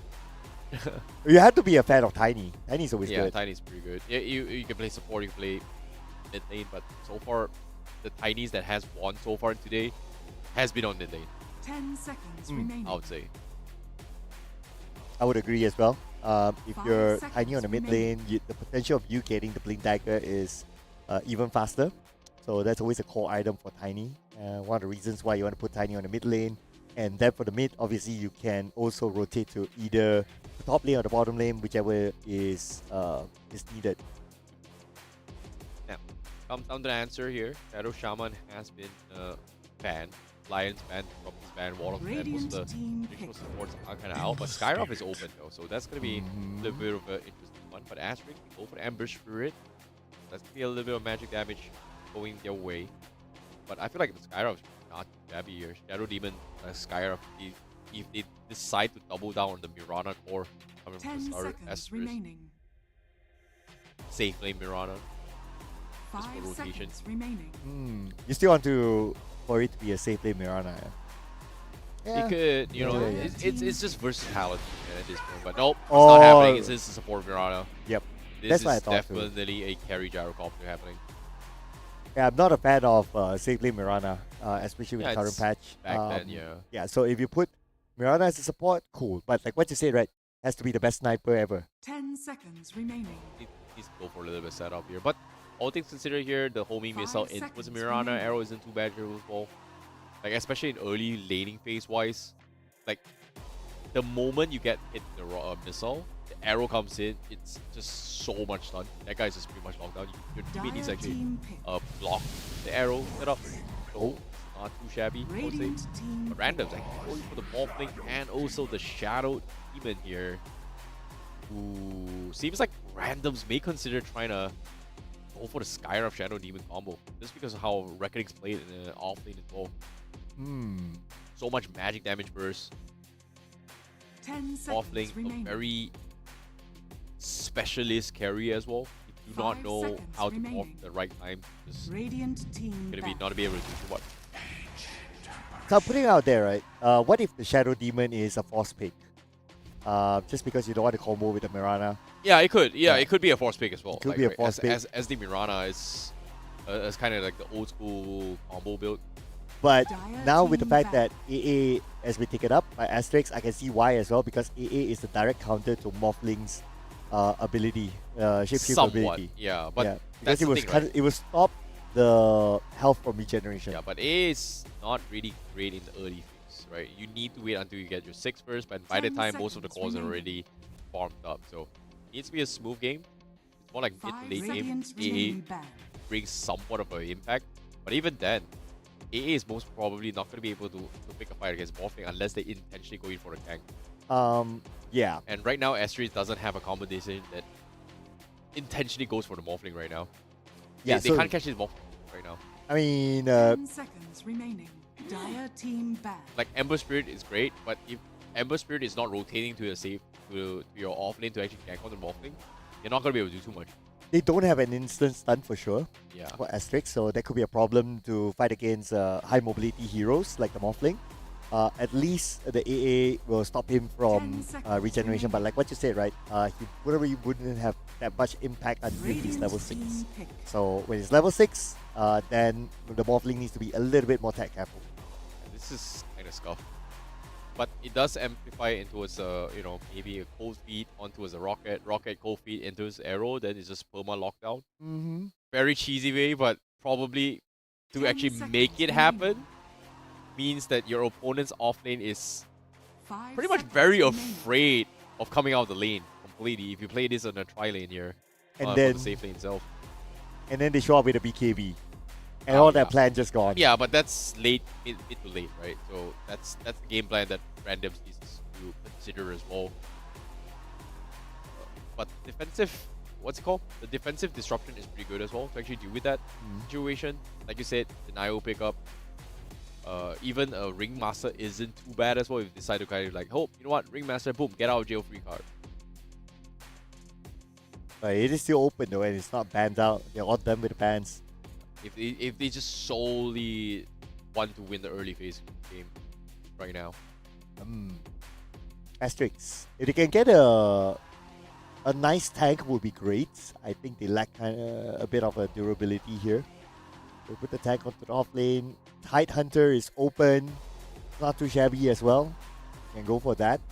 It's a big setup guy. I wonder if they want to go for something unconventional like a Bristleback that works well against the Dire Morphling. team pick. But looks like they're going to go for the Night Stalker. Okay, interesting. Okay, so Night Stalker, you have silence as well, so that's going to be useful against the Morphling. Doesn't allow him to get away that easy. So that's probably the reason why they lock in the Night Stalker. Can be kind of tanky as well. 10 So that's seconds alright. remaining. Now it's time to team random.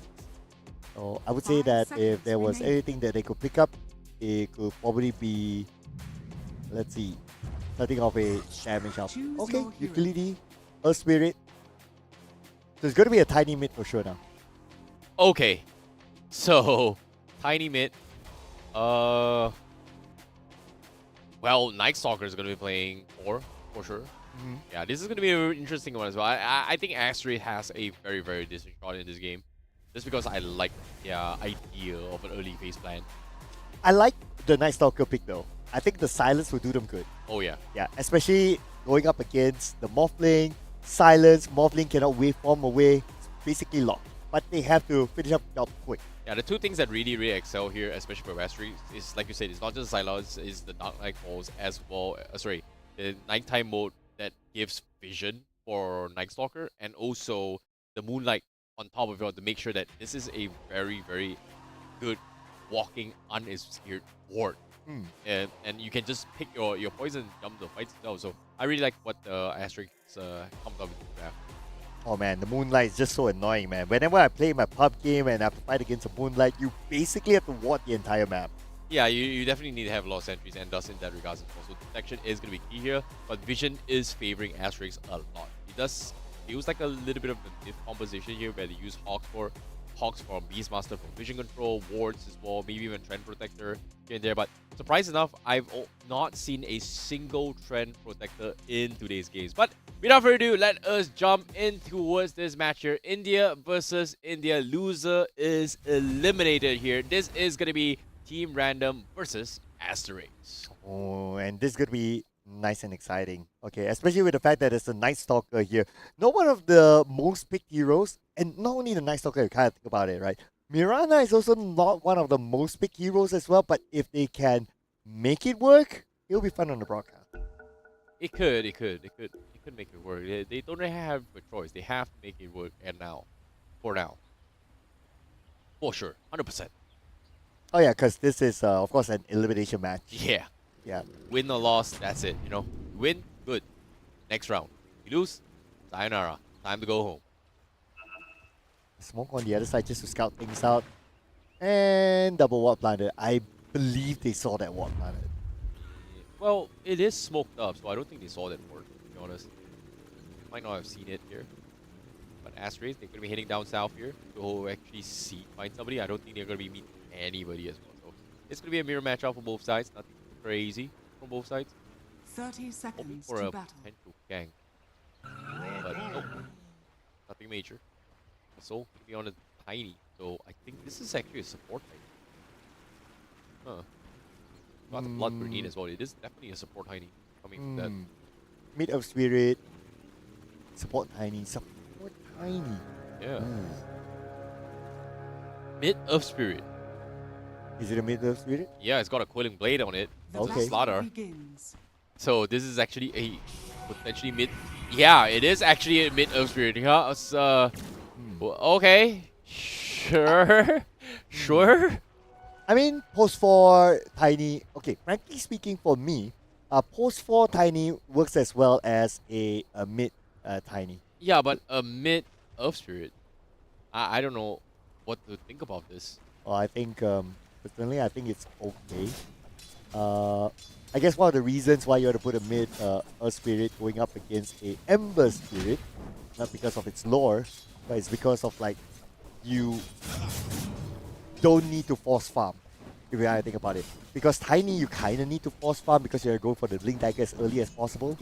And because Ember Spirit, you have that burn damage around, so I would you prefer won't a be that Void easy. Spirit or a Storm Spirit in this matchup instead of a...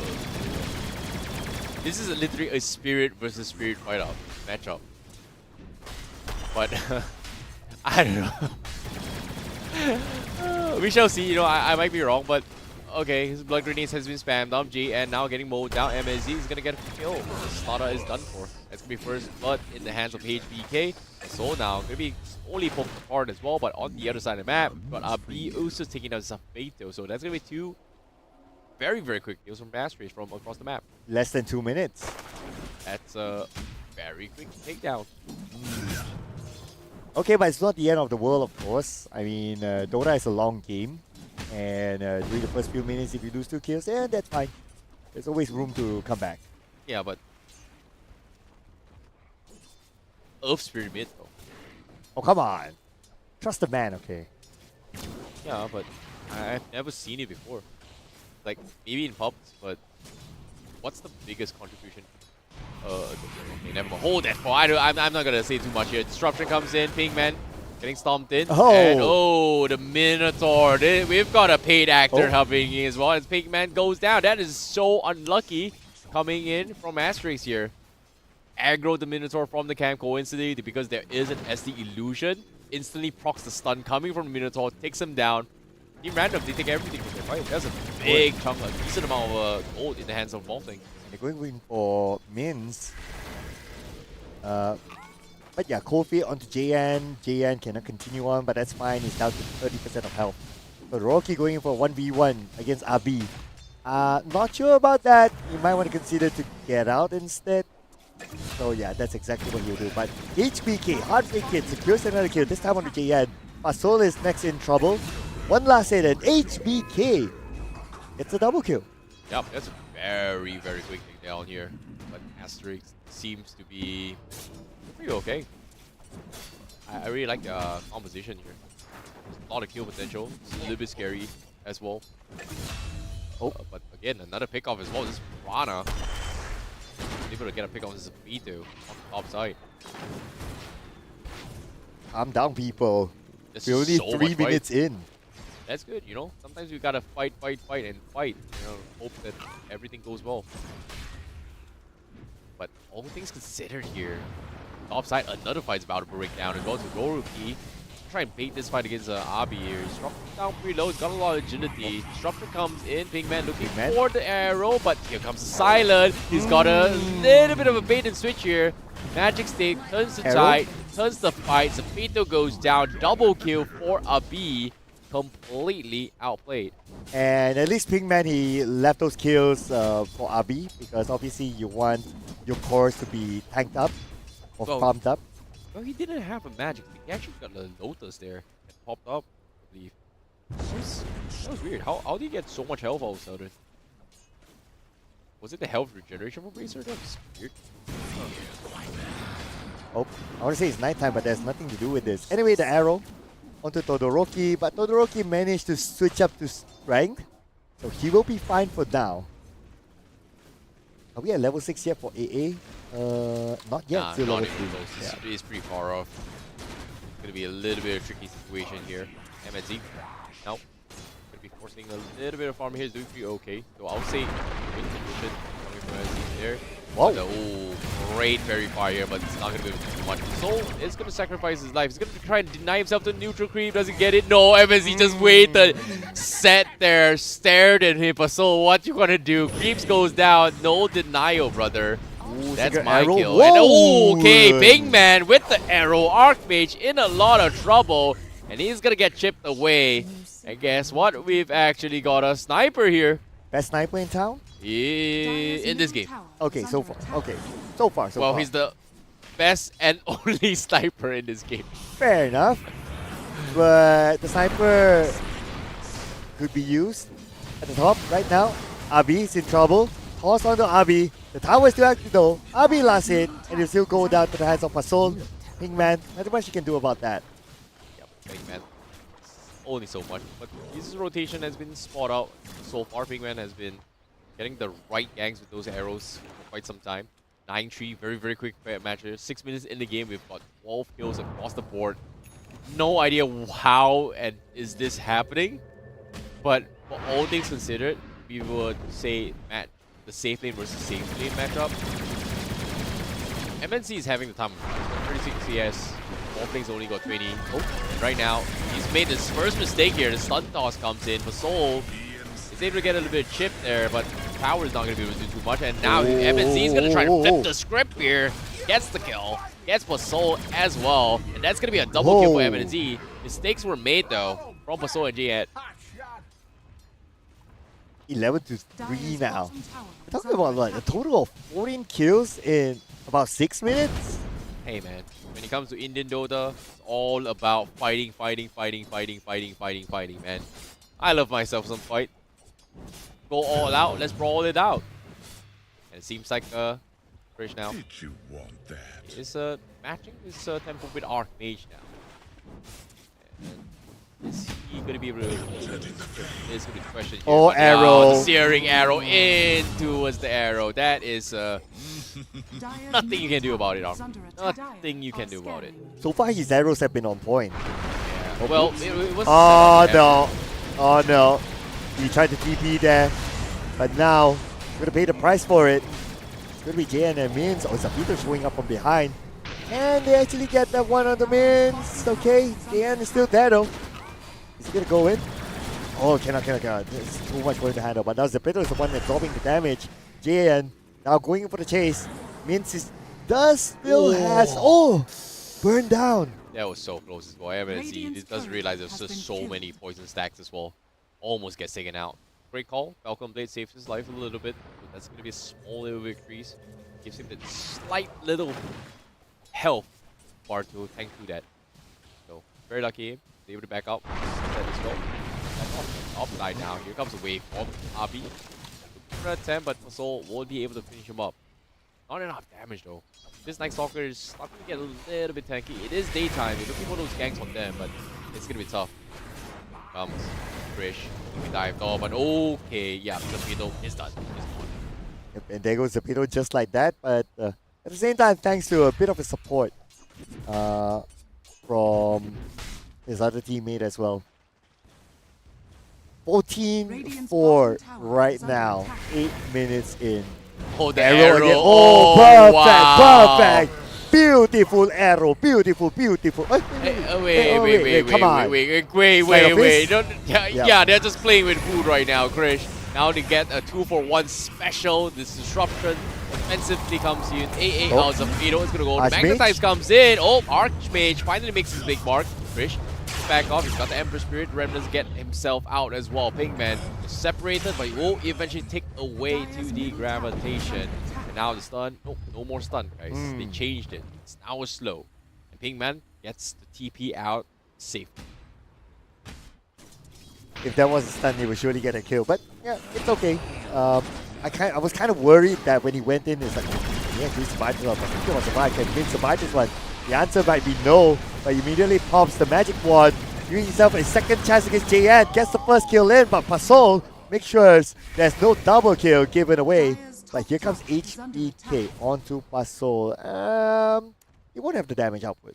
No worries. Unfortunately here. Created a nice little attempt here. Stun toss in towards the Slaughter stun. Isn't too bad, but they just need a little bit more. This is because like they're choosing the wrong buttons. Like we know they need to slow down this gyrocopter, but this gyrocopter is already a hit. It's got the Falcon Blade, it's got a lot of health, it's got a lot of value in terms of regen as well. Time in the game, you definitely need to find squishy targets. And so far, every single lane has just been fighting, and Zafito now, he's getting burned by the Dire's urn. middle tower is under Level attack. 4, Tier 1 is done for as well. Does he not want to deny the tower? Zafito. Oh. No. Oh, no. Chris says, you're right, it's Never my mind. tower. Thank you, my money. Dire's Yep. middle Yum, yum. tower has Never fallen. mind. Nom. It is dinner time though, just saying. Yep. But 7-6. Okay. If you kind of think about it, right? Even though the kill gap is kind of big, but the goal difference is only about 3k. What? So it's not like they're running away yet in terms of goals. So I would say that there's still a lot of comeback potential here for Team Random. But obviously they have to stop getting picked off Radiant's just like bottom that. tower is But under now they're attack. looking for Todoroki. Oh. They got a very aggressive Dire's score. top tower Astra is is just under attack. leading the charge economy. They've got everything on lockdown as well. There was just so much pick off as well. This Mirana first pick, personally, I'm not a fan of it, but the way how they drafted it is kind of worked in their favor so far. Now Pinkman is going to try to set up as well. The Searing Arrow comes in. Nope. No follow up the arrow by Archmage. He got a big magnetize though. You have to be a little bit more careful, but they don't really care. They are going to go for the chase. The rest of them are going to be back off. The Searing Ice Chase Blast. connected into his 2 Ice Blasts, Fido and JN. They are going to bleed out. They are going to get weaned out, and that is as Astrid wiping them off. And now even this tiny Fasol is on the run, and he goes down. MNZ takes another. This is 11 minutes into the game, and we've got 26 deaths or kills throughout this entire game itself. The other good news for Team Random is that it's still a 3k goal difference. So that's alright. Just giving them a bit of a positivity here. I think in terms of goal difference, yeah, you can still make that comeback, but they have to stop getting picked off. That's the only thing right now. Yeah, they have to calm down 100%. Dire's middle tower is But under seems like attack. the farm-wise, Astralis has been, able to diversify to farm with all their positions so far. 1, 2, and 3 is doing okay, Bounty. and they've been doing okay. And even MSZ, look at this, he's got a decent amount of Radiant's stacks here. top tower is under Black attack. Cannon, this is exactly the I wouldn't say the most ideal scenarios, but does feel like he's had a time of his life. He's got 6 kills, 1 death, 36 last hits, 12 minutes game. That's a lot of CS Radiant's middle per tower minute is ratio into under the CS attack. department, so he's pretty farmed up. Oh. Oh, Pasol, he did not go for the stun, and now the nice toss comes. toss. Oh, nice one though. Very nice, but NNZ says, you know what, I saw that from a mile away, and now I'm going to chip you away. The missile comes in, he goes for counter stun, but he stun. does have the rocket barrage. Oblige. But GN, he's still Oh. surviving, he's running in the river as well, he's got the HP regen. Zebito. He needs help. Can he That's get the it. tap? Oh, Oh. yes he does, just enough. MNZ gets it right at the tip. I thought the disruption would come in, but okay, he got what he wanted. And now in the middle, we have Chris here against Archmage and Spirit Vessel onto him. Still going in for the chase though. Archmage can easily roll up to the high ground. This is gonna be a little bit of a long game, I would say. But Asterisk, they are gonna try and pressure onto the top side for Soul. However, it's gonna be farming a little bit on the sides as well. This Tiny hasn't been able to do too much. They've just been babysitting their cores on the side lanes as they're not actively trying to find fights here. Whereas Asterisk just doing so. And they're taking so much space. They're clearing so much positions to a point that now even their safe jungle Dire is are being scanning. invaded so far. And they just realize, oh wait, these jungles are still alive, awake. Todoroki is actually Dire's top farming tower safely. is under Yeah, I mean, attack. look at the deep warding by Team Asterix, right? Yeah, they've got so much vision control. So much, and they even have one at the triangle area, so they have everything complete. Now it's just a matter of them executing their plan. Speak about execution of a plan, they might catch someone at the top. Nobody's there. This is gonna be a rough game for Random. Not the most ideal scenario for them as well. Dire's top tower is under attack. As you can see, a couple of games coming in. The end. Gonna be probably the sides here. Like, a little bit aggressive, but the moment this Slaughter has a Blink Dagger, he'll be okay. It's very close to it as well. It's gonna hold away. Just need one more last hit, two more maybe, and he just got it. Well, one more. Yes. Oh, there you go. Blink Dire's Dagger top on its tower way. is under This is attack. where they can get a little bit more active. But Radiant the Moonlight are Shadow has been scanning. popped off here. Exodus, they want to try and engage Radiant's this. bottom tower And I'm pretty sure is they under heard the attack. Moonlight Shadow. They are going to back off. Here he comes. Comes Chris. All alone though, his teammates are too far behind. Pigman just arrived, but then again, there's nothing much that Pigman can do. But here comes Mitz with the damage output, securing the kill onto Todoroki, the target that they want, Archmage as well. And while all that, Mitz is on a killing spree, but JN now being chased down by none other than Mitz on the JN right now. Triple kill for Mitz on the mega kill streak. Only Paso managed to survive. Yep. And now Soul on the run. Asterisk, they had the first jump, they had the vision control. Everything was perfect. Set up into its perfection here for Asterisk, as they've got everything completely locked down. Now, this is where things get a little bit out of hand here. What's the comeback panic for Random? Because this core Earth Spirit is my biggest issue. Like, you've got Magnetize, you've got hit everybody, but that's provided if Asterisk is all picked up. But now Syricane comes in, walks in towards the Rocket Barrage, even blocks the exit as well. Archmage comes in, the Ice Blast, not going to be able to connect, but the Rocket is going to be there. Does he get denied? Nope. Is going to go down to MNZ. And there goes Earth Spirit in. So now, waiting for the stun and the toss as well. He's going to try and disengage, and where's his teammates? Yeah. Is he alone? Okay. It was kind of risky there though. I was kind of worried for a moment, but after that he disengaged, so that's okay. What's the win condition right now and how Team Random is going to come back? Ooh. Well, this Morphling gets a ultra kill. Probably they have a chance. Now DN with the blink, stun comes in. Can they get the follow up? Try and get Krish. No, he gets out the Shadow Poison. Very, very close, and he is gonna be fine. He's fine. Oh, JN wanted to go in for the chase, but then again he's well protected by the rest, and JN baited it. HBK got a double kill.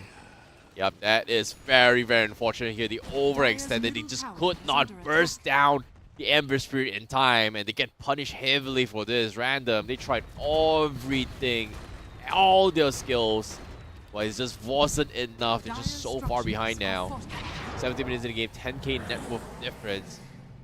And this Gyrocopter is starting to be a big nuisance as well. Eventually, MNZ, a lot of works and worries, the damage that they are having compared to Team Random right now. And now it almost looks like they're just trying to bait out the members of Team Random to come towards their side. The moment they do that, they probably pounce. Okay, that's probably the signal here. Yep, that's the pounce that we've been looking for. And Zapata is the first one to fall. Now JN is going to be the next target. There you go. Very nice pick. Now Abi, again, got vision control. Gonna be able to see a lot of things in this scenario now.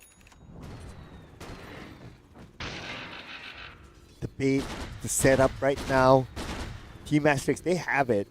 And Team Random, they have to realize that, okay, the next something off that they see is probably going to be a bait. But speaking about something off, this is something that they definitely did not see Abi just going in like that. With a Blink Dagger. Surprise. Surprise, surprise. As of yet, they are going to go in for the hunt again to Doroki. All grouped up down south here. I'm wondering what they're trying to do here. Here catch comes in. Here comes the AA out as well. It's Ice connected Blast. to Doroki, but no, Oh. he dodges right at the moment.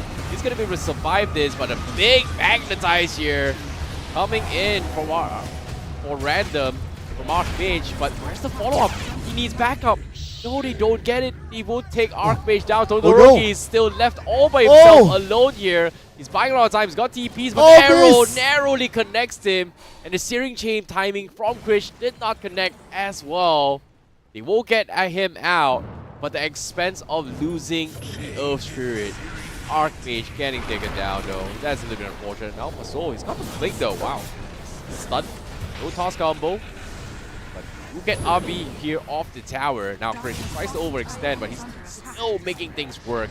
Gets one. Big man TPing over. He's going to be joining over as well. He's going to get one. Trades after trades after trades. What is going on? Now Archmage shows, I want to take this AA with me. Give it to me. It's only a support. Let's have fun. Can I get the kill? Yes, yes, I get it. And MNZ doesn't want to continue here. He's all by himself. Doesn't want to risk feeding right now. Yeah, and he's on the verge of getting the butterfly, so I guess he wants to save up for that. Once he gets his butterfly, then Morphling will have a big trouble dealing with mins. Because this Morphling obviously is not magical damage of Morphling. It's more of a physical damage, so he'll be very dependent on right clicks. Yep, there you go, based on his items as well. So the moment the butterfly is up, and the moment Mins gets his butterfly, that's it. Morphling can't play against Min. Now Habi going for the dive here. They found the starter. Can't really do much. Once the silence plate is done. Now Roshan coming out for grabs as well. Astra is going to be cleaning out Roshan now. Trying to get it up on MNZ to close out this game. Random though. They're just scrambling for some sort of armor on the map right now.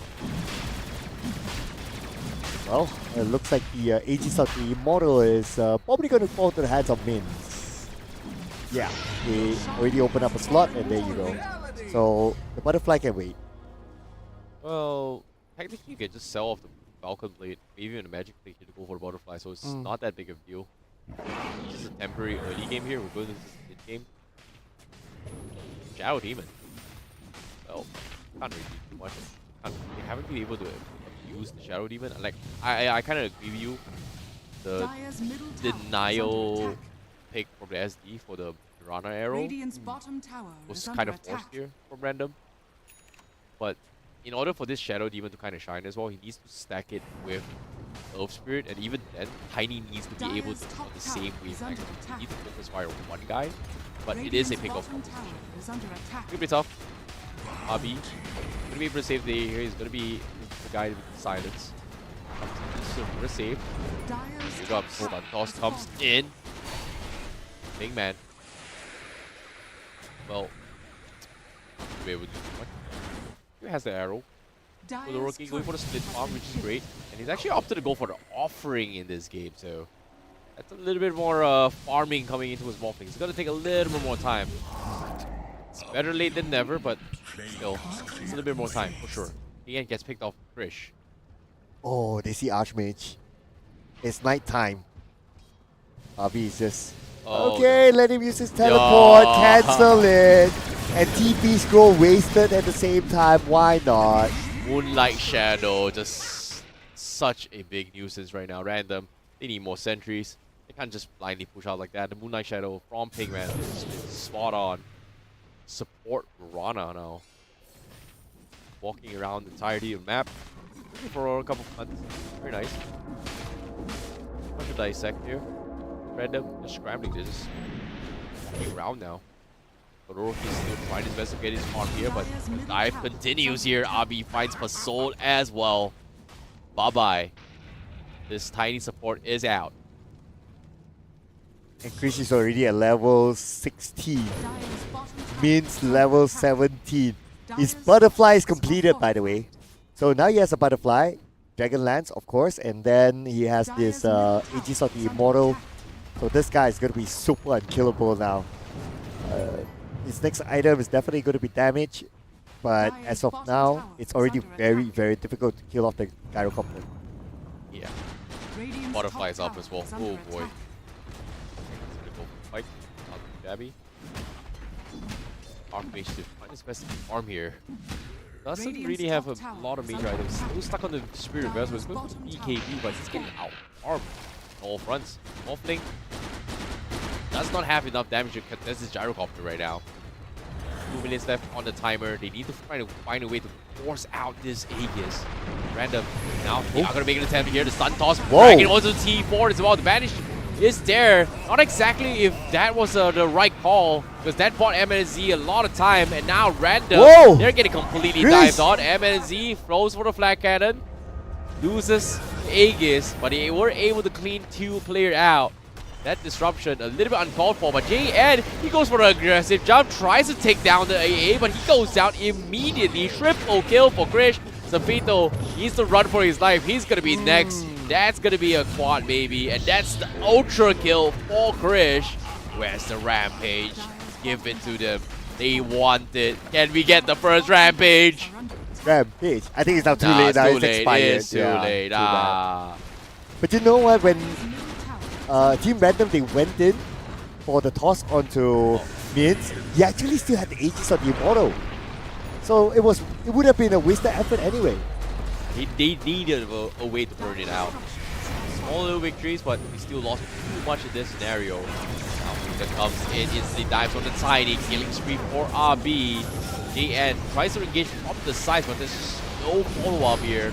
Fallout is there, but nothing much they can do. Earth Spirit did not get a single magnetizer. Just goes down before he could even do Dire's anything. middle tower is under attack. They're still going in for it. Ice Blast will not connect at all, but that's not going to be a big problem. RB gets JN just like that. And Min's at the forefront, still holding out the front line. Todoroki can't even come close at all.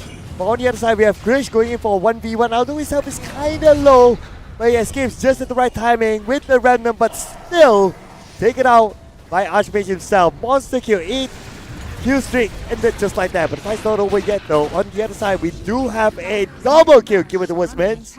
Beyond godlike, my man. Yeah, this is just getting out of hand here. Random. They need a little bit more. They need some sort of breathing room, but Asterisk is just choking them on all fronts at this point. Everything has been completely dominated here on all fronts. No space to farm. No, very little room to work with. And MNZ is not actually going to go for the Satanic here for Gyrocopter. He's actually going to go for Data. There's more damage here for MNZ.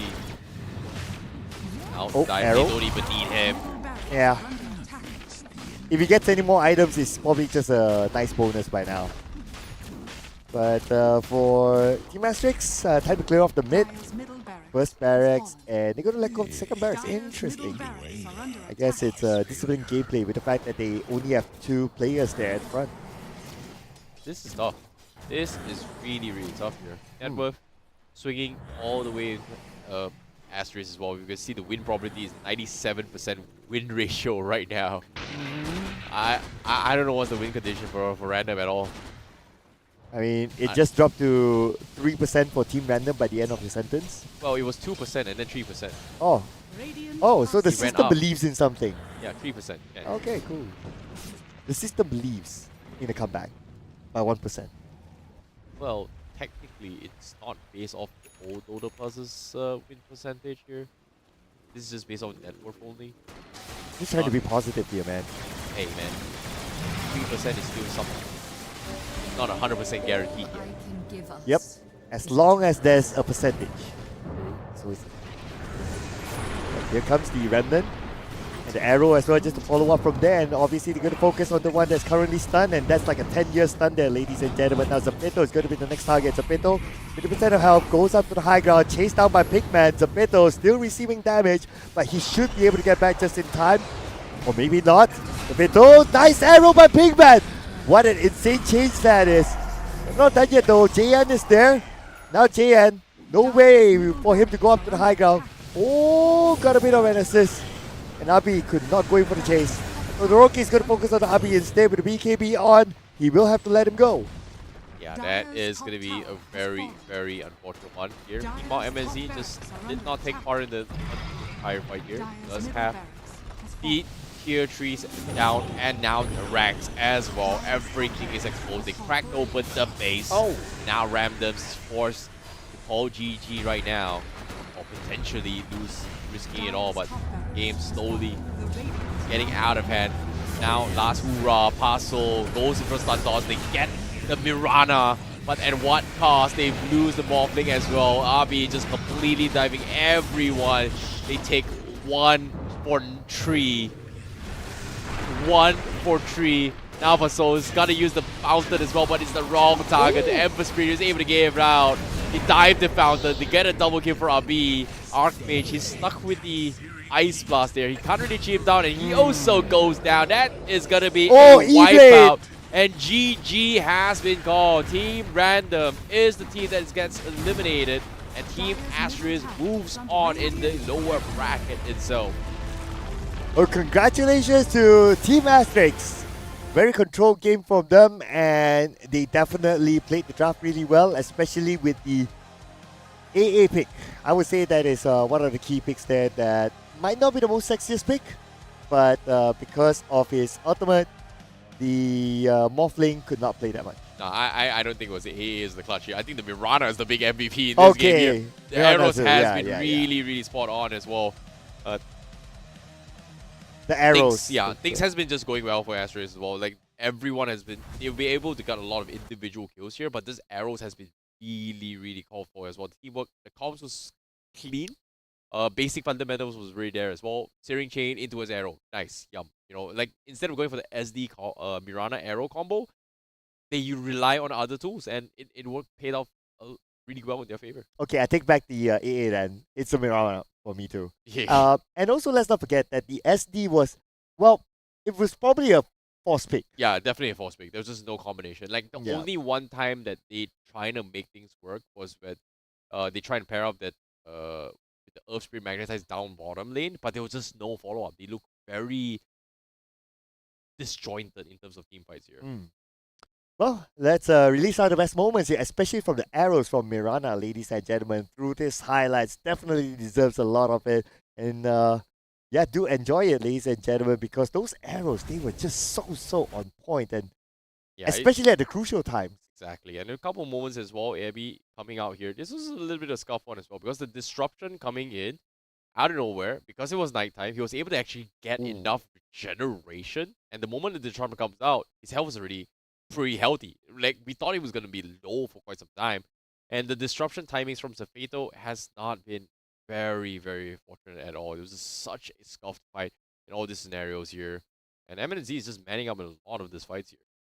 Yep, and I believe, this is also one of those moments where Asterisk start to just run at Team Random.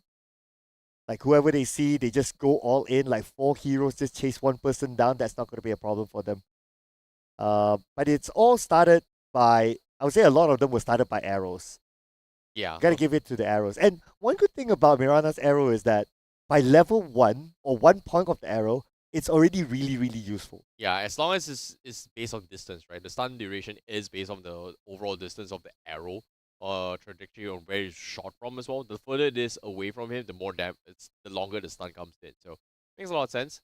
But again, I would say runner-up, not just the Mirana as well. The Night Stalker was doing a lot as well. RB was just very confident in the engagements here. Every time Night comes in, they are going to be diving forward. Make sure that they are silenced up. There's nothing much anyone from Random could have done here in this scenario. It was just such a rough game. And this is when Asterisk, they were like really confident. And I really like this chase though by Pigman, not gonna lie. That solo chase and then the arrow at the end, that was just perfect for him. With the fact that he is put in as a support player, but he's able to do that kind of chase and bring in the amount of kills for himself, I think that's great. Yeah, that is just a great game here so far. But all things considered here, we have our first team on Stream A pretty much eliminated from the tournament as well. Team Random just completely shut down. They are the first teams to exit here. And sorry for Team India, that is one team out. Well, at least they have more to come. But speaking about more to come, we have more stats here, ladies and gentlemen, to check out their KDAs and so on and so forth. Especially, I want to see the Mirana. What is the final KDA for the Mirana? And it is a 3-6-25. Ooh, I actually thought he scored more kills. Yeah, he was just the setup guy, right? The Moonlight Shadow is one of the best setups here for them as well. When it comes to best kills so far, Krish, 17 finishes, almost got the Rampage, 16 for MNT. They're just dominating the way through. Like, every single time they engage in fight, the Moonlight Shadow is there, sets up the fight, and Team Remnants just could not react in time. Like, even if they want to, the counter engagement just wasn't enough. But what's really unfortunate is, like, the moment JN had his Blink Dagger, he has never gotten a chance to combo with his team. He's got 15 deaths, 12 deaths for Tiny. Professor is just 14 deaths for Safedo. This is just not a great day for Slada for JN, Paso, and Safedo. Yeah, just as when we thought that, oh, Mirana setup and all that, but even if we talk about only assists, HBK has more assists than Mirana. But to be fair, his skills are more AoE based. Yeah. So it's easier to get the assists in. But yeah, gotta give the credit to Pinkman in this matchup for coming up with a lot of amazing setups, not only through the arrows, but also through the Moonlight Shadows as well. And not only just setting up, he's able to follow up with damage from the Starfall as well. So complete package for me, for Pinkman. Yeah. And MNZ also did really well. It was farming very efficiently. I think all in general, Asterisk just did very well in every single lane. Yep. Like, it's hard to pinpoint who's the true MVP. Everyone did their jobs right. And yeah, it looked very, very clean. Obviously, when it comes to the end game here, Krish, Abi, the aggression was on point. Picking up the right targets was on point as well. Biggest question was, again, Earth Spirit just did not work out. Sorry, Archmage. That wasn't the right hero for mid. But without further ado, let's announce our MVP for this match. Coming from Asterisk here. We shall see. It seems to be. It is going to be Krish coming from Ember Spirit. He did do a lot of job as well. His job was amazing. His Spirit Vessels has been on point to pressure everyone to back off. Set it up for the AALT as well. So, undeniably, he is the MVP. Well, Mirana, Pinkman, you are our MVP at the Caster's Desk. Yep. Yep. We appreciate your arrows. They were on point. They sniped well, as what Terrence would say. What, Yeah, you need Opper. Yeah, Opper. Yeah, you're the Opper of the game, my man. Yeah. Only thing missing is a 360 no scope. Oh, yeah. Only that. Probably from his view, there's a scope. I don't know. Fair enough. Yeah. But good stuff, good stuff. Got to give it to Pinkman and also Chris as well for obviously a very nice KDA, lots of damage output, very strong finisher as well. So great work. I mean, Embers today have been very, very strong if you kind of think about it. So probably the hero of choice for the entire tournament, it could be Ember. We might see more Embers coming soon. Yeah, Ember is just such a good pickup in general. And so far, it's just very flexible. I'm really surprised I haven't seen too much Storm Spirit. That's going to be the question here. To be honest, I think Storm Spirit is pretty good. They got Fireball in the patch as well. Storm Spirit. Yeah, it's amazing. It's a pretty decent game. But for that, that's pretty much the stats here for them. They are going to be advancing a little bit more. But we have more games to go because eventually we have to figure out who is going to be a player, the main stars of the show at the end of this week for the grand final. Oh yeah, absolutely. The grind is hard. The grind is right. It is brutal. Everybody has to play every single game before we can actually figure out who's going to be playing the main event. Dude, BO1 with a day that has eliminations, it is brutal. Absolutely, absolutely. But it is the format of the tournament, and there's a lot of prize money on the line as well. So you want to be the best, you got to beat the rest, they say. Wow. It is survival of the fittest, as I would say as well. But at the same time, we are looking for the best team here to represent on all APAC here. The best of the best are gathered here to compete for the competition itself. But for now, we will be taking a very, very short break. And right after this break, we'll continue on to figure out who will advance in the lower brackets as well. But for now, we're going to see you guys right after this break.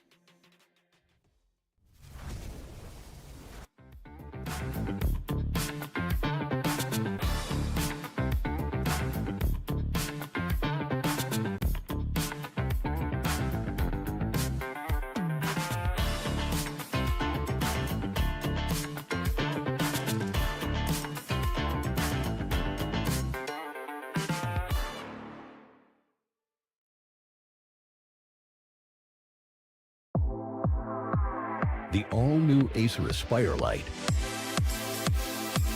with up to 13th gen Intel Core i7 processor.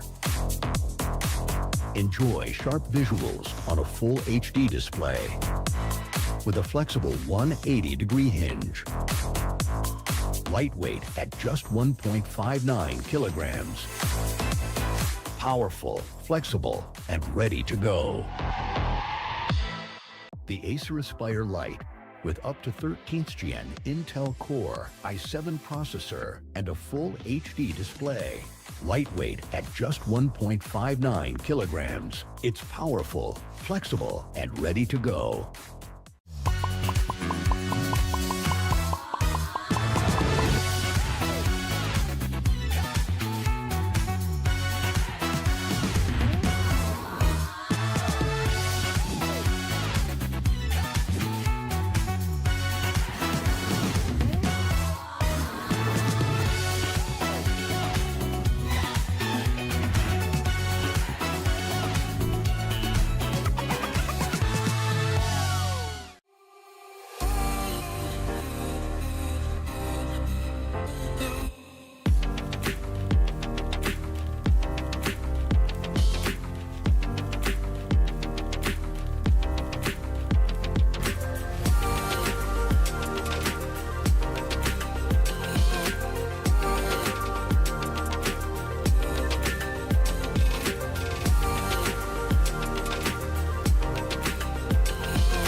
Click, sleek, swift, Neo, power in hand, watch it go. AI smart, runs the show. Style and speed, you already know. Lightweight game, heavy on night.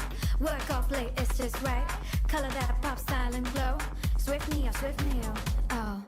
That's how we roll. Click, sleek, swift, Neo, power in hand, watch it go. AI smart, runs the show. Style and speed, you already know. Swift Neo, You feel me? lightweight game, heavy on night. Work out play, it's just right. Color that pop, style and glow.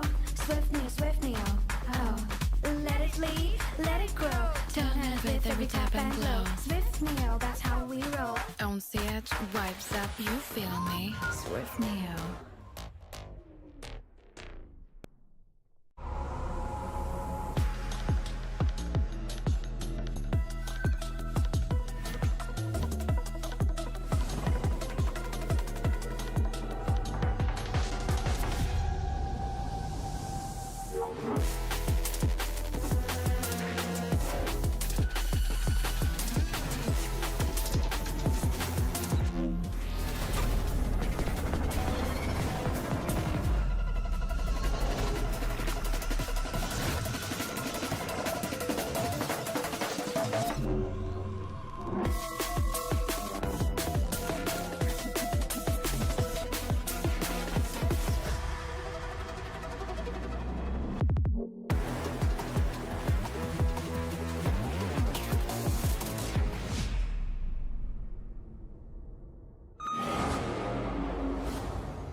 The all-new Acer Aspire Lite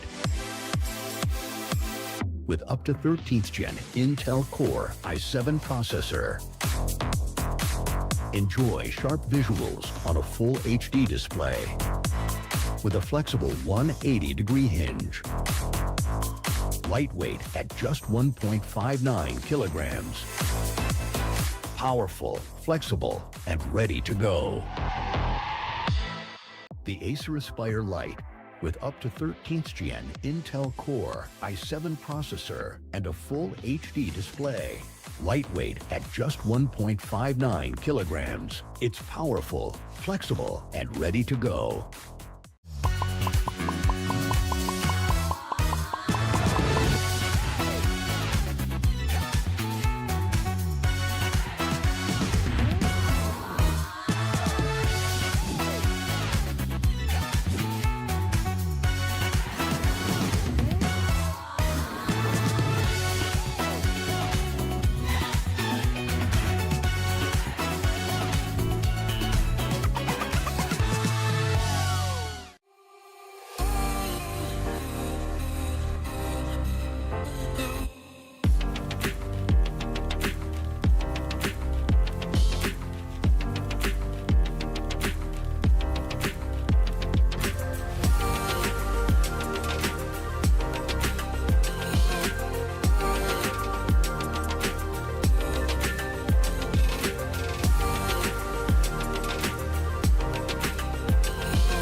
Sleek, swift, Neo, power in hand, watch it go. AI smart, runs the show. Style and speed, you already know. Lightweight game, heavy on mic.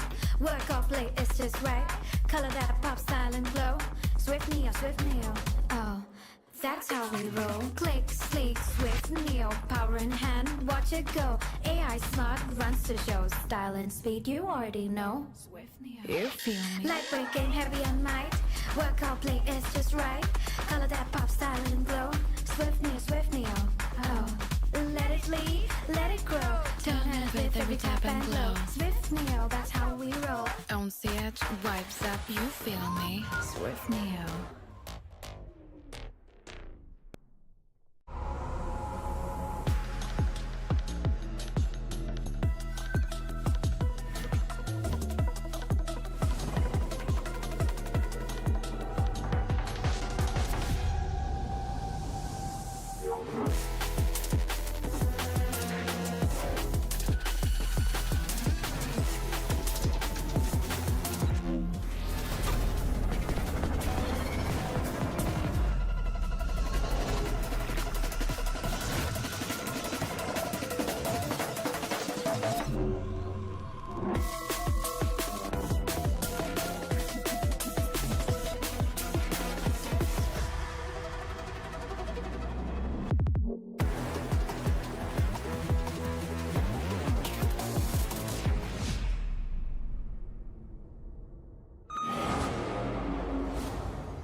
2026. So thank you to our digital partner Flipkart as well. More games to come, ladies and gentlemen. My name is Sir Cloud, together with my buddy here, IC Baby 1-2, and we'll have an upcoming game featuring again Asterix Yep. versus Team Mob. A very convincing win here, but the Mob is going to be a team that we are going to be looking forward to as well. This is going to be our first time seeing them on stream, but they are here in the lower brackets as well. So this is going to be a team that we have to watch out for as well. They are still having the second chance. They were able to qualify their way from themselves to round 2 as well. So this is where competition slowly becomes tighter and tighter. Yep, and from Team Asterix, we just saw them having a good play with the Mirana. Yeah. So I wonder if this will be another hero that they will put focus on. Yeah, they might consider going for that kind of composition here again here. But of course, that's the brutality of the format itself, right? If this is a best of 3, a direct confrontation on head-to-head here, we are going to be seeing adaptations in the drafts here and there. But when it comes to best of 1s here, it's either you put in your pocket strategies, take the win and then move on, or you risk getting eliminated. In this case, now adaptations needs to be made between both Asterix as well as Mob, because this is their last chance to qualify forward here. But in case you guys are wondering what's happening here, let's take a look at the brackets and how things are progressing so far in this entire tournament as well. Now, we are going to be moving on here for losers round 2 here. In the bottom, we have the Mob going up against Asterisk to kind of see who progresses right on after this as well. But we also have another team, which is Next Type by MPH, that has been eliminated. Who would have thought that a veteran team from Thailand, from Next Type by MPH, getting taken out rather this early as well? Wow, surprise. I mean, having a decorated player like Fearless and they got eliminated early. That was So- very unfortunate though. Unfortunate indeed, but this just shows that the Mob, they are probably one of those teams to be looked out for. Yeah. The match between the Mob and Interactive Philippines that happened in Stream B here was a bit of a wild west. Like, I think Interactive Philippines put off a draft that the Mob was caught off guard in terms of the current meta, and they just got completely flipped here at the earlier stage of the game for Stream B itself. But once again, we are going to be seeing them for the first time on screen. For you guys watching at home here, this is the Mob going up against Asterisk. Things are going to be a little bit of a spicy introduction. Yep, maybe introduction to Mirana. We don't know. That hero might be given focus.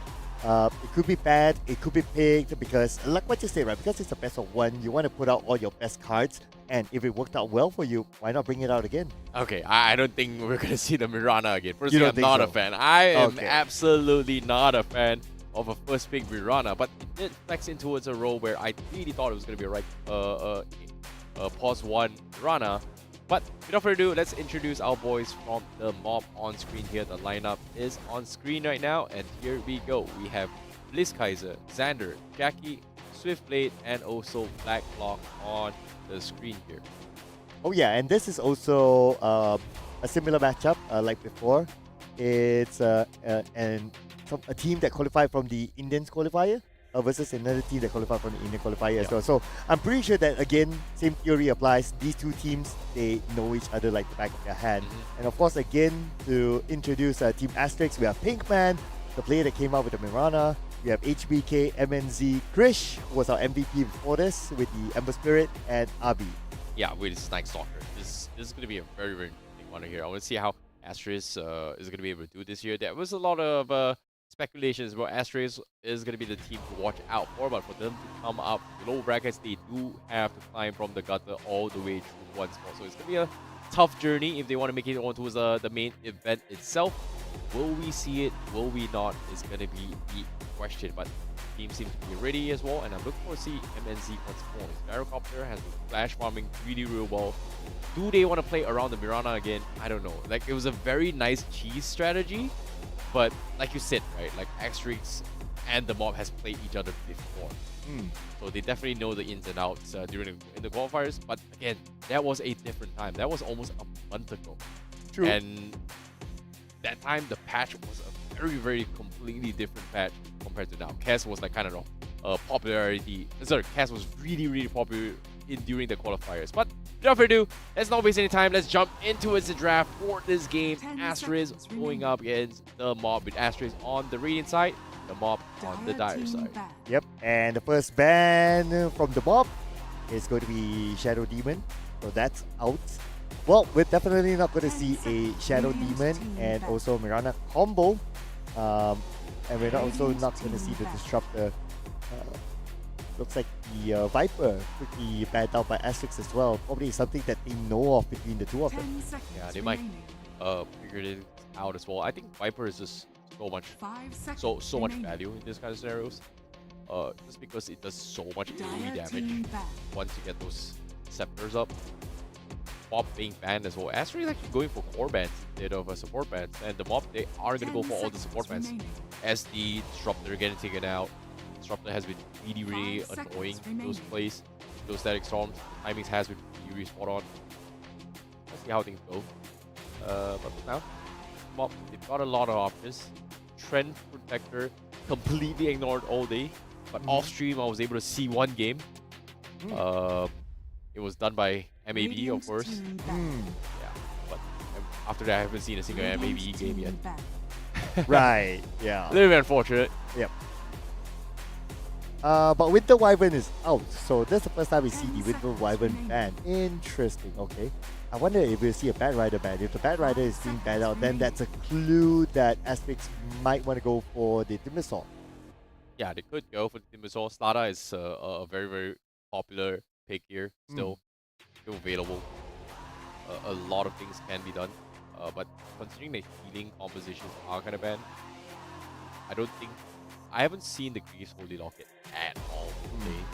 So it's kind of pivoted in a way where people don't think that that's viable anymore.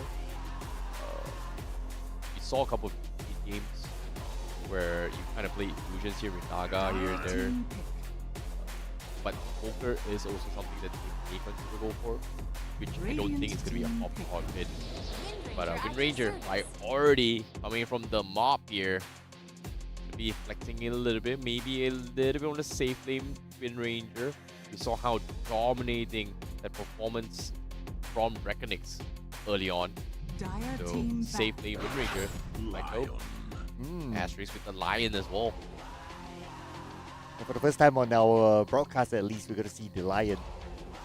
It's a good one against Wind Ranger, because Wind Ranger with the Wind Run is more towards negating physical attacks. So Lion obviously has a full utility kit with hacks, with Earth Spike, and just to top it off with the Finger as well, to give big burst damage.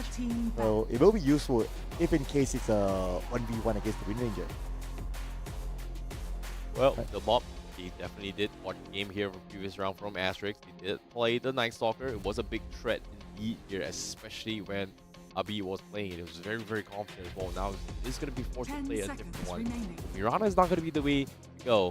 They're not going to be playing the Lion here. Lion setup in towards, well, we haven't seen a melee Lion for some time in the pub games, fun modes, you know, YouTube content. Yeah, sure, melee Lion, great. I've never seen it in a pro game yet. Oh, Slada is banned out. Yeah, Finally, we see it banned. That's a good ban though. Yep, it's been picked up a lot in our tournament today, so I guess everyone's like, okay, we're so done with Slada. That's absolutely fine. But also to recall, right, in the previous match, Team Random versus Asterix, Team Random, their first 4 bans, they banned out all the utility heroes. So they know something that we probably don't. But the fact that it's given now, one of them to Asterix, that is Lion, I'm looking forward to see how effective this Lion will be for the lineup. But they also had Shadow Shaman as well, so I don't know. I think Shadow Shaman is still available as well. The Shackle does do a little bit of value. It's kind of, especially for level 1 to level 4 engagements, Shadow Shaman does have a decent amount of sustainability in fights. Just because of how the Shackle gives you a little bit more value now compared to before. But Gyrocopter comes to pick here, going in the hands of MNZ. But now, first Underlord that we've seen so far. And this is things where things get a little bit interesting here, because the mob actually played the same Underlord game early today with the Philippine teams from Stream B. Didn't really go too well for them. Ooh. But they're doubling down. Like, this is a pretty okay offlane here. You need somebody who's really tanky, kind of sustain their way through, make a little bit of space. It's not too bad. And Underlord is a solid pick, right? Generally, like the Firestorm is able to clear off the waves really fast, but Ogre Magi. Okay. Okay. Okay. Are we okay? So there are few Um, possibilities here, right? We could possibly be seeing Underlord off lane, or we could see Wind Ranger post 1. 10 Um, seconds remaining. I don't know what to 5 say about seconds this. Like, remaining. if you're saying you're gonna use the Bloodlust for Ogre Magi for a Wind Ranger doesn't need attack speed. You know what I mean? Like, Focus Fire is already maxed out, so the Bloodlust doesn't really do too much. But the But they still have heroes to pick. So yeah, it could be yeah. core Ogre though. It could be core Ogre in this scenario coming in from the mob, which, to be honest, is pretty bad. Well- It's fun, but it's pretty bad. Well- Come and play. I guess if I were to put my money on, I would say Ogre is going to be a support Ogre. If any bloodlust from the Ogre, maybe with a hero like, I don't know, I'm just putting out here. What if it's Yeah, a Jakiro is pretty good though. Like I like the Jakiro. What if it's a Phantom Lancer for the mob? Or sorry, Phantom Assassin for the mob. Yeah, 10 then it's not too seconds bad, you know. Like PA and also Spectre are in a situation where 5 the win rates seconds are a remaining. little bit Dire team on the. So in Dota Plus, they've had their win rates going up a little bit higher, but it's still untested yet. So there's a lot of question marks still when it comes to playing the Spectre in particular. But PA is still good. Titanic PA is just somebody you have to watch out for. 10 seconds And you can combo with the Bloodlust as well. But are you satanic is going to be a question. 5 seconds remaining. Oh yeah, for sure, Yeah. for sure. I'm just thinking of like Bloodlust combo with the PA. I think that will be pretty awesome. Higher chances of getting the Cooked Oh, Grace, which is no. the critical. But Timbersaw as Timbersaw well. is a good pick here because so far, based on the 3 picks for the mob, they don't have a counter to the Timbersaw. Can they still go for the Bat Rider? Is there still space for it? I don't know. Yeah, Bad Rider is very team-based oriented conversation, right? If your team is not comfortable playing with a Bad Rider, it's very, very difficult here. It's not the kind where you solo, pick off, and then just jump and then nobody engage you. Yes, you technically should play as a team, but if you're not comfortable, it's really, really difficult as well. But yeah, you know, you set it up with the Pitfall coming from Underlord is great, but aside from that, where's the, you know, Focus Fire? Like, Timbersaw is not going to be able to do much, but the mob, they actually go for the TA. I do not know why, I just don't like the composition, but the Bloodlust does help TA clear off stack camps a little bit quicker though. That's small level things that the mob can kind of capitalize on, but it's gonna be tough. It's really, really difficult to play this. Like, the idea is there, it's great, only and if only they are able to protect those camps. Maybe they're thinking of the pure damage from TA against Timbersaw. Nah, I don't think it's viable. Because TA will also buy the Desolator. Yeah, but It's a natural build. it's hard to hit a Timbersaw from far away. Just because, like, for a TA to have those side blades available, you need levels, you need the Hurricane Pike, and also the Desolator to effectively hit Timbersaw. And by then, Timbersaw is just gone out of control. The OD would have been a good pick up against the TA, Timbersaw. That's what I think. But the best control right now for them against the Timbersaw is the Pit of Malice from Underlord. Yeah. But Yeah. personally, I feel like what I'm really surprised is that nobody opted to try the Blood Secret. 5 seconds Like, the remaining. double Rupture right now, it's kind of like okay-ish, but nobody's willing to take a gamble on it. Against the Timbersaw that flies here and flies there. Yeah, Yeah, it's kind of good as well. Like, when you put a Rupture on Timbersaw, what are you going to do? You stop him from flying. Kinda. Yeah. I think that's not a bad idea too. I mean, Yeah. if it's a good experiment, why not? But if the mob goes Well, for it that, is- The competition is last game. It's a little bit risky. Go for it. if it was for the upper bracket, then maybe. Yeah, probably. Well, we're gonna go for the final ban here. If anything asterisks, they could use. They could Asuka. use a mid. So adding out a mid would be kind of nice. Radiant team back. Not too bad as well. Okay, utility. What do they need though? Asterisk right now off lane. Got 4. I think they're missing a mid laner. Yep. So a good mid laner that works well with all this. Oh, personally, I think the Invoker. Like, I know I've been bringing up Invoker a lot, Dire team but so far only the Indian teams has been playing Invoker. I'm surprised that I haven't seen a single Storm Spirit yet. Void Spirit isn't too bad as well. Well, Tiny might be kind of nice too.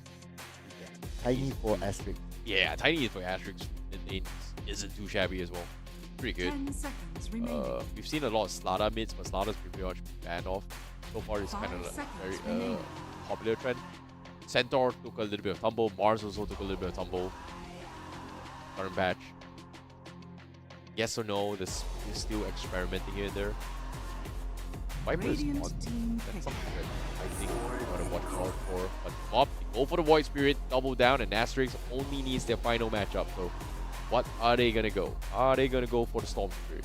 They double down the catch onto Timbersaw perhaps. Yeah, they need something, a good matchup here for the mid lane. Yep. This is gonna be a safe 10 lane TA. seconds Support remaining. Rana. Hey, sorry, support Wind Ranger actually. Mhm. Yeah, 5 Again, seconds remaining. Not your favorite, not my last favorite, weekend. 100%. Yep. Uh, But maybe the mob can prove you wrong. maybe. But Asterix now, final pick is gonna be the mid lane. Tiny. Let's Yeah, go. Tiny's okay. Magnus isn't too bad as well. Ooh. But Tiny mid lane against can easily break 10 plus assassin shield. So I think that's I kind think of this nice. is a safe lane TA. Yeah, it Well, is. actually, mid lane TA is okay as well. Void Spirit safe lane is also viable. Yeah, it makes a match.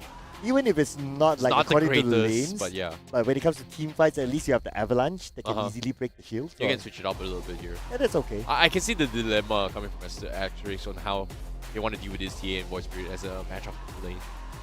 They're synergized well with their combo as well. So we're really Sand taking King the mid lane? time here. We haven't seen a Sand King. single Sand King. Sand King, interesting. I do like the Sand King as well. Yeah, Yeah. I think that's kind of nice. The Caustic Finale, well, I would say against Void is great, but TA not so much. Hmm. If you want to be a little bit more aggressive in the lane, I think they do need to play something they're a little bit more comfortable with as well. But I think the matchup is going to be Tiny. Yep, took them a while, but eventually still went back to the Tiny Asterisk. Yeah, I guess they were really, really considering what the casters say, right? Maybe not. Yeah. I don't know. Do they listen to us? I hope not. If they do, then well, we have a lot of things to answer. But anyway, looks like Tiny. Yep, it absolutely makes sense because it's good against the TA. So you don't want to miss out the opportunity. Good last pick. Yeah, it's not too shabby as well. But what do you think? Overall, predictions-wise, who do you like more? Ooh, okay. Personally, I like Asterix a little bit more. Yeah. I feel that they have a bit more control, and they also have answers to the TA because the TA is going to play towards the late game. And if you have the answer to the TA basically in all phases of the game, wherever you go, you're good. Yeah, okay, fair enough. I actually like Asterix as well. The only reason that I don't like about the mob is pretty much the Wind Ranger support. But aside from that, I'm a big fan of Ogre Magi. Why not? Hey, it's one of my mains too. Ogre Magi core. Not happening, but it's fun. I'll be scared. Yeah, obviously. Yeah. You know, like it's so RNG. Yeah, it's such a rank game thing. It's such a pub game thing. Like before, where they integrated multicast with strength, it was just scepters and just rush your way through. But now it's all pure strength. You just go for 6 hearts and you just multicast all the way through. Yep. It's a troll build. And you have to like cross your fingers, right? Yeah. Yeah. But anyway, ladies and gentlemen, this is going to be the lower bracket matchup once again. That means the team that loses this best of 1 will be eliminated, and it is a civil war at the same time. Which team do you support? Put in the comment section as we head on to the game, ladies and gentlemen. Without further ado, let's go! Well. Things are going to be very, very spicy here. The mob goes for an early smoke here. Seems like they are going to try and set up for a couple of early gangs here. They are going in the same direction here. Seems like Asterix, they are looking to try and contest it up north as well. Seems like Jackie is going to try and melt his way through, trying to hug the root, hoping to get a couple jump here. They are appearing here. Blitz Kaiser, they see this, but he's trapped inside the Rutran. Do they check the pit? Yes, they do. They are going to mow him down. Where's the teammates here? They are going to lose the Underlord. He thought he was getting a little bit of information. There was just no way out. The rest of the team just backed off. They didn't want to commit to that fight. 30 seconds to battle. Well, congratulations, Asterix. They just won the award for the fastest first split on our broadcast. Well, fair enough. Yeah, it was... Okay, we have not seen a smoke first blood before this, and that was the first. Fair enough. Yeah, fair enough. At least for the first poke, I would say. Yeah. But one thing's considered as well, I think Ogre Magi does have one The small battle winning point begins. out of everybody else, just because he's went for this facet where you learn your spells a little bit quicker compared to everybody else, right? Like, let's say you're level 3, you do have spells like how other heroes have at level 4 instead. So level requirement of all spells and talents reduced by 1. You get 0 ability points at level 1, but 3 ability points at level 2. So you will have 3 spells at level 2. So can they capitalize it on level 2 is going to be the question here. Against the Timbersaw, very, very effective actually, I would say. But it's a very small timing window. They have to get the kill in level 2, and that's it. But assuming that they can get that, right? Yeah. So Ogre is being laned with the TA. Immediate bloodlust to the TA. TA can farm faster, can also try to harass the Timbersaw. So that should be given as early as possible, I guess. The Timbersaw is not going for reactive armor as the first point. Went for the Timber Chain instead. We can expect the second point to be given to the reactive armor. Well, seems like right now, obviously, I'm surprised Abi actually went for the chains level 1. They reacted. I agree. I perfectly agree. I think he just wants to get a little bit aggressive here. But right now, it's all of those level 2s here. Timbersaw was about to hit to level 2, but as soon as Blacklock gets his level 2, how would he abuse this is the question here. He's shipping them away pretty low. Jackie's not going to be able to do too much, but oh no, Blacklock, he overextended. He's not hit his level 2 yet, and he's going to pay the price, and that is not exactly what they were looking for. Navi is able to shut him down. That is very, very unfortunate though. And Abi caught level 2 just at the right timing. And immediately got that kill. Yeah. About the middle. Looks like Swiftblade not really having a good time. Chris tossing him back. While all that was happening, HBK got a kill by himself. Xander got taken out.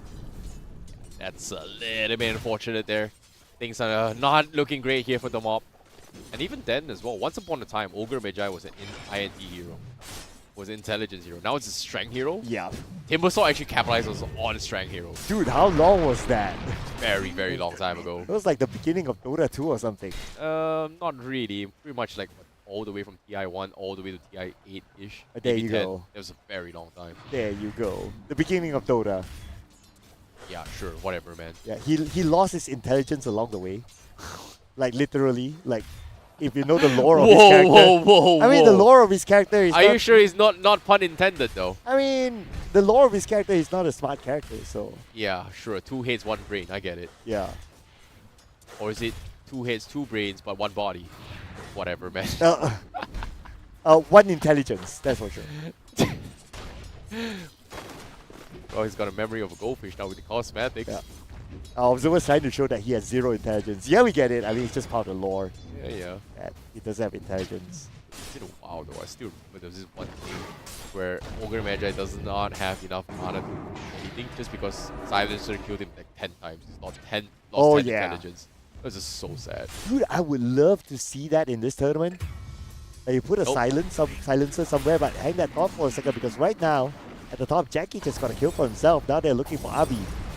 Burning him down slow, but then again, he does have timber chains though. Yeah, the timing is already off as well. Like you said, he's got the reactive armor. This doesn't really do too much as well. Blacklock just hit his level 2, but Abi, like you said, level 3 already. It's too late. Timing's off. They can still try to make it a stun though, but yeah, he's gonna keep it straight out. There's not enough damage. Timing's off. Just because he already has the reactive armor. Yeah, again, the timing is such a small window. Level 2, you need to win this fight, but he lost his level 2 opportunity and got picked off. That's just very, very unlucky. Unlucky here for HBK. Rooted down twice with a bit of malice. Lucky enough for him, he does have the magic wand, but not enough to give him that health. Oh, healing Ludus, but still went down. Anyway. Yeah, he could have used it and survived. Unfortunate. But Abi now going to apply a little bit more pressure. Jackie does have a refraction. Pretty okay. Mana is a little bit lacking though. The team, the mob, in fact, they are trading pretty 50-50. It's not as one-sided as we think as well. There's a couple of mistakes here and there, but it seems like they are able to make a little bit of a comeback here. Blitzcrank Trying to make a little comeback here, but Ogre, he's getting dived. He needs backup. And this Timber is going to try and shed his way through. Seems like he's going to try to provide a little bit of assistance here. The slows are going to be enough. Jackie focuses on the Lion, takes him down. Abi not going to be able to continue his pursuit. And Jackie, very, very nicely done. Sees the Lion, overextending. Nice little ignite though, to set things up. Mob bounces back now. They're pretty much equal right now in terms of economy. Yeah, man. Even in terms of goal, it's like less than 1,000, so they're doing good work, especially at the top. With the Ogre providing good amount of support. Abi is not going to be a big threat right now. Well, he is already a big threat right now. Like, they can't kill him. Yeah, he's probably just a big wall than a big threat. Okay, fair enough. Like, yeah, can't do much. It's kind of similar towards the Underlord as well. It's extremely tanky. Underlord super underrated as well, especially once you get those trophy auras up. It does do a lot of damage as well. The damage reduction does kind of scale over time if you have more points towards it. But again, that's just Underlord doing Underlord thing, right? Once you set up with those stuns, you towards the pitfall, and then you just get multiple stuns. It's great, but you need those things. Seems like Payman is decided to go a little bit more stacking here, trying to work things out. And it was scouted out, but hold if not, bottom rune here, using a little bit of Crash Frish, getting hunted down. Swiftblade is going to be going for the down shot here. Xander's going to try and pick him off. He's cutting his way through. Pigman is there to save you today. They're looking to try and beat this fight. He's got the double damage with Swiftblade. Looks like they are going to try and challenge this, but Ogre and Magi, they shift their focus, but the stun is there. Can they get the kill? Blacklock goes down, and Swiftblade was out of charges. Double damage is there, and I'm surprised Grish is manning up. He's trying to bait the fight, and he goes into the kill. That's one. Xander is here. Does not get the connection, though. The taunt is not there, but Wolves, they tried very, very hard. And the power shot as well, and that's going to be double kill for Xander. To the mob. Nice little outplay right there. Oh, that was quite a messy one, but we're still not done yet with the fights. Now at the top, it's going to be Jackie versus Abi 1v1, and Abi's going in for it. Yeah, he's... Yep, there you go. He should be able to secure this. No, the refraction. He can't break through the refraction. He can't break through the refraction. He can't. No, the creeps are helping. The creeps are helping. Jackie. And, okay, he goes down. But Xander is here. He's taking the tower, though. No. He could have pulled aggro towards the creeps, but instead he goes down instead. That's very, very unfortunate. Dude, our observer's working overtime here. Yeah, man. Like, just a moment ago, there was another kill at the bottom involving the Ogre Magi. And while all that fight was happening at the top. Man. Expect to see more here. Okay, we're getting a rotation at the top as well. Another big rotation coming in. But I don't think they are going to try and make it a 7 as well. Trish, he's going to try and clear the stacks here. The toss, easy point. Easy point. He's got a bottle. He's got the 3 grab. He's going to try and clear this. He's not going to waste too much mana for the avalanche toss combo though. But he's going to be able to clean this out very, very quickly as well. 7 minutes in the game, instantly goes for stack. At some points, rune. Okay, illusion rune. Okay. That's even more mana. Radiant's middle tower is under He's spinning attack. off a little bit more, but top side is going to be having a little bit crack right now. And here goes HBK. Mins gets a kill for themselves, and now HBK might be traded back, especially with the presence of Swissblade. Looking for Mins, but I guess his skills are now all on cooldown. But at the same time, they also have to be careful of the fact that RB is there as well, going in for the backline. Xander created a space for him to get away. Oh, that Timber Chain did not connect at all. This is bad news for Abi, but here comes Mist to soak in the damage, allowing that space for his teammate to run away. Oh boy, this is a rough game. But they have to back out now. Tiny is on the hunt. Oh no, Ogre. Once again, the sacrificial lab. The next one to fall once more. Another one that goes down. Xander needs to make a run. He's got the win run though. He's in the wrong side of the woods. He's TP out. They don't have the vision, and they could not find him. He's gotta be so lucky, but he's still trying to force it with this power shot? No. Is he really gonna try? He's all by himself though. He doesn't have any TP. Oh, well. Yeah. It's gone. He has to wait for the TP to come He towards just him. stole the Lotus as well. Dire's top tower is under I attack. mean- Well, they really think that Xander's left off, but tier 1 will fall. Wolves will be able to secure it. HBK. Okay. And Xander is going in for it though. I don't think he can do it. Support versus support battle. I think HBK stands a chance about power shot power comes in. shot. Oh, never mind. I take that back. Oh, ice path. Okay, that will buy a little bit of time though. But the He's TP is baiting. coming He's in. baiting. He's definitely baiting here. Both sides block as well. Power shot. Ah, nicely done though. But Pinkman, he doesn't have the finger available, so he may have made a little bit of a mistake there. At least Abi is showing up right now. So Dire's now the fight has middle ended. tower Okay. is under attack. Now we can catch our breath there, ladies and gentlemen. Ooh, haste rune for Tiny. Tiny with a haste rune. Oh, and that thought for a second because right now Xander is in trouble. Pinkman makes a showing, but Abi got it. Radiant's bottom tower is under attack. Hey, when it comes to India versus India, you know it's gonna be fun. It's gonna be so much aggression straight up. Oh, ice bath. Oh, great. Now Blitzcaser, he needs to make a bad run for it as well. Doesn't have a lot of tanky here. Rocket Barrage comes in, he's gonna give it a little bit of mobility. HBK, nice little, small little body blocks coming in Dire's to turret secure has the been kill killed. for him. But upside now, things are not looking great. Here comes a Tiny, here comes a toss, and boom, that's gonna be a kill on Jackie. Krish continues on, double kill for Krish with the haste. Nothing the mob could have done in that scenario. Krish with the double kill.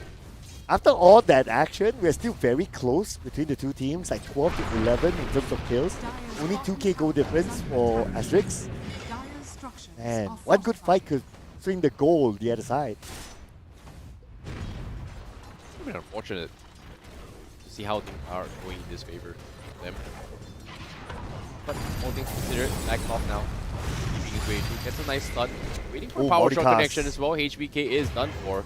Nice little punishment there. Little extension coming from Asterix. Pays the price. They are going to be going for a Dire's little bit more middle tower gyrocopter. is under attack. Going to be running all the way back here.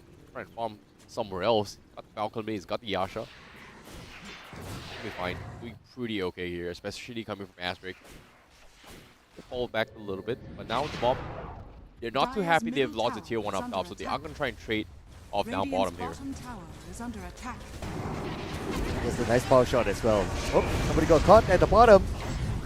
It was the Fire Blast, everything comboed in, and HBK stood no chance. Has fallen. You blink and you miss it moment. Radiant structures are So fortified. much action happening. The top side here, Radiant's bottom tower Big is coming under in. attack. but this tier 1 is pretty much done for. Radiant's right, bottom seen tower has fallen. Pinkman getting some aggressive wards planted in. Sort of couple bounces here and there. They're trading pretty okay. Asterix is still in the lead by 3k, but it still feels very 50-50. The fight still kind of scuffed to both teams. But in terms of map control wise, Asterix, they do match it really, really well. But then here comes the smoke by Team Mob. What are they looking at? Oh, they're looking for mins right now. If whatever that they learned from any boss that they saw from the previous game is to not allow the Dire's top gyrocopter tower to is farm. under attack. And that's exactly what they're doing right now. They found him. You see mins. Malice comes in. And here comes the call down as well. Good Blink makes the showing, but here comes the rest of the cavalry through the TP. Mins very low on health. Still survives. And he's able to TP. Able to TP to safety. They can't get him. And Mins survived that one. Blacklaw on the other hand got punished. Swift blade as well. Went down to the finger. One more to go. Blitzkaiser it is. And 3 from the side of Team Mob. My Punished goodness. just like that. My goodness, that is just such a scuff fight as well. They was so way in over their heads here. They overextended the way. They tried to get out with the Underlord Beans Gate, but they just could not do so. Just completely demolished that scenario here.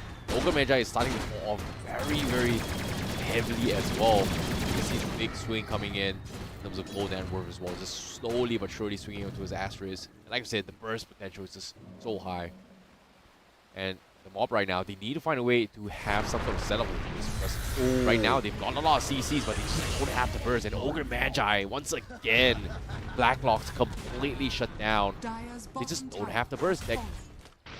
the mob, they have a tanky composition, but they need some sort of a poke or chip to actually confirm those finishes, or in this case, the kills itself, because Asterix is just completely wiping the floor with everybody. Dire's bottom Yeah, tower and that's is why under they had attack. a hard time trying to get the gyrocopter. Good amount of control with a bit of malice and so on and so forth with cycle shot and all that, but not enough burst damage potential like what you said. And as the game goes on, like heroes like Wind Ranger, even with a power shot, will not be as effective as now. Like the 2 bursts is going to be coming from the power shot, as well as maybe a multicast fire blast coming from fireball coming from Ogre Magi. Maybe arguably you can say the Void Spirit as well. But in this scenario, considering how far behind you are, it's going to be a little bit of a tough spot to work with. You've got to hit every single shot to actually get a burst in. And the TAs to get online as well. Look at Mins, he's having a good time farming. He's got so much farm here. Pops towards Big Man. He's doing what every Dota player's dream of support right now. Making sure that they stack on your pop Under games. attack. Most supports, they don't really do that at all. Not me though. Just saying. It's a post 5. Do you stack? I do. But my post ones don't go for it. And it gets taken away. Okay, fair enough. That's where I get sad. Okay, fair enough. Oh, and Swift Blade might not be as sad. Another attempt here onto MNZ, but look at MNZ right now. He's just so strong. And he does have his teammates together with him at the side as well. And again, a counter re-engagement. OTP. OTP. Yeah, nah, he's gonna be fine. Oh. He's gonna be able to get out. Nothing much he can do. But now we can see they're starting to find it even more difficult to get Gyrocom. Yeah, it's so far ahead as well. Like, he's so far ahead. Like, after he got the Falcon Blade, now with the Manta style as well, he's slowly but Radiant's surely middle tower getting is so under much attack. value in terms of farm, in the HP as well. The stats coming from Manta style is so much in this scenario. Like 60 minutes a game, I will argue that Manta style is not that big of a difference if it's like 20-30 minutes in the game. Dire's but now top tower is under this attack. early on, it is a very, very tanky gyro combo right now. Yeah, this gyro is so hard to take down. He may not hurt a lot, he is the finisher, right? Oh, But well. you can see the burst coming in, Blacklock getting completely bullied out again here. This time he's going to be able to survive here. Xander's coming a little bit of backup, but here comes the Underlord as well. They are going to try and recreate this as well. Here comes Hypnotize. They got the full combo. They finally got their first burst in, and that is going to be the Timber Saw down. That's a big, big one as well. Jackie able to get the dominating kill streak gold as well on top of it all. So one of the highest net worth in the game. That's 600 gold in the back. Close to 600 at least for Jackie. Actually 800 in total. That's almost, well, 3-4 waves of creeps there. Maybe 5 waves of creeps for the Templar Assassin. They needed to call the entire cavalry to get the one kill. But is it worth it? Sure. Because right now they are way, way behind. Oh, another kill at the bottom. And this is where there's nowhere to go, nowhere to hide for HBK. Another successful pickup for the mob. Good one. These are the pickups that they need to continue to find. They can get those pickups, they may swing the goal towards their side. Starting to come online as well now. Jackie feeling a little confident here. He's going to try and pick Pinkman. Get Tiny. They're getting a little bit complacent here. Asterix will pay the price, and the mob finally buys enough time. Minirum will come back here. Now Jackie is the win condition for the team. They were lacking in terms of burst potential, but now with the Desolator in play, the mob is able to turn things around here. Asterix may have made a small little blunder. Give them a little bit more time here. Bounce back. Seems equal. It's not end of the world, but very, very nice recovery here coming from the mob. So far today, in any of our broadcasted games, you haven't seen a big comeback yet. But now Abby, autocast under him, HBK is behind. And Abby still holding it on. But Abby, before whatever that's going to happen next towards him, he's still able to get a kill. Jackie gets Abby. It's a worthwhile trade here, I must say. But now the trade-up is coming in further. Jackie goes down to the hands of Mins. The rest of the mob has to retreat. Well, this is going to be very, very simply. tough. Oh man. He just had to go up to the high ground. Wrong timing. But still able to get a kill on the big man. Not too bad, I must say. And now Blitz Kaiser holding it on. Xander, all he can do is just watch. But there goes Blitz Kaiser. Little bit unfortunate there. But all things considered, that is gonna be tough. As Abi gonna be continuing with the farm. 5k net worth difference here coming from Asterix as well as the mob. But right now with the Lotus op available with Timbersaw, it makes it even harder for the mob to actually op the way through, especially coming in from the Ogre Magi. Like almost anything multicast, especially for Ignite, pretty much gets refracted back. That's the idea, right? Gets reflected back and the rest of the counter will come in. Yeah, it's just a hard counter for this Ogre right now. Oh, and Underlord has the pipe of insight. Yeah, not an early fight before. Yeah, good pipe there. So again, that will also reduce the amount of magical damage from the mob. I'm surprised with the Now Talisman picking up for TA, but it does help in terms of mana regen, so nice little interesting option there. Instead of the Ray Fan or maybe the Bracer here for health regeneration. But I guess considering that it is lacking in terms of mana, so Now Talisman is going to be the way to go. MNC with this farm. Could be tough. Dire are scanning. Oh, smoke. Smoke on both sides to be exact. But it seems that Asher is not able to find anyone. And same goes for the mob. So more of a scouting work here. But at the same time, ward has been planted at the bottom triangle. Yeah. But now, seeing how that they are hovering on towards the Tormentor. Nobody's actually started Tormentor yet. It's not like, I think Ursa was going to be okay. You have the Slada, you can take it down very, very quickly. But with the fraction available, they are going to go for it. They might lose Wind Ranger though. Okay, it's close, close. But they are going to be able to snatch the Tormentor away for the mob. That's going to be a Tormentor for Xander though. That's going to be a very, very important tool for this Wind Ranger. At least with the Gale Force, there is some sort of AoE to kind of stumble the way through. But it's just a hindrance. It's not really like a big damage for it here. But oh no, Blackrock tried to contest for the XP. A Shrine Wisdom. Nope. The Knight gave a little bit more than just XP this time as well. Yep, gave gold, gave an extra kill. So big one there for Astro. And for MNZ, this time caught all alone. Avi makes a showing at the side, but a little bit too late there for him to save his teammate, and now Avi himself has to get away. Yeah, definitely needs to back off.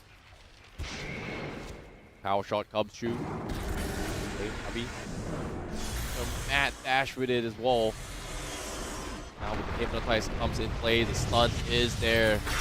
This Phaser is to be available, but the pipe comes in, keeps him alive though. He's gonna be okay. And now it allows Jackie to get all these free hits. The mob find the perfect opportunity. The Gale is perfect as well. They got one, but Jackie, he's still hammering his way through. He finds the second one. The Tiny is there, and now RB needs to make a run for it. This is the bounce back they are looking for it as well, and that's gonna be the third one. The first big major fight that the mob needed to make a bounce back, and just like that, Asterix may have, well, angered the dragon here.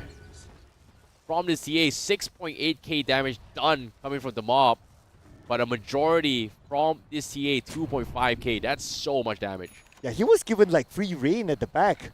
Yep. Like he was just right-clicking all the way, and nobody really did anything to the Templar Assassin. But I can kind of understand as well, because they were surrounded by the mob. Like, who do you want to target? Like, at that kind of moment, it gets kind of difficult to make those split-second decisions, and because of that as well, they got punished by the fact that the TA just right-click for free. Yeah, it's still 50-50% in terms of win probability here. With this big win that the mob needed, it literally swung back to Asterix's favor. And now with the Rod of Fatos in play and the Gale as well, it definitely forced MNC to stay put. They do not have those BKBs, and they will be punished here. Oh, this Tormentor pickup from the mob, giving it to his Wind Ranger, just so huge in these scenarios. And they just got completely caught off guard. Asterix wasn't expecting this, and now things are looking good for the mob. The counterplays are there. They even have the Thirst. What happened? Things were looking good. Everything is going south now. Now with the Gale once more, they picked out Jackie, which is good.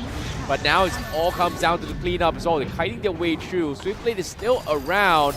Can they get out? Yes, they will. And that's going to be the disengage coming from the mob. But they do find a Scraggler, and that's going to be the Ogre. It's only a support, but, well, support's life is tough. Yep. Press F for respect to the support. Giving his own life away for the safety of his other teammates, which is fine. But at least for Astro, they got the Templar Assassin, which is an important thing as well. I'm sure they would have wanted more since they had the amplified damage, but yeah. At least they got the key hero. So that's okay for me. But overall, even though like now fights are starting to look like it's 50-50, like in terms of killers like 24-24, but somehow Astro, they are able to farm faster overall. They still maintain a 4k goal lead against the mob. Yeah, this is going to be very, very interesting to see how things are going to be happening here. But all things considered, Jackie is pretty dead. And this is going to be very, very tricky to work with. Considering that now the mob is finally coming out online as well. They were lacking those bursts. They were buying a lot of time as well. Now it's gotten to this late stage here where Jackie is a big threat. And if they don't take down this TA, things are going to be very, very tricky. It's hard to do so when you have a kill available on this Wind Ranger. It seems like they are going to go for the pickoffs here. They're going for the isolation. They pick off the Underlord instead. Seems like to be a wrong target. And just like that, Jackie once more is going to hammer out towards everybody by himself. And the gyrocopter caught all by himself and the load. And he gets shut down as well. And just like that, the clean 2. Big mistake here from Asterisk. And now they might find the third one as well. As everybody gets picked off. LaFlame misses the Timber Chains. The Glimmer saves the day. But can he save him more? Because now even HBK will fall. It's going to be a full 5-man wipeout here. As the mob is able to clean it all up. Double kill for them. And LaFlame is the last. And just like that, 5-for-1 exchange. Small mistakes. Oh no, the mob. This is the comeback that they needed. They have been eyeing for it. And they get everything for absolutely nothing. And look at the amount of damage again by Jackie. Again, Jackie was given the free space to just right-click and deal the damage, and because of that, they won this fight nice and clean. Oh, absolute goodness. wipeout. And now the graph is starting to swing the other way. This entire swing is just all out of place right now. Things looked good early for Asterisk here, but with the mob buying enough time, they were able to get Jackie online. The Underlord bait is just too good. Oh, feels bad, man. Yeah, man. Krish started the fight really well, but caught the wrong target here. Just like that, the Gale comes in. It's very, very difficult here. And until those BKBs are on Asterisk here, it's going to be tough for them to win their fight against the mob. I mean, the Underlord is a strong tanky hero. Yeah. And it is meant to be the main tank for the mob. So that means, in theory, if you see an Underlord, you Ignore don't go him. for the Underlord. Yeah. Rule of thumb. Oh, again. Gonna try it as well. Going for the toss. He's gonna do a little bit of damage here. Oh, he's gonna call his too much, boys. But the Gale is gonna isolate him even more, but do they want to fight him? But he is gonna get out here. Safety. He's gonna be okay. Seems like Blitzkaiser. He's gonna try to force a couple of weird fights here, but the Crimson Guard and Pipe available. Underlord is just pretty difficult to kill right now. You thought the Timber Sword is difficult? Wait until you see this Underlord. Maxed out, full gear, super tanky, and now Jackie is gonna peel everybody apart here. This Desolator is getting mighty feisty right now. Power shot from the other side. Queuing the rest of them. Oh, here comes the dust. The moment you saw that dust and in goes the Atos, you know that they're definitely going to get a target. Pinkman is the first one to go down. Teleport away. Okay. Big win here coming to the mob here. This Desolator charges starting to build out as well. He's got 24 damage. And look at this TA. He's got 201 show damage. That's 400 per right click. On top of it all, if it crits, it's even more right now. This TA is farmed up, and this is the real carry right now.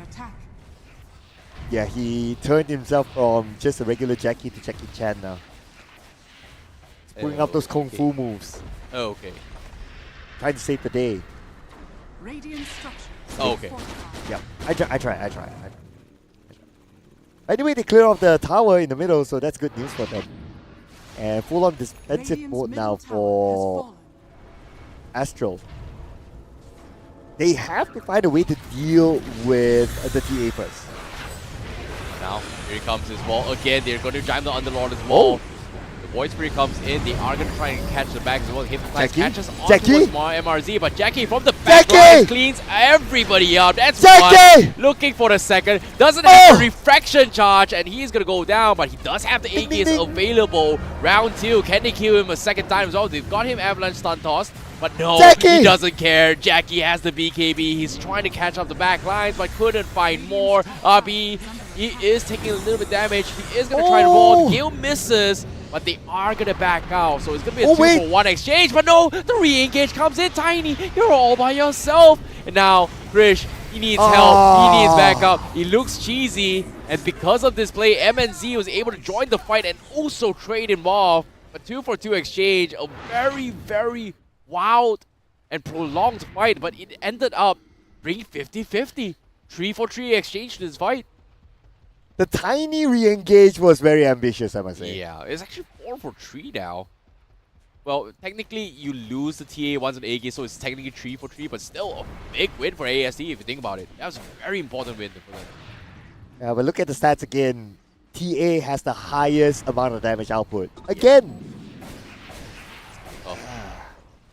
Like the moment you lose those refraction charges, you lose those additional bonus damage on TA, and that's his only biggest weak point here. Like he actually opted to go for a very interesting neutral item here. Went for the Unrelenting Eye, which deals with the slow resistance coming from the Macro Pyre or even the slows coming from the Jakiro. But at the end of the day, all those is chipped away on your refraction. So you kind of want to be in situations where you don't really want to start the fight. You want to be the ones to pick off the fight. So the Underlord has been the biggest bait for the mob, and Asterisk has been doing.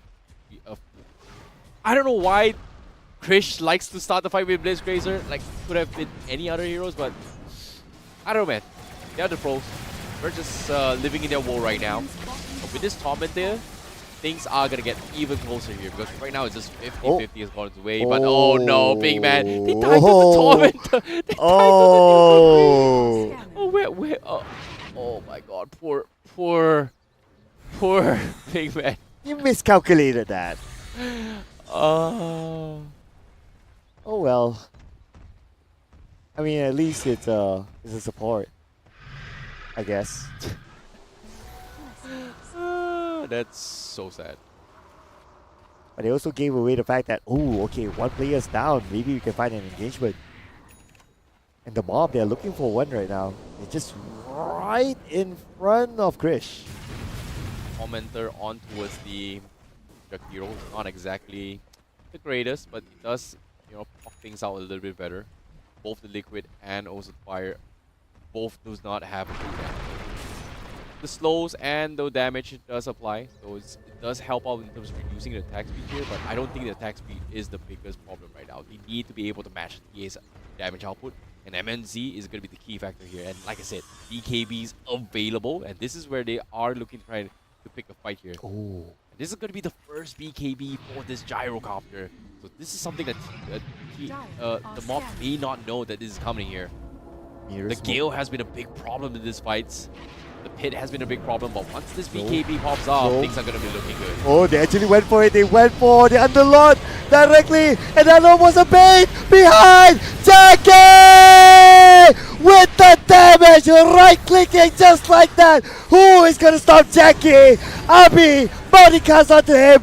Where is he going to go? Jackie is going to be the one to finish him off. Oh my goodness, what a wipe here from the mob. Triple kill in the bag, but at the same time, a clutch shackle shot coming in from Xander to actually stop the Gyrocopter for the entire duration there. He was stopped the entire duration before he popped his BKB, and Jackie has pretty much done the job and done the deed. Mistakes were made there. Such a blunder. And look at the gold swing as well. It's slowly swinging in towards the mob as well.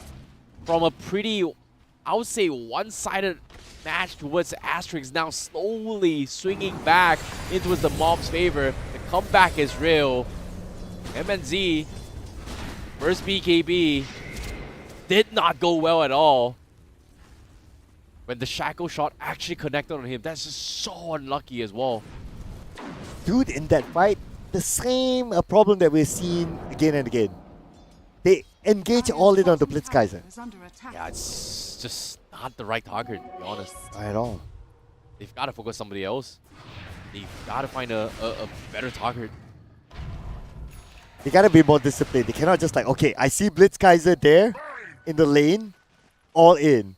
Yeah. And everybody forgets about Jackie. Yeah. Biggest threat here is going to be TA. But again, like I said, right now, they need to take advantage of this BKB on Gyrocopter. And right now, they may have had a little bit of mishap here. MNZ needs a little bit more. Once his data list is up, maybe he has a little bit of a small winning point here.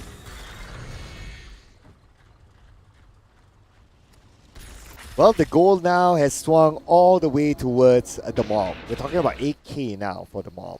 Yeah, Jackie is just so far ahead right now. He's got 30 stacks on this Desolator. That is unheard of. But it is the maximum. It is the maximum. He's going to go ahead and this Blink Dagger. Once the Swift Blade is out, it's going to hit even harder as well. But I think this is where the down period is going to be very good. And you are looking for those tier 4 items in this situation. And once those pick up comes in play, you need those tier 4 items. And I'm really surprised that the mob is giving the neutral space towards Asterix here. But they do need to farm Are scanning. all those neutral cubes here. Once those tier 4 items comes up, they are going to be okay. TA, however, what is he going to go for? It's going to be the question. What does he have though? He's full item now, Oh, right? he's actually opted to go for the idle creep. Alright. It's even more slow resistance. Base movement. More mobility. Double damage. And he has everything in right now. Well, I guess if he needs anything more, it's going to be the Aegis of the Immortal. They can potentially go for soon. But before that, manage all the waves, and I believe that if I'm like Asterix, I'll be thinking of like, okay, surely they will go for the Roche after this. Yeah, this is going to be very close to Roshan as well. Pretty Yeah. much. Going to be alive as well. The timing's perfect. Mob. Ready to go? Yep, he do. Are going to go for it. Here he comes. Roshan has Rod. He's being attacked. It's made a little bit of noise, and AST, they know that this is happening. And they are going to try and contest this. Here he comes. Ice Path is there. They do find Jackie. Macrophite is there. They need to get him out. Jackie's taking a little bit too much damage. Now here comes Jackie. the BKB MSZ with the Oh, flat Jackie, cannon. Jackie, Is doing Jackie. so much damage. And now Jackie in a lot of Oh. problem here. He goes Oh. for the Mel. He will go down. And finally, Asterix will be able to make a little bit of bounce back. And now Blitzkaiser in the midst of this conversion. Swiftblade is able to get a couple trades in. But MNZ 3 hits all the way through. Swiftblade went in, zip in, trying to zip out. But can he survive this? He's got a lot of AoE, he's got a lot of mobility, but the Roshan's still available. Xander? They are trying to go in for the snatch here. Xander, he needs to take it. Yes, he will snatch it away. He denies the Aegis away, and he won't be able to TP out. What a sneaky little boy. They lost the fight, but they denied the Aegis from Asterix. What? You sneaky Xander! You sneaky Xander! While everyone was fighting, Xander was like, okay guys, the most I could do is just give you guys a power shot. That's about it, because I want to steal that Aegis and TP away. That is absolute sneaky by Xander. Yeah, it's all about timings right now. Like, Jackie got caught in one of the most awkward situations. Bled out the refraction from the macro pyre, and then some reason he actually forced that outside and got picked up. All his refraction charges was done, and then it was just free hits for MNZ. The Black Cannon was able to spread out everywhere as well. Just very, very unfortunate. But this time he actually had the BKB first, which is a good thing. Yeah. Every second counts for both these carries. Yes. And there was a lot of commitment this time by Astro onto the TA. Yeah. Yeah, which is a good move. That's exactly what they needed as well. Yep.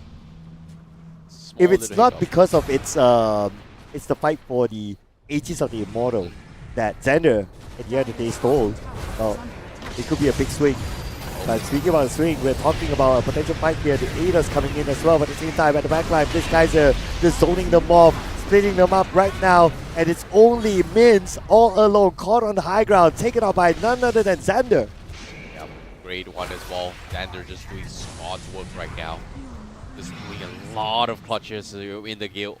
He's got the Aegis model, and on top of it, he's got the Hex as well.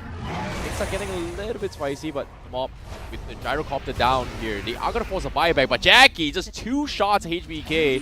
I think it was just 1 shot now. But the tier 3 is gonna be exposed. Backdoor still available. They are gonna try and force a couple of buybacks in. The Mob gonna try and do something about this, but looks like no buybacks. That's 64 seconds on the sidelines. They have to buy back right now, right? Gyrocopter. Tier 3 is gonna fall. Rex is about to fall as well. And they're not buying back yet? What? Okay, somehow they're still saving it. Hello? Knock knock. Everything's falling. You're losing Rags. You're losing tier 3s. Everything's gone. Gyrocopter, he's not going for the buyback at all. Why?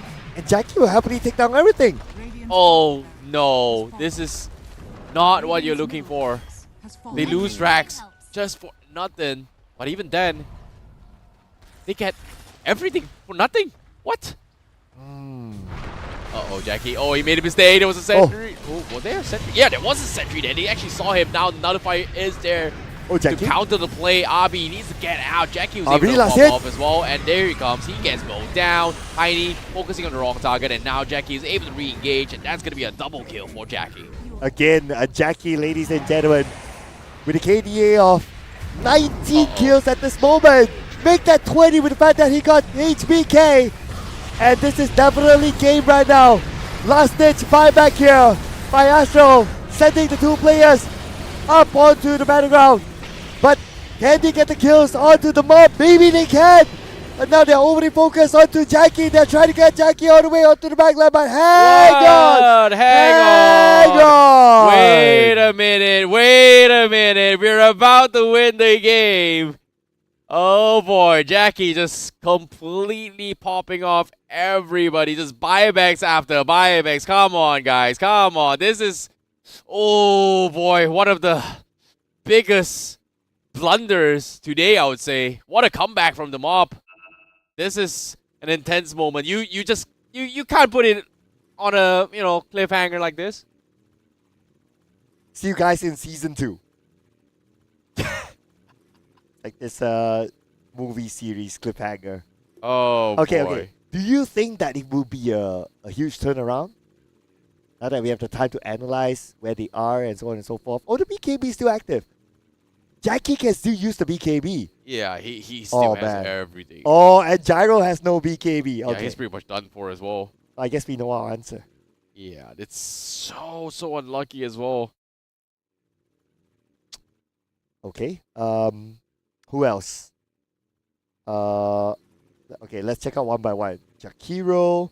Okay, nothing much on him. Has a Glimmer Cape. That's not really going to help since they do have Dust. Lions, Blink Dagger. Only 3 seconds more. It's going to be okay. Alright. Underlord, 3 more seconds before his Lotus is back up again. That's going to be pretty nice against Lion, perhaps. We didn't really realize that the Halberd is such a big thing. Oh wait, who had the helmet? Oh, situation. Underlord. Yeah. Now with this Halberd here, the moment you pop it onto this gyrocopter and he doesn't have BKB, he's in a lot of trouble as well. Right now, DA gonna keep away to tier 4s. Needs some sort of backup. Gyrocopter needs to do a lot of work here. MNZ doesn't have the BKB, 80 seconds on the side as well. Jackie is under pressure. Pitlord is dead. Front route his way through. Jackie continues to hound his way through. This might be over. Drones exposed. Everything is on the line. Gale try to buy him more time. Pigman goes for the finger. Not enough damage, but seems like with the glyph available, you can see MNZ. They're trying everything they can, but he just could not do anything anymore. What? And that was it. GG has been called. And just like that, the Mob make one of the biggest comebacks today itself. A very tough start. But what matters is that they reach the finish line and the Mob is able to continue their journey in the tournament. Okay, to a certain extent, I can understand that pause at the very end. Because these teams, I mean, they probably meet each other in scrims, they're probably buddies. I wouldn't be surprised if they just go to each other's booth and give high fives, from the same region. You can see the smiles on their face. Like they are Oh, very happy with their performance as well. I don't know if they're laughing or not, but it was a very, very good game for the mob. It was just so close. So close. What a comeback. Yeah, that was insane. That was just insane here. The journey continues, but it's not over yet for the mob. But unfortunately for Team Asterisk, we have to say goodbye to their journey now. Oh. I miss the Mirana. Yeah. Yeah, I think that will be the most memorable moment for us here at the Caster's Desk for them. So thank you so much to Asterix for giving us such a good game today. Yeah, hope to see you guys next season, of course. But at the same time as well, that was a very, very interesting comeback as well. They had one of the most biggest lead from the start to end. It looked really, really good. But things kind of started to went south. Like I said, the moment they started focusing on Underlord, it was like, yeah, that's a bit of a weird fight. Yeah, it's just so weird. Yep.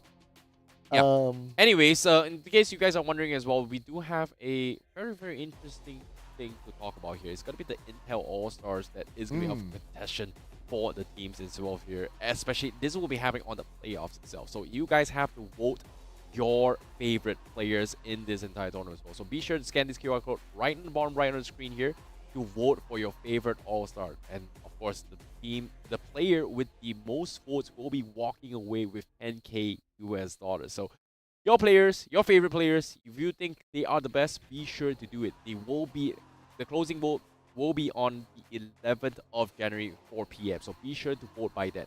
Yes, and they are categorized by respective roles. So from your post 1 to post 5, everybody gets some love. Alright, so make sure you guys vote for your favorite player. Alright, and we'll find out the results by this weekend. But the journey still continues on for the mob, like what you said, right? They still need to go through the lower bracket. There's still more games to come for them.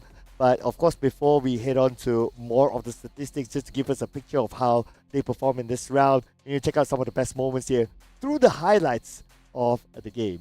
Yeah, let's take a look at the highlights as well. Like this was a very interesting game to actually kind of dissect as well, considering the fact that the mob was getting completely blundered here. And this is where things, Asterix, you can see they were just able to get a full jump onto his Underlord here, getting picks here. Blacklock was just getting punished time and time again. This feels like a Schofield moment. He's died so many times. But at the same time, every single time they were getting all these farms, are they translating it to things? Yes, they were. They were doing the right things. They were getting map presence. They were just shutting down the TA's farm.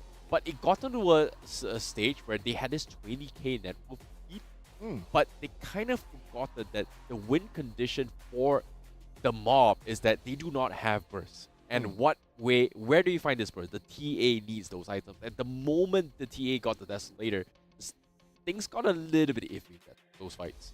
Yeah, they kind of lift their foot off the pedal at some point, right? They stepped on the gas, they really harassed down the TA, but the moment they stopped and they allowed the TA to farm, well, that started to become their demise, especially when they started to aim the Overlord.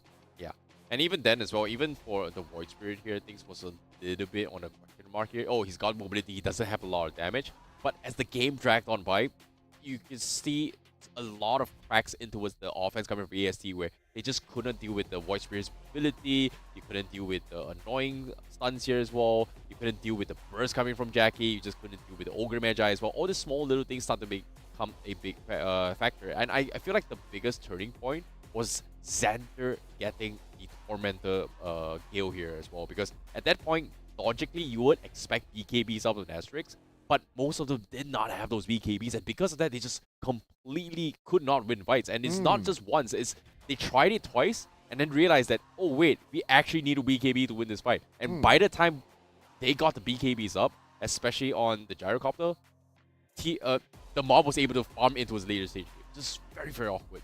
Yeah, it took a while for him to get the BKB. Now, even at, okay, we're talking about 13 minutes, not queuing for it at all, still kind of okay. But when he reached like the 20th minute, it's not really putting focus onto the BKB. That became a big problem for them. Yeah, it was just fights after fights after fights here. Like, you can see the mob is just scrambling and doesn't know what to do. But you pay attention on all these mini-maps here. One thing is weird is like 4 of the players is just fighting non-stop. TA is just minding his own business, constantly farming across the map. They're just losing fights after fights after fights, and Jackie was just trying to make something work. And I think this is the biggest turning point. This is the first time Jackie made his appearance from the mob with the Desolator. And this is where, we finally got some sort of farm. We initially lost the lead, slowly trying to scale back a little bit more. And this is where it came back a little bit more. And I think this was the biggest mistake. This was the appearance of the first Tormentor for Xander. And they were able to isolate every single one, despite Asterix jumping in with the Underlord and just completely blocked off this entire entry point with this Gale. And everybody just could not get out. Just so hard to get out. And this was pretty much a turning point for Asterix to realize, like, hey, wait a minute. The mob is looking pretty strong. This Gale coming from Xander is a big problem for them. And also, this is kind of like the start of them overly focusing onto the Overlord. They see the Overlord, they jump onto him, and then players like Jackie, like from this example as well, just free hit from behind. Like, okay, just look at the position of Jackie as well. Yeah. Nobody's giving him any attention. Yeah, this was very unlucky, right? This is the first appearance where MSZ just got his BKB, and he showed up the moment he tried to go in for a pickoff. Xander shackled him into the through, and it allowed Jackie to just free hit his way through. Like, this was pretty much a battle between two carries, and by that time, MSZ has pretty much lost all fight. Yep. Just because, Jackie had the, 4-second head start to just mow down everybody instead of him. And I think this point onwards, this was like a clear instances. Damage was an issue. It all comes down to just execution and timing. If you let MNZ match this, he does have the damage. But everybody needs to play on the same wavelength. Absolutely, right? And this is one of those moments where they not only managed to take down the Overlord, but they also managed to take down Jackie. And we look how different this fight is for Asterix. But I also have to highlight on the look at the win rate there. Nobody realized this. Yeah, they just let Xander do his thing. Yeah, this is a very, very sneaky play. He took the Aegis, forced stuff out, instant TP, and realized that, hey, guys, nobody can find him. And they were like wondering, where did he go? Very, very nice, I would say, delay.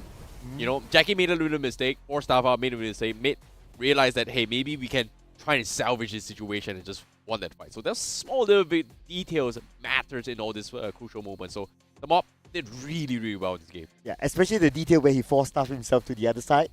Oh, that one he made a little mistake. But for I don't know, like Xander, Jackie. I think Xander did really well. Yeah, Xander. Xander is my MVP this game. Ooh, not Jackie.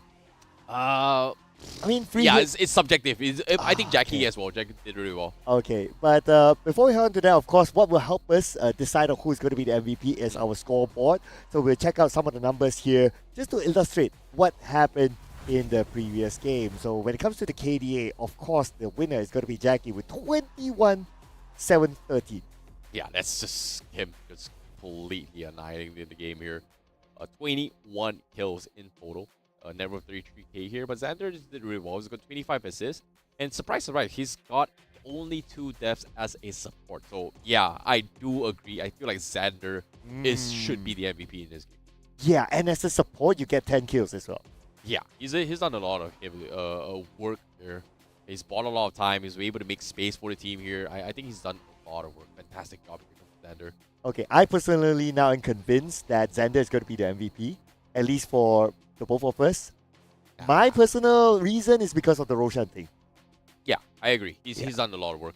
His skill, like the timing is just spot on. Right? Like I've talked about, they need certain timings in order to win games. And Ogre Magi, yeah, early game level 2. After that, you need a lot of items. And the moment he started having Bloodlust, obviously, if you were to match this up, you are powering your Jackie. You're hyper powering your TA with those with those bloodlusts, whereas for Gyrocopter, where's the attack speed coming from? So that's the only small downside towards the ultra late stage of the game. So Jackie is the definition of you are successful not because of yourself, but because of the people around you. They bought so much time for him to have that free farm, like you pointed out earlier. I would not put all the blame on it, like oh no, it's a team effort for sure. Oh, yeah, but he also did his part, right? He also did his part where he realized that the win condition that he needs to farm, and they actually let 4 players make space across the map, buy enough time, and then just came out online. So let's give credit where credit due. He also did his role. So everybody has their own role done. Yes, Well, correct. yeah, we can even say the same for Ogre Magi early game. You know how he controlled the lane. Oh, well, maybe not that one. Oh, come on. Gotta give credit to supports, man. Supports need some love as well. Yeah, Xander has my love. Okay, fine. At least Xander, yeah. The Roshan move is definitely the big highlight. Yeah, that's definitely the big highlight for today. Wasn't expecting that, but again, the competition is getting tighter. The fight for survival lives on. And will they be able to continue the journey here? We've had our moments here for the APAC Premier League so far, and there is still more games to go. Yep. Amazing moments. Well, I guess for us, it's just our MVP here. The official MVP, I guess we need to wait. Yeah, 100%. Yeah. But all things considered, we have even more matches to go here. But sorry to say, Asterix, we have to see you say goodbye to you guys and see you guys next season, I guess. Yep. Hopefully. Hopefully we get to see you guys next season because you guys have been really, really entertaining as well on the broadcast, and we hope to see you guys more in the future. But for the mob, the journey continues on through the lower bracket. So it's still a best of one for them. No mistakes can be made. They have to execute everything to perfection. Yeah, they do. They definitely do as well. But for now, we're going to be taking a very, very short break here. And right after this break, we will have the next game for you guys.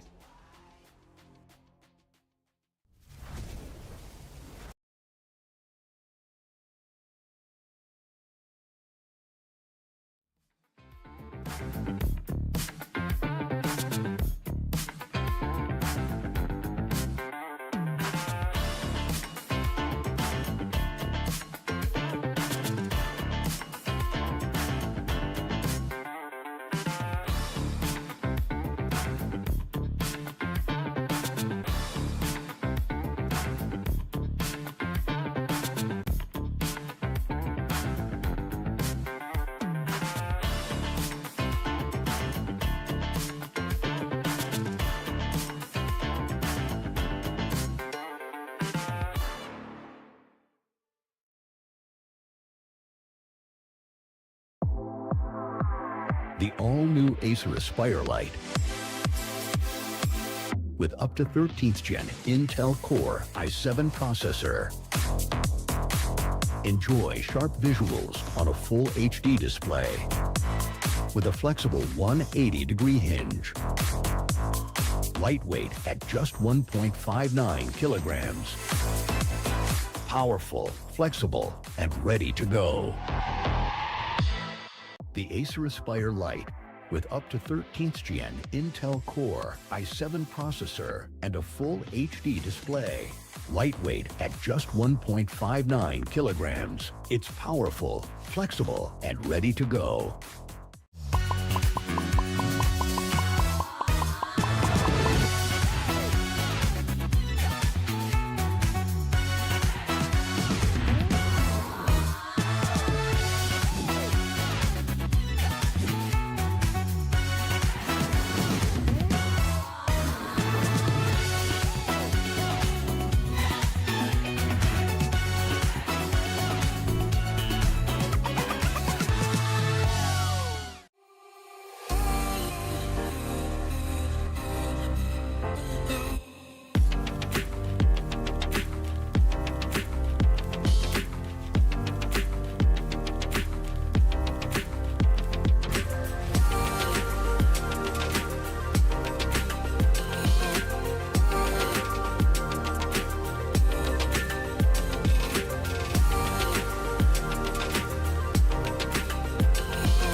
flicks with Neo. Power in hand, watch it go. AI smart runs the show. Style and speed, you already know. Lightweight game, heavy on mic.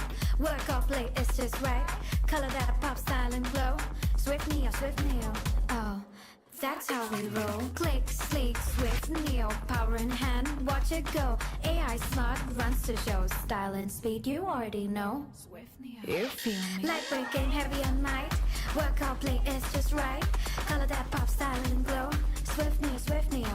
Oh, let it lead, let it grow. Turn and flip every tap and glow. Swift Neo, that's how we roll. On the edge, vibes up, you feel me? Swift Neo.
The all-new Acer Aspire Light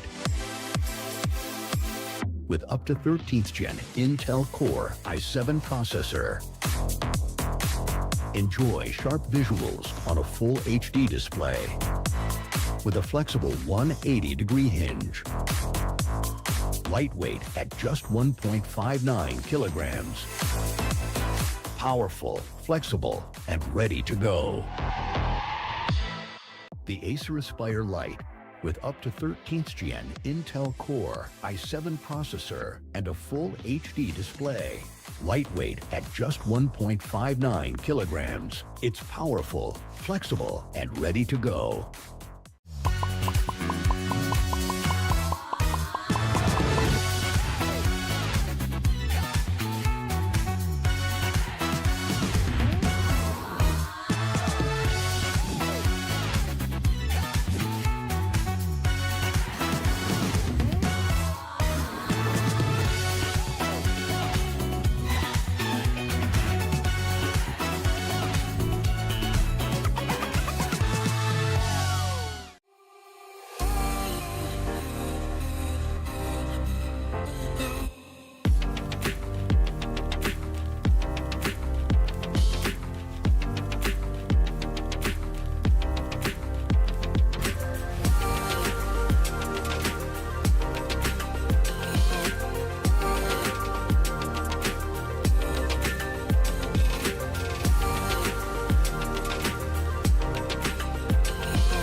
Click, sleek, swift, Neo, power in hand, watch it go. AI smart, runs the show. Style and speed, you already know. Lightweight game, heavy on mic.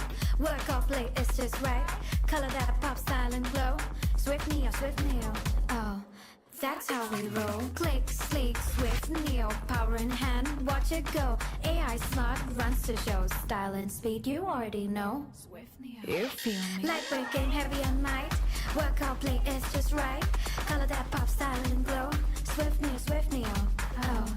Let it lead, let it grow. Turn it with every tap and glow. Swift Neo, that's how we roll. On stage, vibes up, you feel me? Swift Neo.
The all-new Acer Aspire Light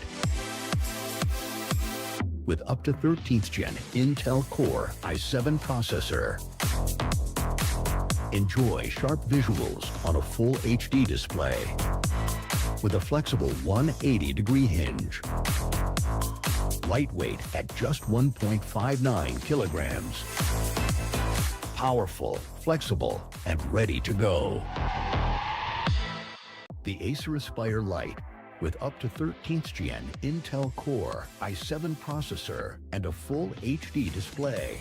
Lightweight at just 1.59 kilograms. It's powerful, flexible, and ready to go.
Sleek, swift, Neo, power in hand, watch it go. AI smart, runs the show. Style and speed, you already know. Lightweight game, heavy on mic. Work off late, it's just right. Color that pop, style and glow. Swift Neo, oh, that's how we roll. Click, sleek, swift, Neo, power in hand, watch it go. AI smart, runs the show. Style and speed, you already know. Swift Neo, You feel me? lightweight game, heavy on mic. Work out play, it's just right. Color that pop, style and glow. Swift Neo, oh. Let it lead, let it grow. Turn it with every tap and glow. Swift Neo, that's how we roll. On stage, vibes up, you feel me? Swift Neo.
The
all-new Acer Aspire Lite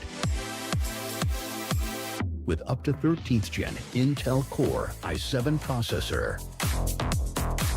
Enjoy sharp visuals on a full HD display with a flexible 180-degree hinge.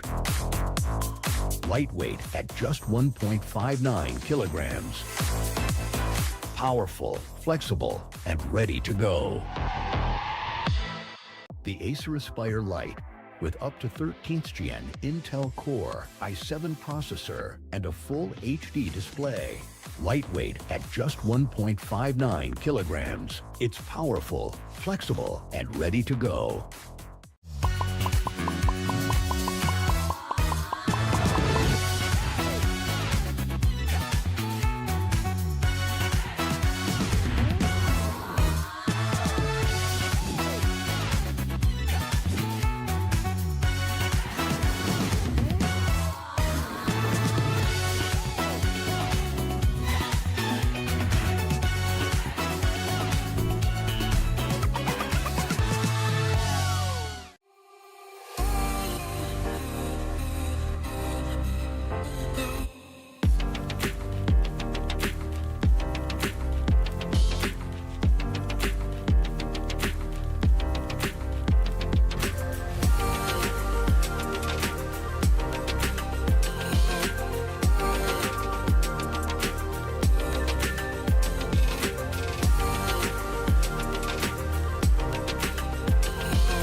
flicks with Neo. Power in hand, watch it go. AI smart, runs the show. Style and speed, you already know. Lightweight game, heavy on mic. Work off late, it's just right. Color that pop, style and glow. Swift Neo, Swift Neo. Oh, that's how we roll. Click, sleek, swift Neo. Power in hand, watch it go. AI smart, runs the show. Style and speed, you already know. Swift Neo. You feel me? Lightweight game, heavy on mic. Work off play, it's just right. Color that pop, style and glow. Swift Neo, Swift Neo. Oh, let it lead, let it grow. Turn it with every tap and glow. Swift Neo, that's how we roll. On the edge, vibes up, you feel me? Swift Neo.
The all-new Acer Aspire Lite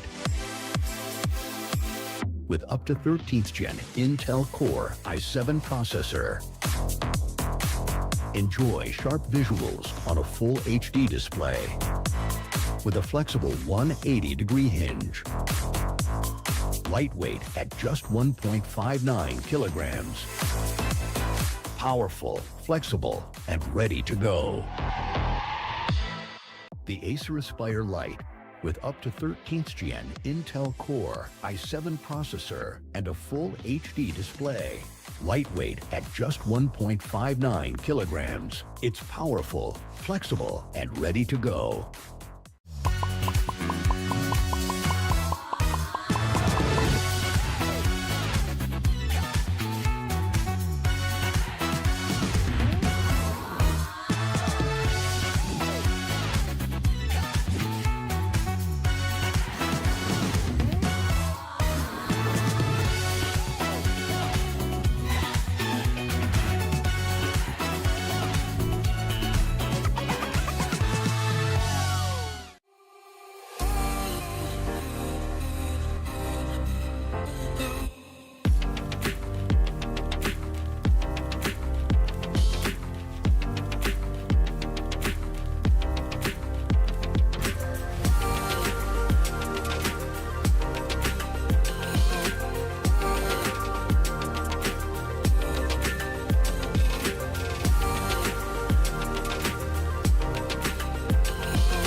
Sleek, swift, Neo, power in hand, watch it go. AI smart, runs the show. Style and speed, you already know.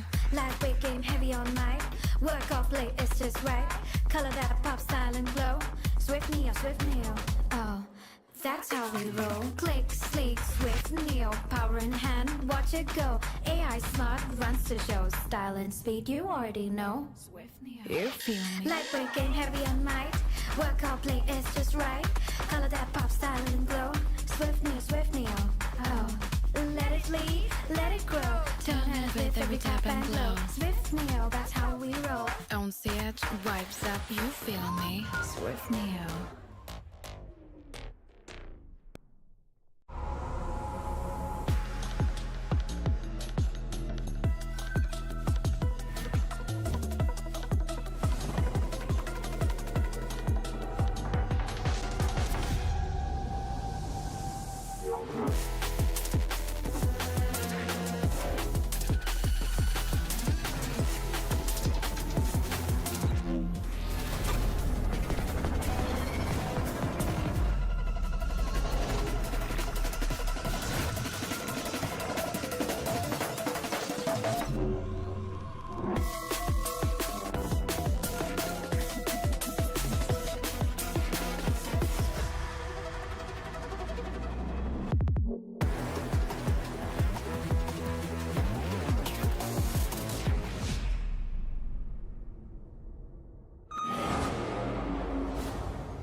The all-new Acer Aspire Lite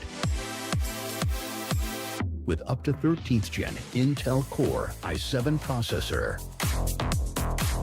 Enjoy sharp visuals on a full HD display with a flexible 180-degree hinge. Lightweight at just 1.59 kilograms. Powerful, flexible, and ready to go. The Acer Aspire Lite with up to 13th Gen Intel Core i7 processor and a full HD display. Lightweight at just 1.59 kilograms. It's powerful, flexible, and ready to go.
Hello everyone and welcome back to the APAC Predator League 2026 here. My name is ICBaby12. Joined with me is going to be Sir Cloud as we take you through the commentaries here in Stream A itself. We apologize for a small little delay here. It was a long break, but we will continue on to find out who is going to be qualifying the grand finals here. This upcoming match is going to be an exciting one here. If you guys have been tuning in with us, you will have seen some of these teams. And of course, as the game goes on, the competition is getting tighter and tighter. Only the best of the best will remain.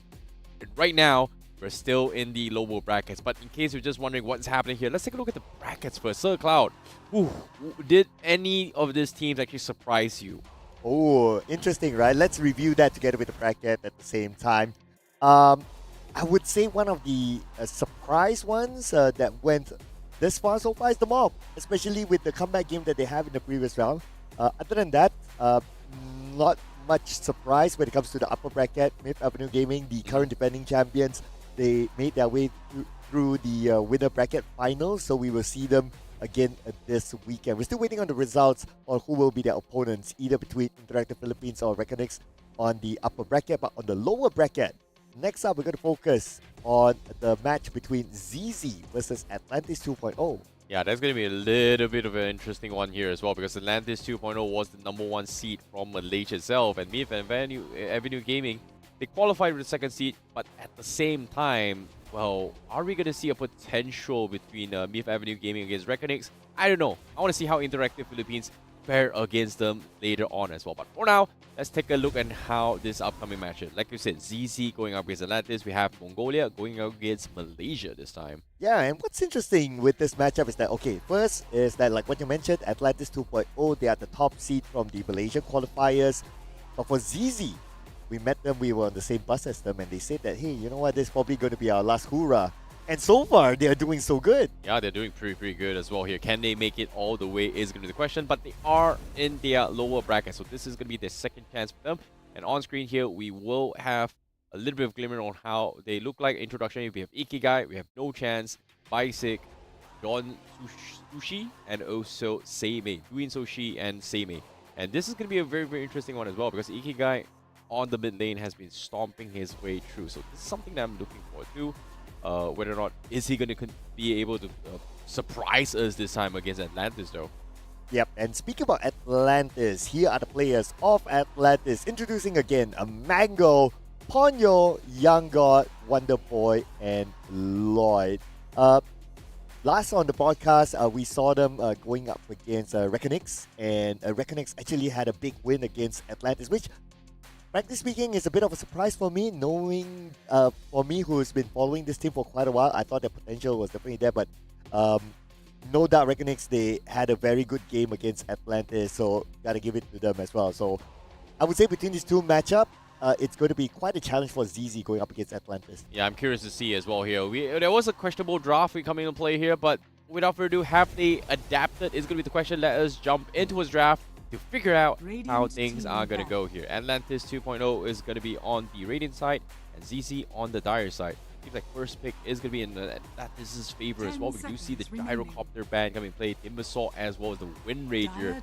It starts to me the trend is starting to kind of pick off as well between all the teams here. Wind Ranger being a very popular pick. I'm not a big fan of it, but it has worked out so far. But at least it's now banned out, so you don't need to worry about that.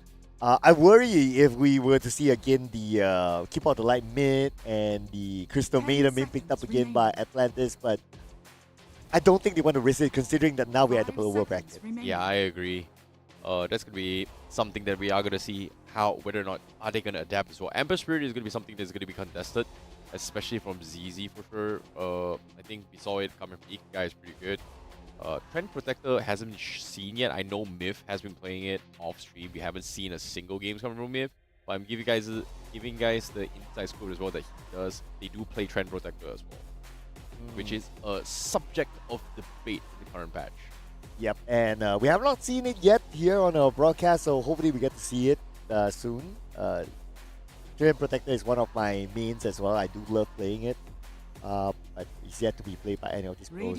Definitely would like to learn from them. But Shadow Demon is also one of the popular heroes that's either picked, but this time it's being banned out, so no surprises there. Yeah, Warlock is also going to be in contention as well. Whether or not if they want to actually ban it off, it's just quite solid in the early game, especially with laning phase as well. Sustainability just makes things a little bit easier to work with. But we shall see. Slaughter is still kind of open and full. DK being banned, obviously. I don't think they are going to try the Keep of Light strategy again, but the Ursa is somebody they have to worry about as well. Ursa is pretty good ban. But what's surprising is like I haven't seen a single Juggernaut before. Oh. Like I know there was like a nerf onto it. I don't think it's that bad to a point that you can't play it anymore. So you have a wish list to it.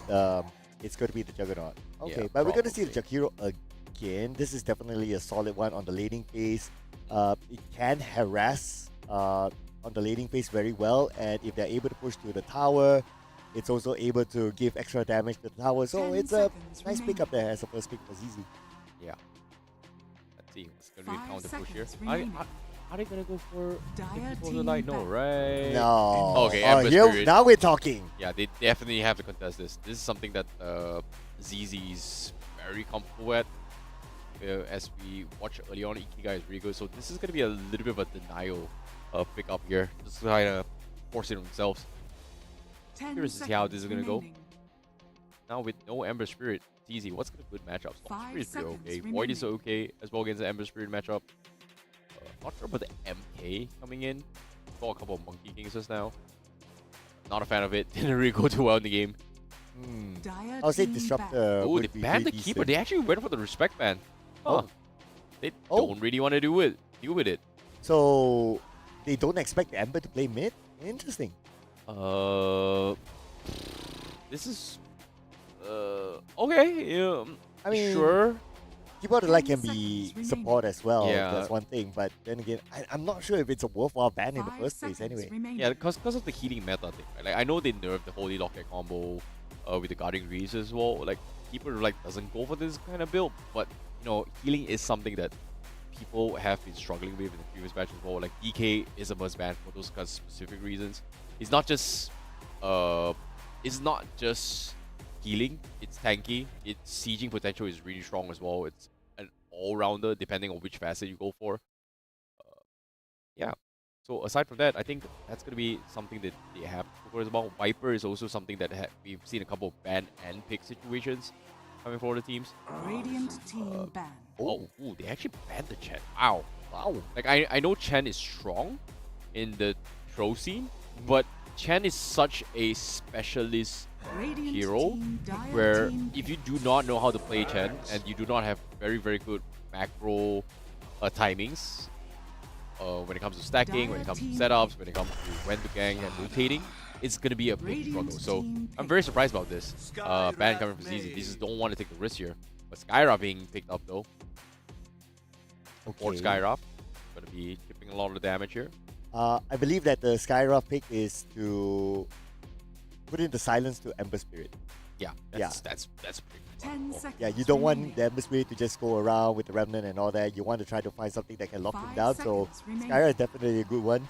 But in the long term, they might be looking at investing in an Orchid somewhere to try to stop the Ember Spirit. Klinks is open though. That's kind of a little bit surprising as well. We saw a couple of Klinks banned here and there. And seeing like easy, they're still leaving it open. Atlantis may consider just picking it off themselves. But that pretty much sets their entire core heroes pretty much already done and dusted here. So they don't want to prioritize the Klinks. Or do they want to try something else? But we saw the PL by Mango though. Just now, it's like I don't know about that. it feels like a hit or miss. But they had very, very solid countermeasures in that match against Reckoning. You know what would be good with Radiant Mango? team pick. I do love seeing him. Oh, they got a we see a Ringmaster. It's pretty Ringmaster. good. I do love seeing Mango on his Morphling. I think his Morphling is definitely top notch. And so far, Yeah. based on these picks, yeah, he could go for a Morphling. Because if you kind of think about it, Skywrath, his silence is a single target, so Yeah. he can only either 10 target seconds Ember or remaining. Morphling. But if you let any one of those go, then you still have a 5 lot of problems to seconds deal with. remaining. Fair enough. At least they have a get out Geo card here from a Ringmaster. Especially for the silence combo into the Mystic Flare, right? So that is one way to deal with the combo itself. Unless the Ringmaster gets catch himself. But oh, looks like Atlantis, they bring the Mirana. That's gonna be the second Mirana of the day. Okay. Second Mirana, but so the first Mirana that we saw is a support Mirana. I wouldn't be surprised if this is going to be another support Mirana 10 as well. seconds Since you remaining. already have the Ember Spirit, you have the Axe. Although you can still kind of 5 move the Ember seconds Spirit like remaining. either mid or either as a post one, so it's kind of flexible there. Right, now we're going for the next pick for ZZ. They could use a big beefy boy to absorb the damages. Tide Hunter is open and start off fights with the Ravage as well, so that's going to be pretty nice too. So they could go for that. We're taking the time here. Yeah, they're definitely taking time here because right now they weren't expecting a Ringmaster to pick up here. It just literally, it's similar to the Shadow Demon, right? Like if you get the disruption, you break the tempo a little bit here. The Mystic Dire Tigers, team back. you need the Knight. So that's gonna be a big problem for them. But Oh. ZZ, they double down on the Viper. So there's a lot of magic damage output here coming from ZZ. A lot of AoE damage, in particular from Skyra, from the Viper as well. We've got the Radiant hero team as well. back. So they do need a pipe up on this axe. So that's gonna be something that they may consider figuring out as well. Obviously, we are looking for those early rush things on X if you get a great game, but instead, I think we had this one game where they actually rushed pipe 10 and a seconds Crimson Guard remaining. on this axe. And then they had a tiny setup for the axe 5 instead. So there was a seconds remaining. little bit of a scuffle. I think Reckonings was the one that actually played that combination. So to deal with this here, so they definitely need to force a pipe on this axe. Like, Axe's strength is all about physical defense. And the Slada is already in a situation where I can deal with it, but now it puts a lot of pressure on what this axe is going to be figuring out right here. I've got magic damage to actually worry about from the Viper, from Skyra. I've got physical damage I have to worry about here from Slada in general. So there's a lot of things that this X needs to figure out off lane in terms of a 5v5 team fight, but in terms of laning phase wise, I think X is still going to be a-okay. Yeah, I think as long as X can also rush the pipe, it's going to be a solid one. And you want to rush it as quickly as possible because you want to deal with the potential rotate for the Skyrap as well. You're going to see the Medusa ban, Arrowblade ban. Morphling is still open. I do fancy a Morphling too. Like, they only have one silence, so it's either they spend it on the Ember or the Morphling. Yeah, I'm surprised Silencer is just fallen off as well. It's like, almost few months back, it's like, oh, Silencer here, Silencer there, Silencer here, Silencer there. Now it's just like, oh, Silencer, you should uninstall the game, man, Silencer. But now Medusa being banned as well, that's a good lead as well. In fact, that, once ZZ comes in for the jump, especially for Lada as well, they go in for all in. Once Medusa's out, just completely shuts them all out. But they go for the Doom. ZZ, this is interesting. Like, you talked about Orchid potentially for the Ember Spirit. Well, Doom solves that. You don't need an Orchid right now. Yeah, they're gonna hard lock the Ember Spirit with the Doom. They're like, ZZ does have a composition where I just want to man fight everything right now. I've got a Viper to do with it, I've got a Skyraf, I've got a Slada. This Viper is going to be the key to, I would say, the win condition for ZZ. But in terms of mobility, I would say the Ember Spirit has the upper hand. Even the Mirana Moonlight Shadow as well. You know what's the answer to the Doom? Oh, they are sticking with the Mango PL, baby. Oh, okay. I was about to say Lincoln Spear, but Mango PL is a totally different topic altogether. Lincoln Sphere for Wonder Boy for sure, so that he doesn't need to worry about the Doom. But the PL Mango Rose. Oh, okay, interesting. What's your take on this? I actually kind of like it in the sense where, yeah, Viper is going to be forced to deal with all these AoEs and illusions here. But personally, I think it's a struggle.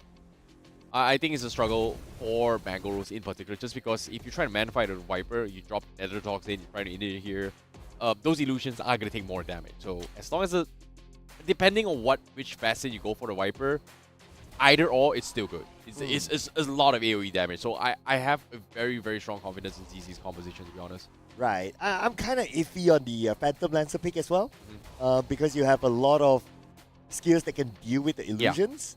Yeah, especially when you have a Jet Hero. Back of Fire can just burn down everything. Yeah, so I don't know about this.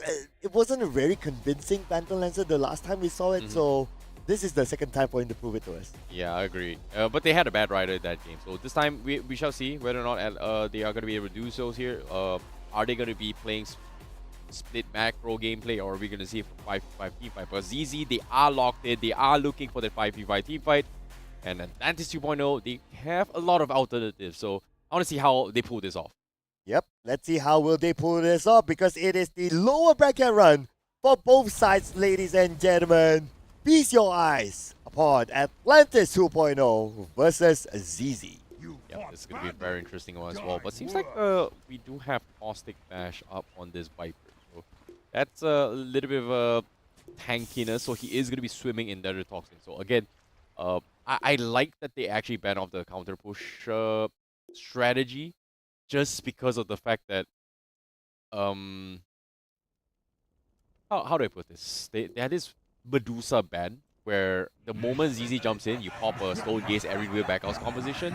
ZZ does have this composition where the moment I go in, I'm sticking around to fight. So kiting them is going to be extremely difficult. But if Atlantis plays around their Moonlight Shadow well enough, they should be able to A-OK. The Ringmaster needs to be in the right place at the right time to deal with the Skyraf as well. So that's going to be something that Atlantis has room to work with as well. So it comes down towards a rock, paper, scissors scenario as well on how they want to engage those fights. I'm talking about mid-game. But laning phase-wise, I think Doom is okay. Safe lane is going to be... The PL is going to be very, very happy that if this Doom is going to be on the off lane. It's not that big of an issue. Looks like we are going to see a major clash here as they go for the wraparound again for Atlantis 2.0. We've seen this before when they did for Reckoning. They want to try and catch the solo carry who runs back to the bounty, but it seems like ZZ has made that read and they are going to check this as well. They place the ward first. They are backing off, and they see all these movements. And do they deny? Did they scout the ward? Yeah, they did. They actually denied the ward. Great read there coming from ZZ. I want to see how effective the arrows will be in this round as well from the Mirana. I believe that during the early phase, he will play a crucial role to try to disrupt all the lanes and try to get pickups through the arrows. Yeah, that's unfortunately to say both teams, they are one ward down in the first 4 minutes. So rotations is going to be a little bit easier, especially for mid laners, but I don't think we are going to see a little bit too much. But as of yet, that's 300 gold for both supports from both teams. Alright. And at the very beginning, looks like both sides fairly respectful of each other. But arrow at level 1, you're already able to shoot stuff. So I think that if he wants to have a good follow-up, wait for level 2. You get 1 point arrow, 1 point starfall. I think that's the time where he will be more disruptive on the lane. Yeah, it's going to be tough here. They actually went for starfall first. Okay. Try and zone them up. Very surprised. But for now, they're not looking to try and engage this as well. CC just have a little bit of a kill potential to work with. Lloyd, however, is just training his way through, and another deny as well, doing sushi. Just make sure that Tex doesn't get annoyed with. You want to make sure that this control, this lane is going to be favoring with Young Bot in this situation.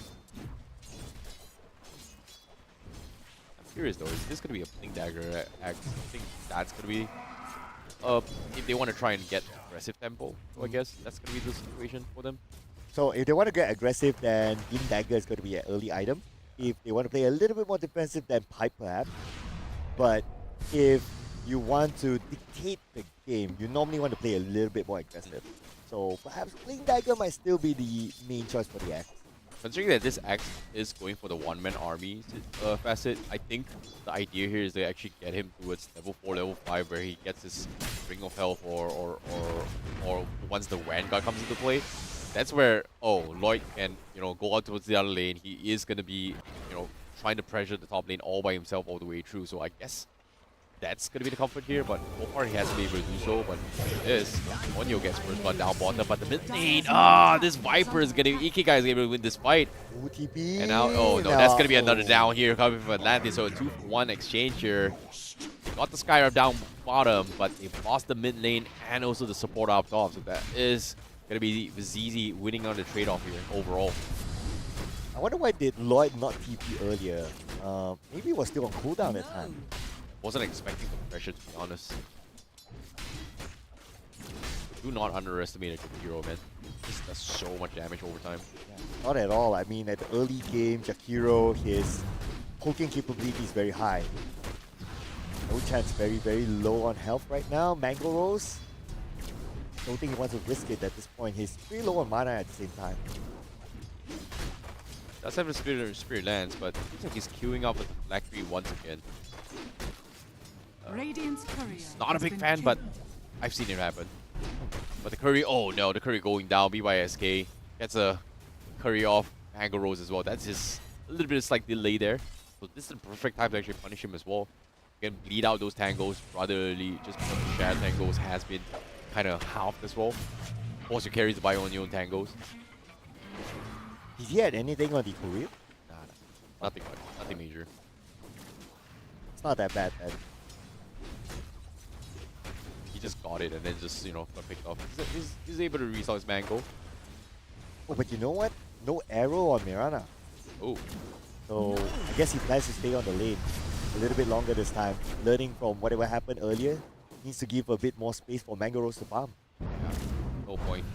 Like, there's no reason for them to actually commit this fight. But God, now he's gonna be punished for this. He was left alone.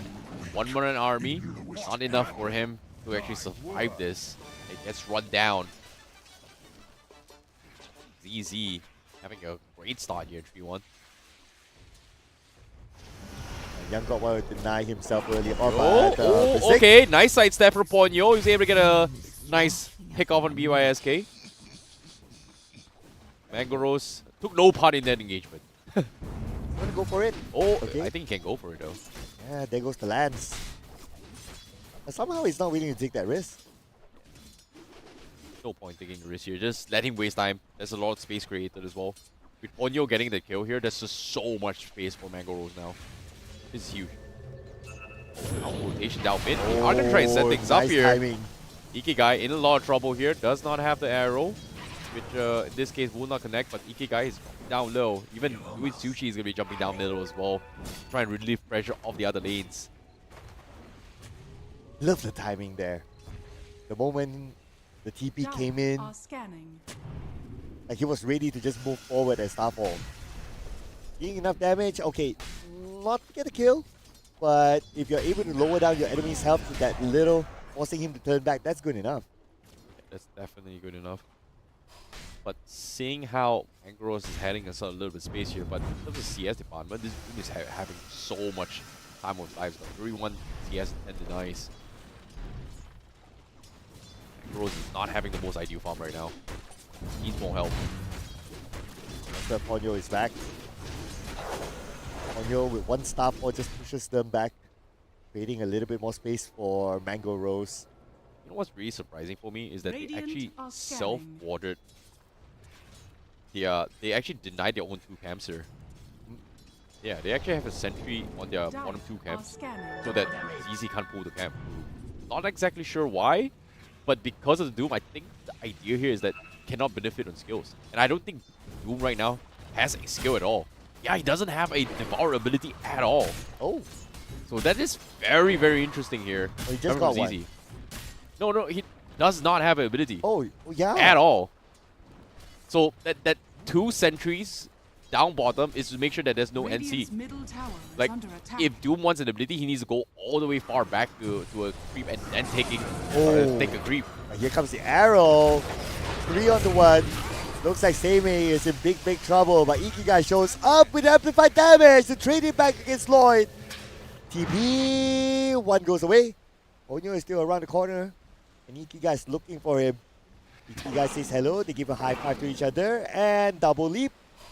Onyo is safe. Very interesting plays here, coming from Atlantis. At the same time, well, both Dire's supports middle get the tower is XP under from attack. his side. So that's going to be a little bit of a trade here across the map. So I would say it's still pretty even right now. But having the sentries block the camp and not have the Doom having some devour skills is Radiant are just scanning. disgusting. But now Doom forced to rotate all the way to the north side. Swap lanes here, he finally has his skill. So that's going to be a small victory here. But he does have the water bubble. So he does tank a little bit of magic damage, but it's not the most ideal ones you're looking for. Oh, Lloyd Here got comes a the kill. pick here, 1-for-1. Yep. Sushi went down, and Ponyo went out as well. A little bit of a trade-off here between the 2 teams. And here comes the rest of them. Beautiful call onto Ikigai, making sure that he is not able to escape at all. Here comes Seimei with the Remnant.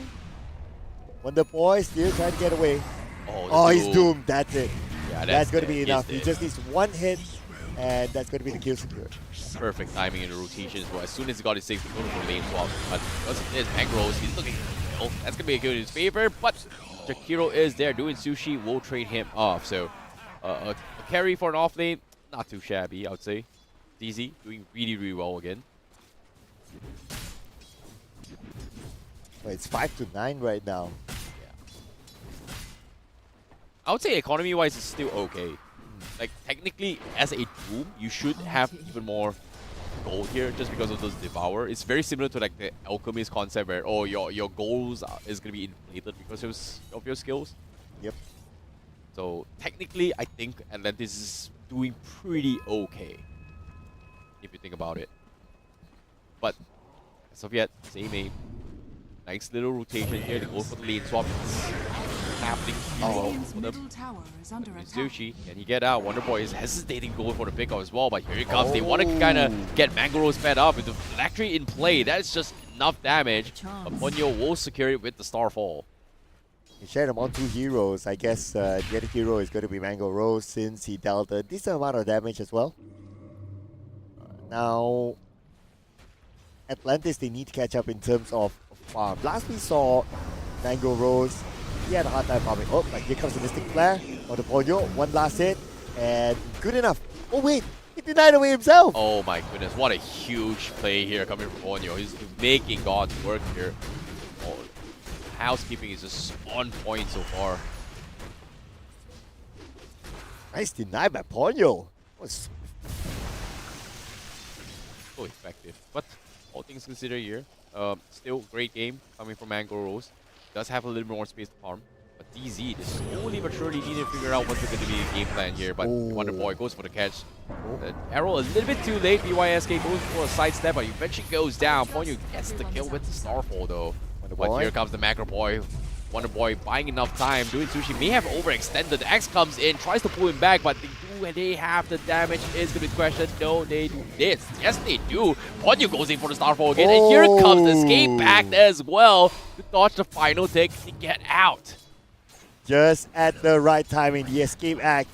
Just as when you thought, that, I got it. But then again, saved at the last moment. What a save. What a save. Oh, no chance. Chased down by Mango Rose, but now Mistakes were made. Mango Rose, a bit of an overextension there. Got punished back instead. Mistakes were made. Small little over-aggression there. Wasn't expecting that. Nice catch here from BYSK. Still, small little victories across the board, but it's easy. Still, coming up on top as well. But I'm curious to see what this Doom is going to go for. He actually rushed the Midas instead, so it is going to be a little bit more farming potential. He's queuing up onto his bombs. Seems like they are going to try and run down the towers very, very soon, especially when the 15 minutes mark onwards. Interesting. How's Mango Rose doing in the farming department? Okay, I would say. But if they can get this pickup, it will be a good help to Mango Rose. You see that one player, but you don't see the rest. They're afraid of it. Looks like they still go all in for it. And Ponyo shows up, Starfall, during that kill. Now they need to give extra backup towards Wonder Boy. Wonder Boy runs away to safety. At the same time, Ice Path onto Mango Rose. But Mango Rose should still be fine, but they will still commit all in onto Mango Rose. Everyone got away except for him. Yeah, they made a little bit of overextension as well. Mega Rose does not have a shoe. Lag 3 is the way to go with the poke, but aside from that, there's no way out. Once you go in, there's no way out. So it's a little bit of a tough call. Small little bit miscom there coming in, but Ponyo, he's going to be silenced up. All comes in, connects on the Viper to stop and try and save Ponyo, but the Moonlight Shadow has been popped up. Disengage. No value whatsoever, but ZZ, their rotation, they have been matching Atlantis to the entire game so far. And Ponyo was not able to leap in time. He had a very small window to leap, but the silence was just too long. It's slowly going out of control as well. ZZ is taking the lead.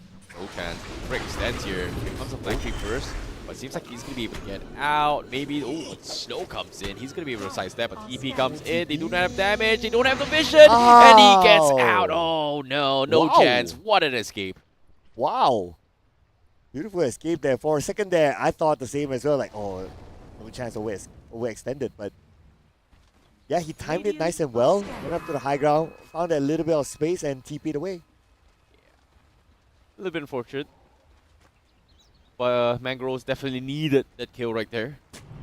But as of yet, the big question here is that right now the Doom has to mark onto his Ember Spirit. So Wonder Boy is going to be the point of interest for them. And the moment Young God does have those Bleeding Daggers, it is going to be a game of chicken and bait. Or in this case, the bait and switch strategy. But Seimei has a lot of heavy lifting he's got to do as well. He's actually opting to rush on Radiance. Okay, I actually kind of like it. Just because, you know, the potential miss rate here, especially for Ember as well the PL. Maybe on the Mirana as well. Pushing lanes is a little bit quicker. Not the greatest, but okay. You know, pairs well with the Scorcher. And with the Radiance, you can also burn the illusions. Yeah. So it will kind of also give you a quicker idea on who the exact hero is. So that's one. And if anyone's invisible, you can still burn. Speaking about burn, it could be a big burn here for the players of ZZ as they overextend. No chance this time. No chance for him to get away. Doing Sushi. Will be doing Sushi back in his own base. But the rest of them from ZZ now tries to make a counter attack. But they're not able to get anything other than just scratching the surface of Young God. Yeah, but a lot of commitments here. 5 players down bottom here. Just get 2. this case, almost a 5v5, so smaller victories. They overextended, they couldn't take the tower. Just like that, they back off.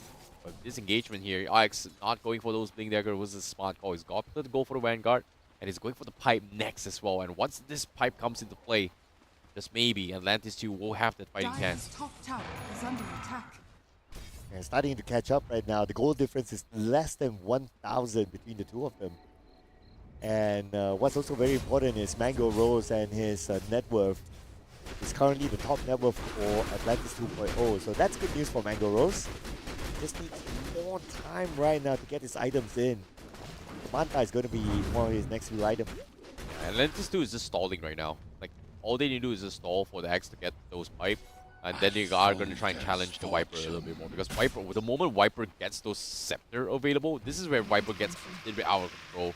Because his Corrosion Skin does so much damage as well. His Nosedive also kind of denies people in terms of, well, it no longer disarms like last time, but yeah, that's something that, especially with the Neurotoxin in play, it just allows his Corrosion Skin to just tank everything in terms of magic resistance. So this Viper is just going to hit so much more damage across the board. He's coming in, the arrow did not connect at all. Here comes Young God. Coming in with the call. They're going to start off with the Doom saving. It's in big trouble. Young God will finish him up, and now they're going to put focus on the Twin Sushi. Make Sushi out of him. And they will give the kill towards Mango Rose. Yeah, this is huge. This is a huge pickup for Atlantis 2.0. They saw the mishap, they saw the mistakes, they are going to capitalize on this. Radiant slightly even delayed even more now on this Doom.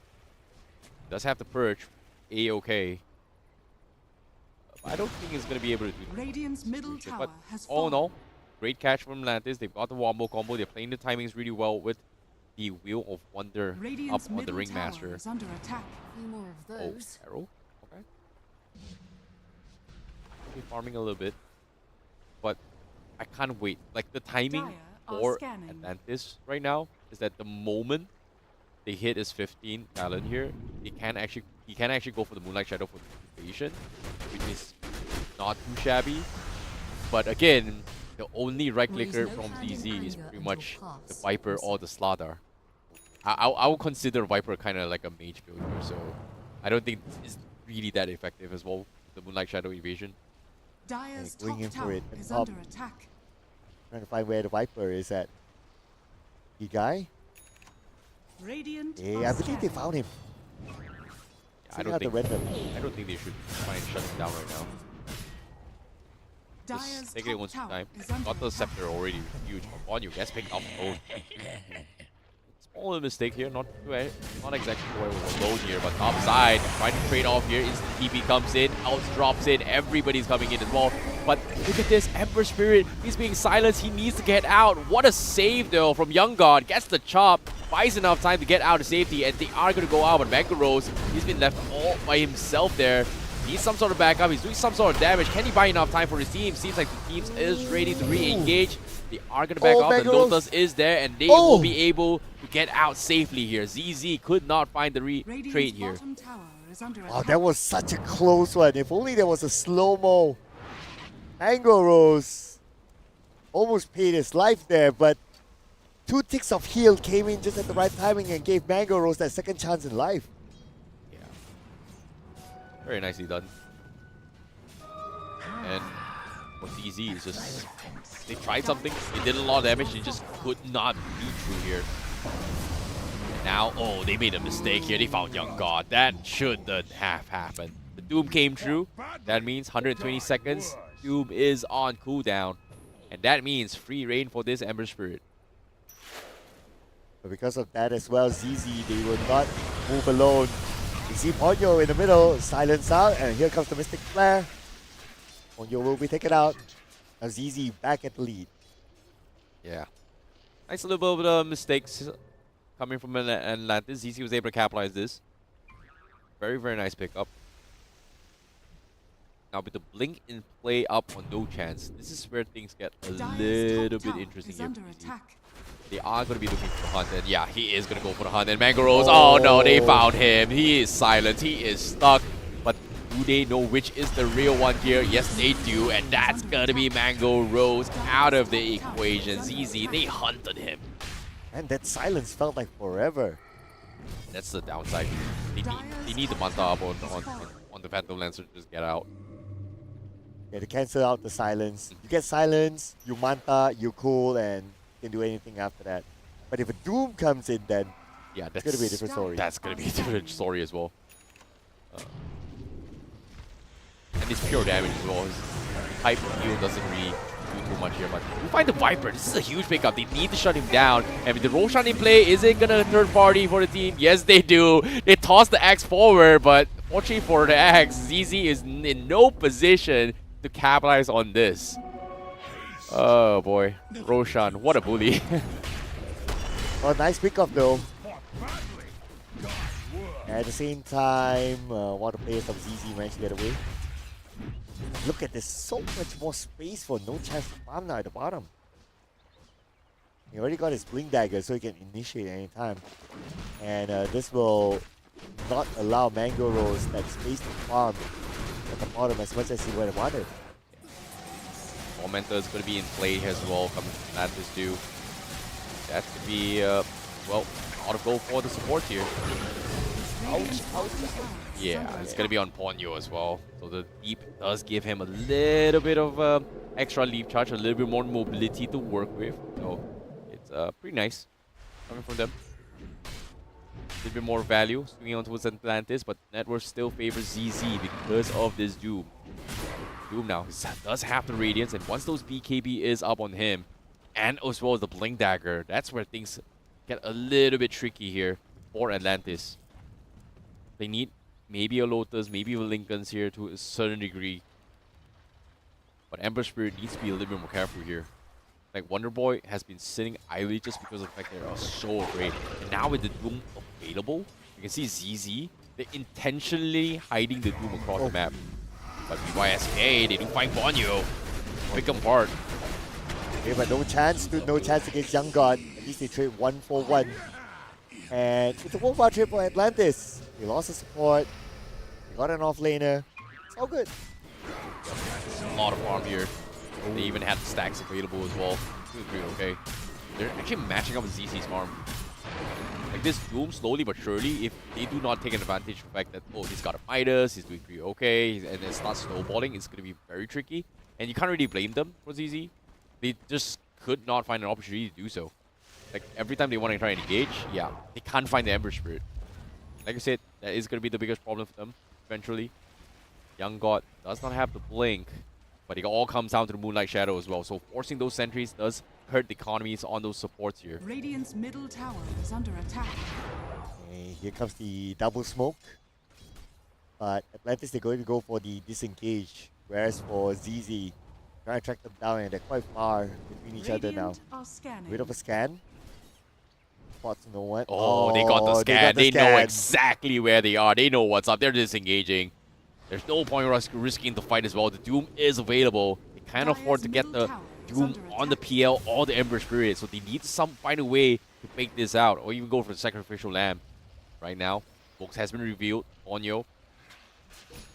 He's looking for this Moonlight Shadow. This Viper still feeling very strong. They don't exactly know where the Doom is.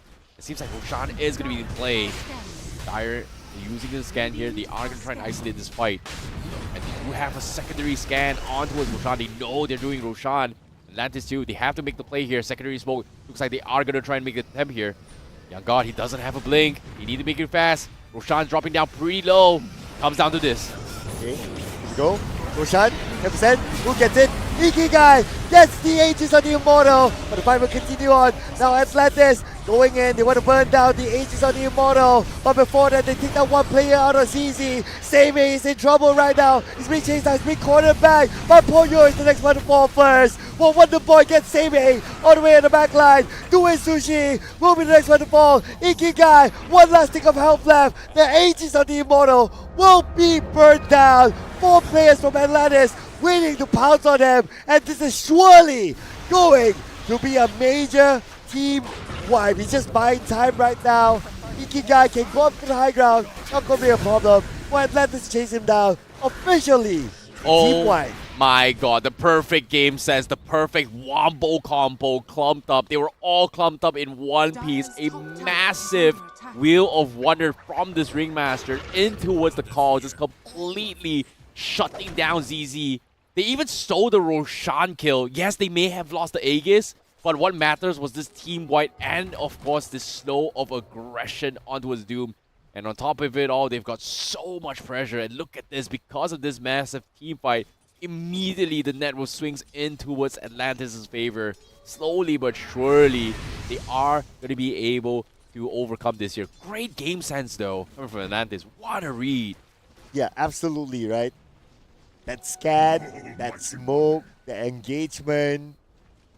And like what you said, they wouldn't mind losing the Aegis or the Immortal. If they got it, it's a bonus. If they don't, then, well, they're ready to burn it off, and they got a team wipe. And that's even bigger value as compared to getting just the Aegis. Yeah, you can see they were so hesitant on picking a fight just because of the fact they do not know where the Doom is. But as soon as the scan was able to scout out all on the Roshan pit, and it was like, hey, there was 5 guys there, boom. There you go. But now with the phylactery up on this axe as well, this is going to hurt the supports here if you do not have those CS. Those Battle Hunters are going to do so much damage here. Ponyo, well, Sacrificial Lamb, extra leap is not going to help you. Sorry, brother. You were just a little bit too over-aggressive in the outside. Yeah, a bit of ambitious there to try to open up the space at the top. But they're still slightly ahead in terms of net worth. Right now, the one that's carrying the net worth for ZZ is Doom.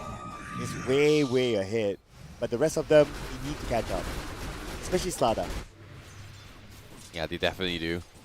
That was a good read, though, from Atlantis. DZ, however, needs to kind of be a little bit careful, but they still are holding out for the Doom on this Doom. It's going to take some time before he goes for it. But I'm really surprised they actually opted to go for the pack leader's aura instead. But oh, that arrow, that is huge.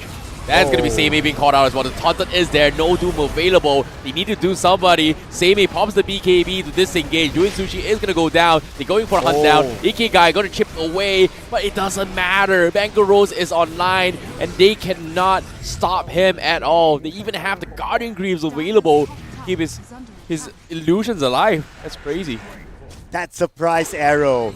ZZ totally didn't expect that to happen. Oh my goodness. ZZ just doesn't have enough damage to deal with illusions anymore. He's gotten this to a stage where Mangroves has gotten too big at this point. There's just so much defensive items. You've got the Pipe, you've got the Crimson God, you've got the Guardian Greaves. Everything you can ask for to make sure that this PL illusions gets out of control. ZZ can no longer deal with it right now. This is a big blunder here. And they're looking to deal with the Slaughter. No chance. A cut off by Wonder Boy and Young God. Being called back at the same time. Mystic Flare just to buy him a little bit more time, but not enough damage from the Mystic Flare to shoot him away. And no chance they'll be taken out just like that. They're looking for the other members of ZZ. One arrow from the other side did not connect, but it's okay. Objective gameplay it is. They're looking at the tower. Oh boy. Things are looking a little bit better here from Atlantis. But for ZZ, things are a little bit scuffy. I want to see the instant replay on how things happen here. Oh, well, this is not the replay. I want to see the Roshan replay, actually. But this one, it's like, again, you know, the moment they tried to dive on the Seimei, and Seimei is like, oh, I couldn't figure out who I'm supposed to do, and tried to back off, things just went completely south from here. Just get completely overrun. The Guardian Greaves on Lloyd kind of took them by surprise as well. They've got so much defensive here. And there was just so many things they had to worry about. You know, while all that was happening, Young God actually got a kill onto the Viper. A bit sad here. Now it's going to get caught off as well. Here comes the Macropire. Everything's been dived up. Doom is on the X, but oh, what a clutch save as well. He's going to be able to get out. Nah, he's dead. He's going to eventually fall down. It's going to buy enough time. But that's a huge, big Doom here. The Moonlight Shadow is going to come in. Ponyo is trying to dodge his way through. They lose the Ringmaster. But Mangoros finally joins the fray. Ember's still alive. They get completely brought out and open. Seimei tries to dodge his way through, but the Ward was able to find him, and he's going to get scouted out. That's going to be Wonder Boy on a mega kill streak. ZZ, they overcommitted, did not expect Mango Rose to come from behind. It just completely dismantled them. Yes, and they lost a lot more cores, as in ZZ lost a lot more cores as compared to Atlantis. So it's a considerable win for Atlantis, I must say, in this little fight. Yeah, BKB has been popped as well. Doom's at least down for 60 seconds as well. That's a lot of space to work with, but again, losing 3 for 2, logically the numbers tell you like, hey, having 3 heroes dying means that they should be losing, but the cores are just doing really well. Yes, this is a small little bit of mistake here. They overcommitted, they tried to dive and chase on the axe, they overcommitted. And Sammy switches for focus onto the support here, which is good and all, but the Moonlight Shadow was the key player here because they could not know where Wonder Boy is. And the moment they show up, they don't know where the PL is. They came in, they was like, okay, I do not know what to do. And they fought in a way where even the sentries are being dropped everywhere, but you don't exactly have vision every single fight. And that's one of the biggest problems for ZZ, because if you pay attention to the minimap, there is a lot of aggressive observer wards from Atlantis to dictate how they want to fight that entire scenario. Whereas for ZZ, they have sentries, but they do not have wards to see everything, which is very, very unfortunate though. Interesting enough, the Doom was not kept exclusively for Wonder Boy. There's so many sentries, but they just do not have the vision from ZZ. It's very, very apparent in this particular fight itself. So I guess that to your point is that because they don't have the vision, then no point for them to just keep that Doom. Yeah, so tough. Commenter? Now Commenter up on this Ringmaster as well. Does have the spotlight, so that is going to be a little bit more, I would say, kind of a blinding effect as well. It does help a little bit more, but while they're doing that, Wonder Boy was picked off, so that's going to be a nice little kill streak onto a ZZ. So with 56 seconds, now they only need to figure out how to deal with Mango Rose right now, and no chance he's running for his dear life. He even popped the BKB, he's running. Battle Hunger is there. Have some sort of vision. They do have the Ice Pass trying to stop his way through. Arrow doesn't connect though. But look at this. Mango Rose is still going on. He can keep on chasing for no tomorrow. No chance. You ain't running. This fish is mine. The spear is here to hunt fishes, and he gets it done. Sushi will be forced to TP back. And now Mango Rose is just getting absolutely out of control. He's got the Scotty available as well. They have no answer to Mango Rose right now. Yep, especially with the Manta. Even if they want to silence him, he will just Manta out his way. Oh, amplified damage. Okay, and Mango Rose probably heading that way. Picks up the amplified damage and he can go again. Oh boy. Things are not looking good with ZZ. They had the right idea. They were hoping to win the early game to try and play around with this Doom. But now it's gotten to a stage where this PL is a hit. They need to find a way to shut things down. And right now, the win condition, the Radiance has lost its impact for Doom. I think Skyraf has pretty much lost his impact just because of Ringmaster. Satanic? They need something to do with illusions here. And Viper right now is the closest thing. Is yeah, you have the Scepter, but you need more. And unfortunately to say, Caustic Buff doesn't give you that effect. Doom with a Satanic? Well, a little bit more sustainability, I guess. Okay, yeah, I don't know about that, man. I'm not a fan of that either. I'm not as well. I would have just got all in auras or something like that if I was Doom. Yeah. Too late for refresher. Going for Shiva doesn't really help as well in this scenario.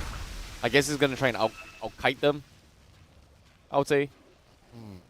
And Satanic is not cheap, so I'm scared. Yeah, I don't know, man. It's not my preference of choice, I would say. Oh, Kanda. Lots more damage from Phantom Lancer right now, and that's the damage that they would need at this moment, because right now the fight is going to be happening. The Mystic Flare cancelled off, especially with the EU that helped them. And Lloyd's going to be the first one to get the kill. Lloyd Sushi immediately buys back, hoping to support his teammates.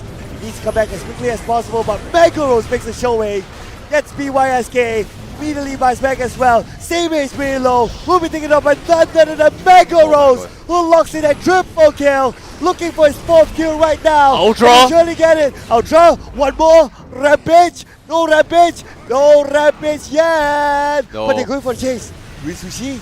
Mango Rose is They there. can Rampage. get it. The Rampage! Rampage for Mango Rose. Oh my goodness, they've got the Rampage on him. This is phenomenal here. They force 2 buybacks on ZZ. They take everything as well. That's a full team wipe. A 7-kill team wipe here from Atlantis, only losing the Ember Spirit once, and even then, this is pretty much game here as well. Atlantis is going to be knocking on the ranks. They just cannot stop Mango Rose. Rampage, first Rampage on stream here for Stream 8 itself. This is just an absolute masterclass here from the Malaysian squad. At least now we know that Mango Rose has had a friend. They don't deny his Rampage. Wow. We're going that way, huh? I mean, one of those stories, right? Fair enough. Best friends. If you know, you know, man. If you know, you know. Fine. If you followed our stream, you know what we mean. Okay, fair enough. But all things considered here, Atlantis definitely played absolutely out of the mind. This is much better game compared to before, because I was questioning the CM support pick, but the Ringmaster played really, really well. Crucial factor as well. Just, I would say they just had more options here from Atlantis. Right now, ZZ, they need to cheese their way through. And Doom hasn't been working out at all. And now Mangrove's biggest problem of the game. They are going to be smoked up. They need to get a jump onto his Mangroves first. And I don't think they can actually find him as well. Young God is invised up as well. They have Moonlight Shadow. Seems like a Sentry does scout them up. They found Ponyo. He's going to try and get out. He's got the lead. He is going to be leading out. Save is there, but the poison is not going to be good. Moonlight Shadow finally breaks through. And they are going to try and force a fight. Mangrove does have the Aegis Immortal. He is going to try and chase the rest of the pack. They pick them one by one. They find BYSK, but the rest of ZZ is still scrambling. You can see Ikigai trying to pick off Onto's World Pods, but they just cannot do so. They're getting completely out-kited. Mango Rose is cleaning out everybody, and even Seimei will fall. Everyone crumbles. They take everything. They lose the Ringmaster, but it is all for naught. ZZ is starting to run out of gas, and Atlantis too is getting way, way, way too huge to handle. They're talking about as huge as 21k gold right now at 37 minutes. I also want to say clutch escape back earlier on. Save Ponyo. Good work there, Loy. At least waiting for this moment to save his teammate, but here we go. One more Wonder Boy. It's going to be a 4v1. Definitely nowhere to go for doing Sushi. What is ZZ going to do right now? Oh boy, things are not looking good. BYSK is done for. He's going to be surrounded. He needs some sort of backup. It's not good enough. Beyond godlike for Mango Rose. Tier 4 is exposed. This is over. That's the end of ZZ here from Mongolia. Tier 4 is exposed. They haven't called GG yet. Buyback still available, but it seems it's done. It's over. Like, this Tier 4, it's done. They are going to go for a last stand. They force the buyback on Doom. Ikigai has to try everything. He's got Breaking Out. There's no nether tossing as well. Oh, it's not doing enough.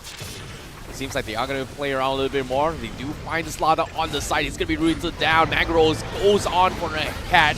They have the Ringmasters out. Everything is there. Doom goes down as well. Everything is over. GG has been called. Atlantis 2. Complete wipeout. Complete domination. This is it. It is over. Atlantis 2 advances forward. And ZZ will be the end of the journey right now. And Atlantis 2, they continue the lower bracket run, ladies and gentlemen. Whereas for ZZ, GG well played, as one of the players said to us on the day that they arrived. It's going to be their last run, so we thank you so much for giving us a very entertaining Dota day. Yeah, it's very, very interesting as well. And of course, for Atlantis 2.0, the dream is real. They are still keeping things alive. You're still in the running. That means we will be seeing them again right after this. So that is going to be a long journey, but as soon as they win that, that means we will officially see them in the playoffs. Yes. Oh, it's a lot of stamina. Yeah, it's a for long Atlantis. run here for them, especially here. Oh man. I wonder who would be their opponents. We'll need to find out later on. But for this game in particular, well, I guess Mango Rose showed why his Phantom Lancer is, he basically proved us wrong. Yeah, the timings is just it all comes down to timings, right? What they want to do as well. I think, yeah, Atlantis just understood that the moment to counter the Skyraft here, the Ringmaster was just perfect. Like SD was bad, yeah. Ringmaster was a very very good alternative for those situations. You saw those get out of jail free card situations where he just bought so much space and time to reset fights. So that was beautiful masterclass coming from Atlantis as well. Yeah. Let's check out the masterclass here from Atlantis again through these highlights, ladies and gentlemen. And besides that as well, the Amber Spirit pick was a way better pick than the Caudal pick. Yeah, fair enough. But all things considered here, I think Seimei did really well as a Doom as well. As soon as he got his 6 here, he tried to go for the gang. They got the Ember Spirit. It was nice. Ponyo was getting a little bit annoying across the map, but the key winning factor was that every single time Ponyo was doing all this plays, there was a lot of small micro details that he did for his teams. Which is sentry wards onto his own camps, which is something that you don't really do on a safe lane. But he did it for the sake that, hey, I don't want this Doom taking Devourer. I don't want this Doom to have free skills on my side. If he wants a free skill, go to your side of the map, which gives so much pressure relief for his safe lane to farm. So that was small little interactions that made them stand out on how to deal with this Doom. Oh yeah, that's a really good point that you pointed out, and that's one of those like micro decision makings, I would say. Yeah. Micro decision makings. And it's very situational as well. If they didn't play a Doom, then you probably wouldn't think about that at all. Exactly. You kind of want to have those creeps in your favor, right? Yeah. You kind of want to stack it as well. You want to force them to fight in your territory, and maybe force a couple of TPs to actually get a setup for a potential gank. But again, Atlantis too, they needed a couple of win conditions, and right now, if you go for the old school build of running for Blink in this scenario, Axe will not be able to survive just because of how much magic damage ZZ had have in this scenarios. But this was the most important Wombo combo. Like, they smoked up, they scanned, they knew for a fact they were going for a shot. Everyone was pumped up with ZZ. They dropped everything on them, and they're just scrambling and just did not want to know what to do. Moonlight Shadow gave them an opportunity to disengage, waited out the Doom, especially for Mango Rose, and then they just re-engaged and wiped them. And clutch play by Lloyd as well. How he started off the fight. I would say that he's one of the unsung heroes here. Since he's the one that's like, okay, he's doing the one that's staying behind and all the dirty work, saving his teammates, putting up those skills. And his contribution was the most crucial one. I would say that for me personally, he was the unsung hero. I'll probably give him the MVP, a personal MVP in this round. Yeah, I think everyone has done a fantastic job him at this. I like the supports in this game. Like they're playing. Like, I like this Atlantis 2.0 compared to the previous game. Like they feel like they're in the same page right now. They look kind of lost in the previous game. Maybe I agree with you. The Koto mid wasn't the way to go for me. Well, I guess it's not too late for them. At least they still have games that they could just make this comeback, just like what they're doing right now. And this is one of those moments where ZZ kind of looked like they had a small comeback because of a slight overextension by some of the players from Atlantis. But the moment Mango Rose shows up together with Wonder Boy, well, they became the cleanup crew, because by this time, ZZ is out of skills. Yeah, everything was just committed as well, and you can see all this aggressive what's coming from Atlantis just makes them a little bit different as well. The difference between ZZ is like, yes, I have sentries, I'm looking to try and punish for Moonlight Shadows, but Atlantis wanted to fight there to begin with. They've already set up those aggressive observer bots. They were just waiting for the right moment to strike. And I feel like the supports, like you said, Mirana, Ringmaster, they did a fantastic job just buying time, allowing both Mango Rose as well as Wonder Boy to just pick however the fight they want to go. Because ZZ's composition is very straightforward. I want to go in, I want to stay and fight all the way through. I'm not going to be able to out-kite you in terms of mobility compared to what's an Ember Spirit or a PL. You just have so much more mobility in these scenarios. I'm glad that we got the Rampage moment on the highlight as well. Finally. Yeah. And because of that, Rampage, Snowball, close up the game, GG caught by ZZ, and well played to them. Thank you so much for playing together with us this season. Hopefully we get to see most of the players again next season. Yeah, I'm extremely excited to see them as well here, hopefully. But for now, the journey continues for Atlantis 2.0. We still have more games to come here. We, of course, thank you guys for all your patience here, for those guys watching at home and supporting your favorite teams here. But please be reminded here as well, we are looking for the best of the best in APAC to actually walk away with a huge chunk of prize pool here. The champion will be walking away with $60,000. Of course, and the chance to play at the playoffs here, the event, the land itself in India itself. Yep, and it is confirmed as of now that Myth Avenue Gaming, last season's champion, Defending champion. yes, has made their way to the LAN event. Yeah. That will They happen are over this weekend. currently sitting in the upper bracket finals. Oh yes, they are. We're just waiting for the result to see who will be their opponent by then.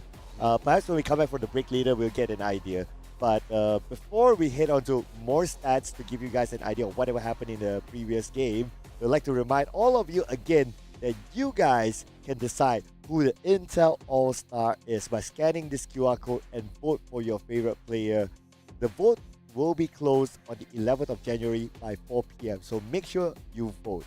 Yeah, be sure. Vote your favorite team. Who do you think is going to be the all-star? Who is your favorite player? Be sure to vote it by then. But as of yet, I think there is a couple of important things to talk about as well. It seems like the Malaysian teams are stepping up though. Like, are we going to see a Malaysian team finals? Ooh. I think that one big blocker will be Reckoning. Yeah, I think too. I haven't seen Reckoning's results yet, but we will have the brackets up after this break. But yeah, that's pretty much it. But anyway, before we head on to more of the updates, let's check out the stats from the previous game, ladies and gentlemen. And who has the best KDA? It definitely has to be Mango Rose because he racked up those kills at the end of the game. Yeah, but let's take a look at the scoreboard here and how things happen as well. Here we have ZZ on the left, Atlantis 2.0 on the right here. Mango Rose with 15 kills, and of course Young God has 9-3 and 27 here. But in terms of net worth-wise, Mango is just so far ahead. And I like that Ponyo, despite dying 10 times, is able to somehow get some sort of farm. But again, you know, it all comes down to those Tormentor timings, right? Those Tormentors just give you a little bit more value as well. Ponyo did have a little bit of small extra leap here to try and kite things around. So again, mobility was key for Atlantis 2.0. ZZ's composition, pretty straightforward. Once I go in, I want to wrap things up. And they just got out-kited by Atlantis. Dude, now that we line them up all together, it's actually pretty hard for me to pick an MVP. I mean, everyone has their own moments as well.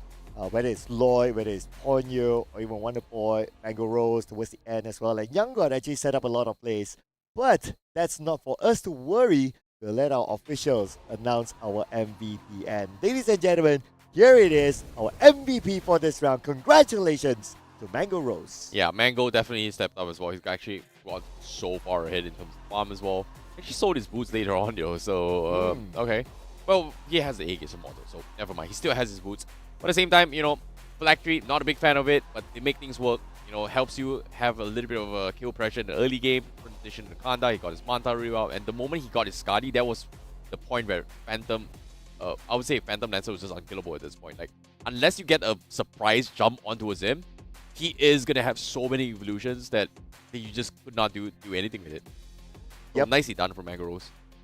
Yes, and it's a very different Phantom Lancer as compared to the one Yeah. that we last saw, right? Yeah. He did not have a good time at all. I remember his KDA was 0.70. Yeah, I No think assists, no kills. Reckonix figured out how to deal with this Phantom Lancer way much quicker. Like, they understood the win conditions, right?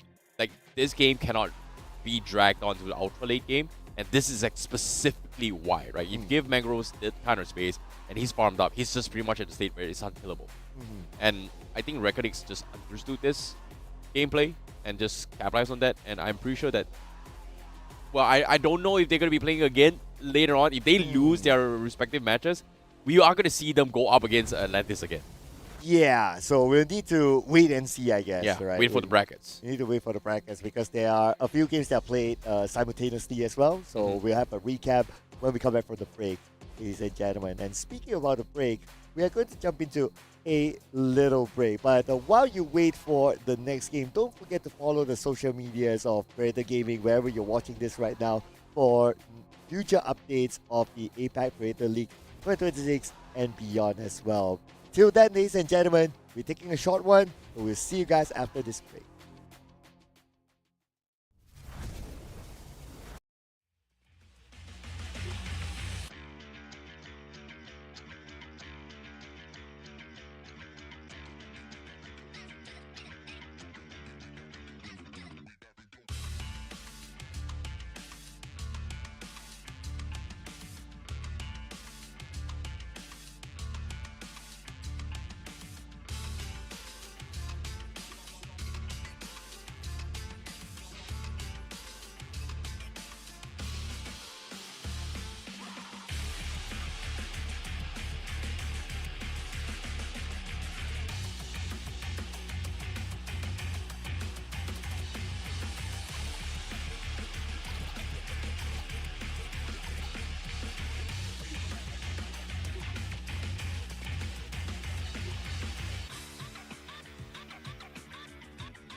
Guess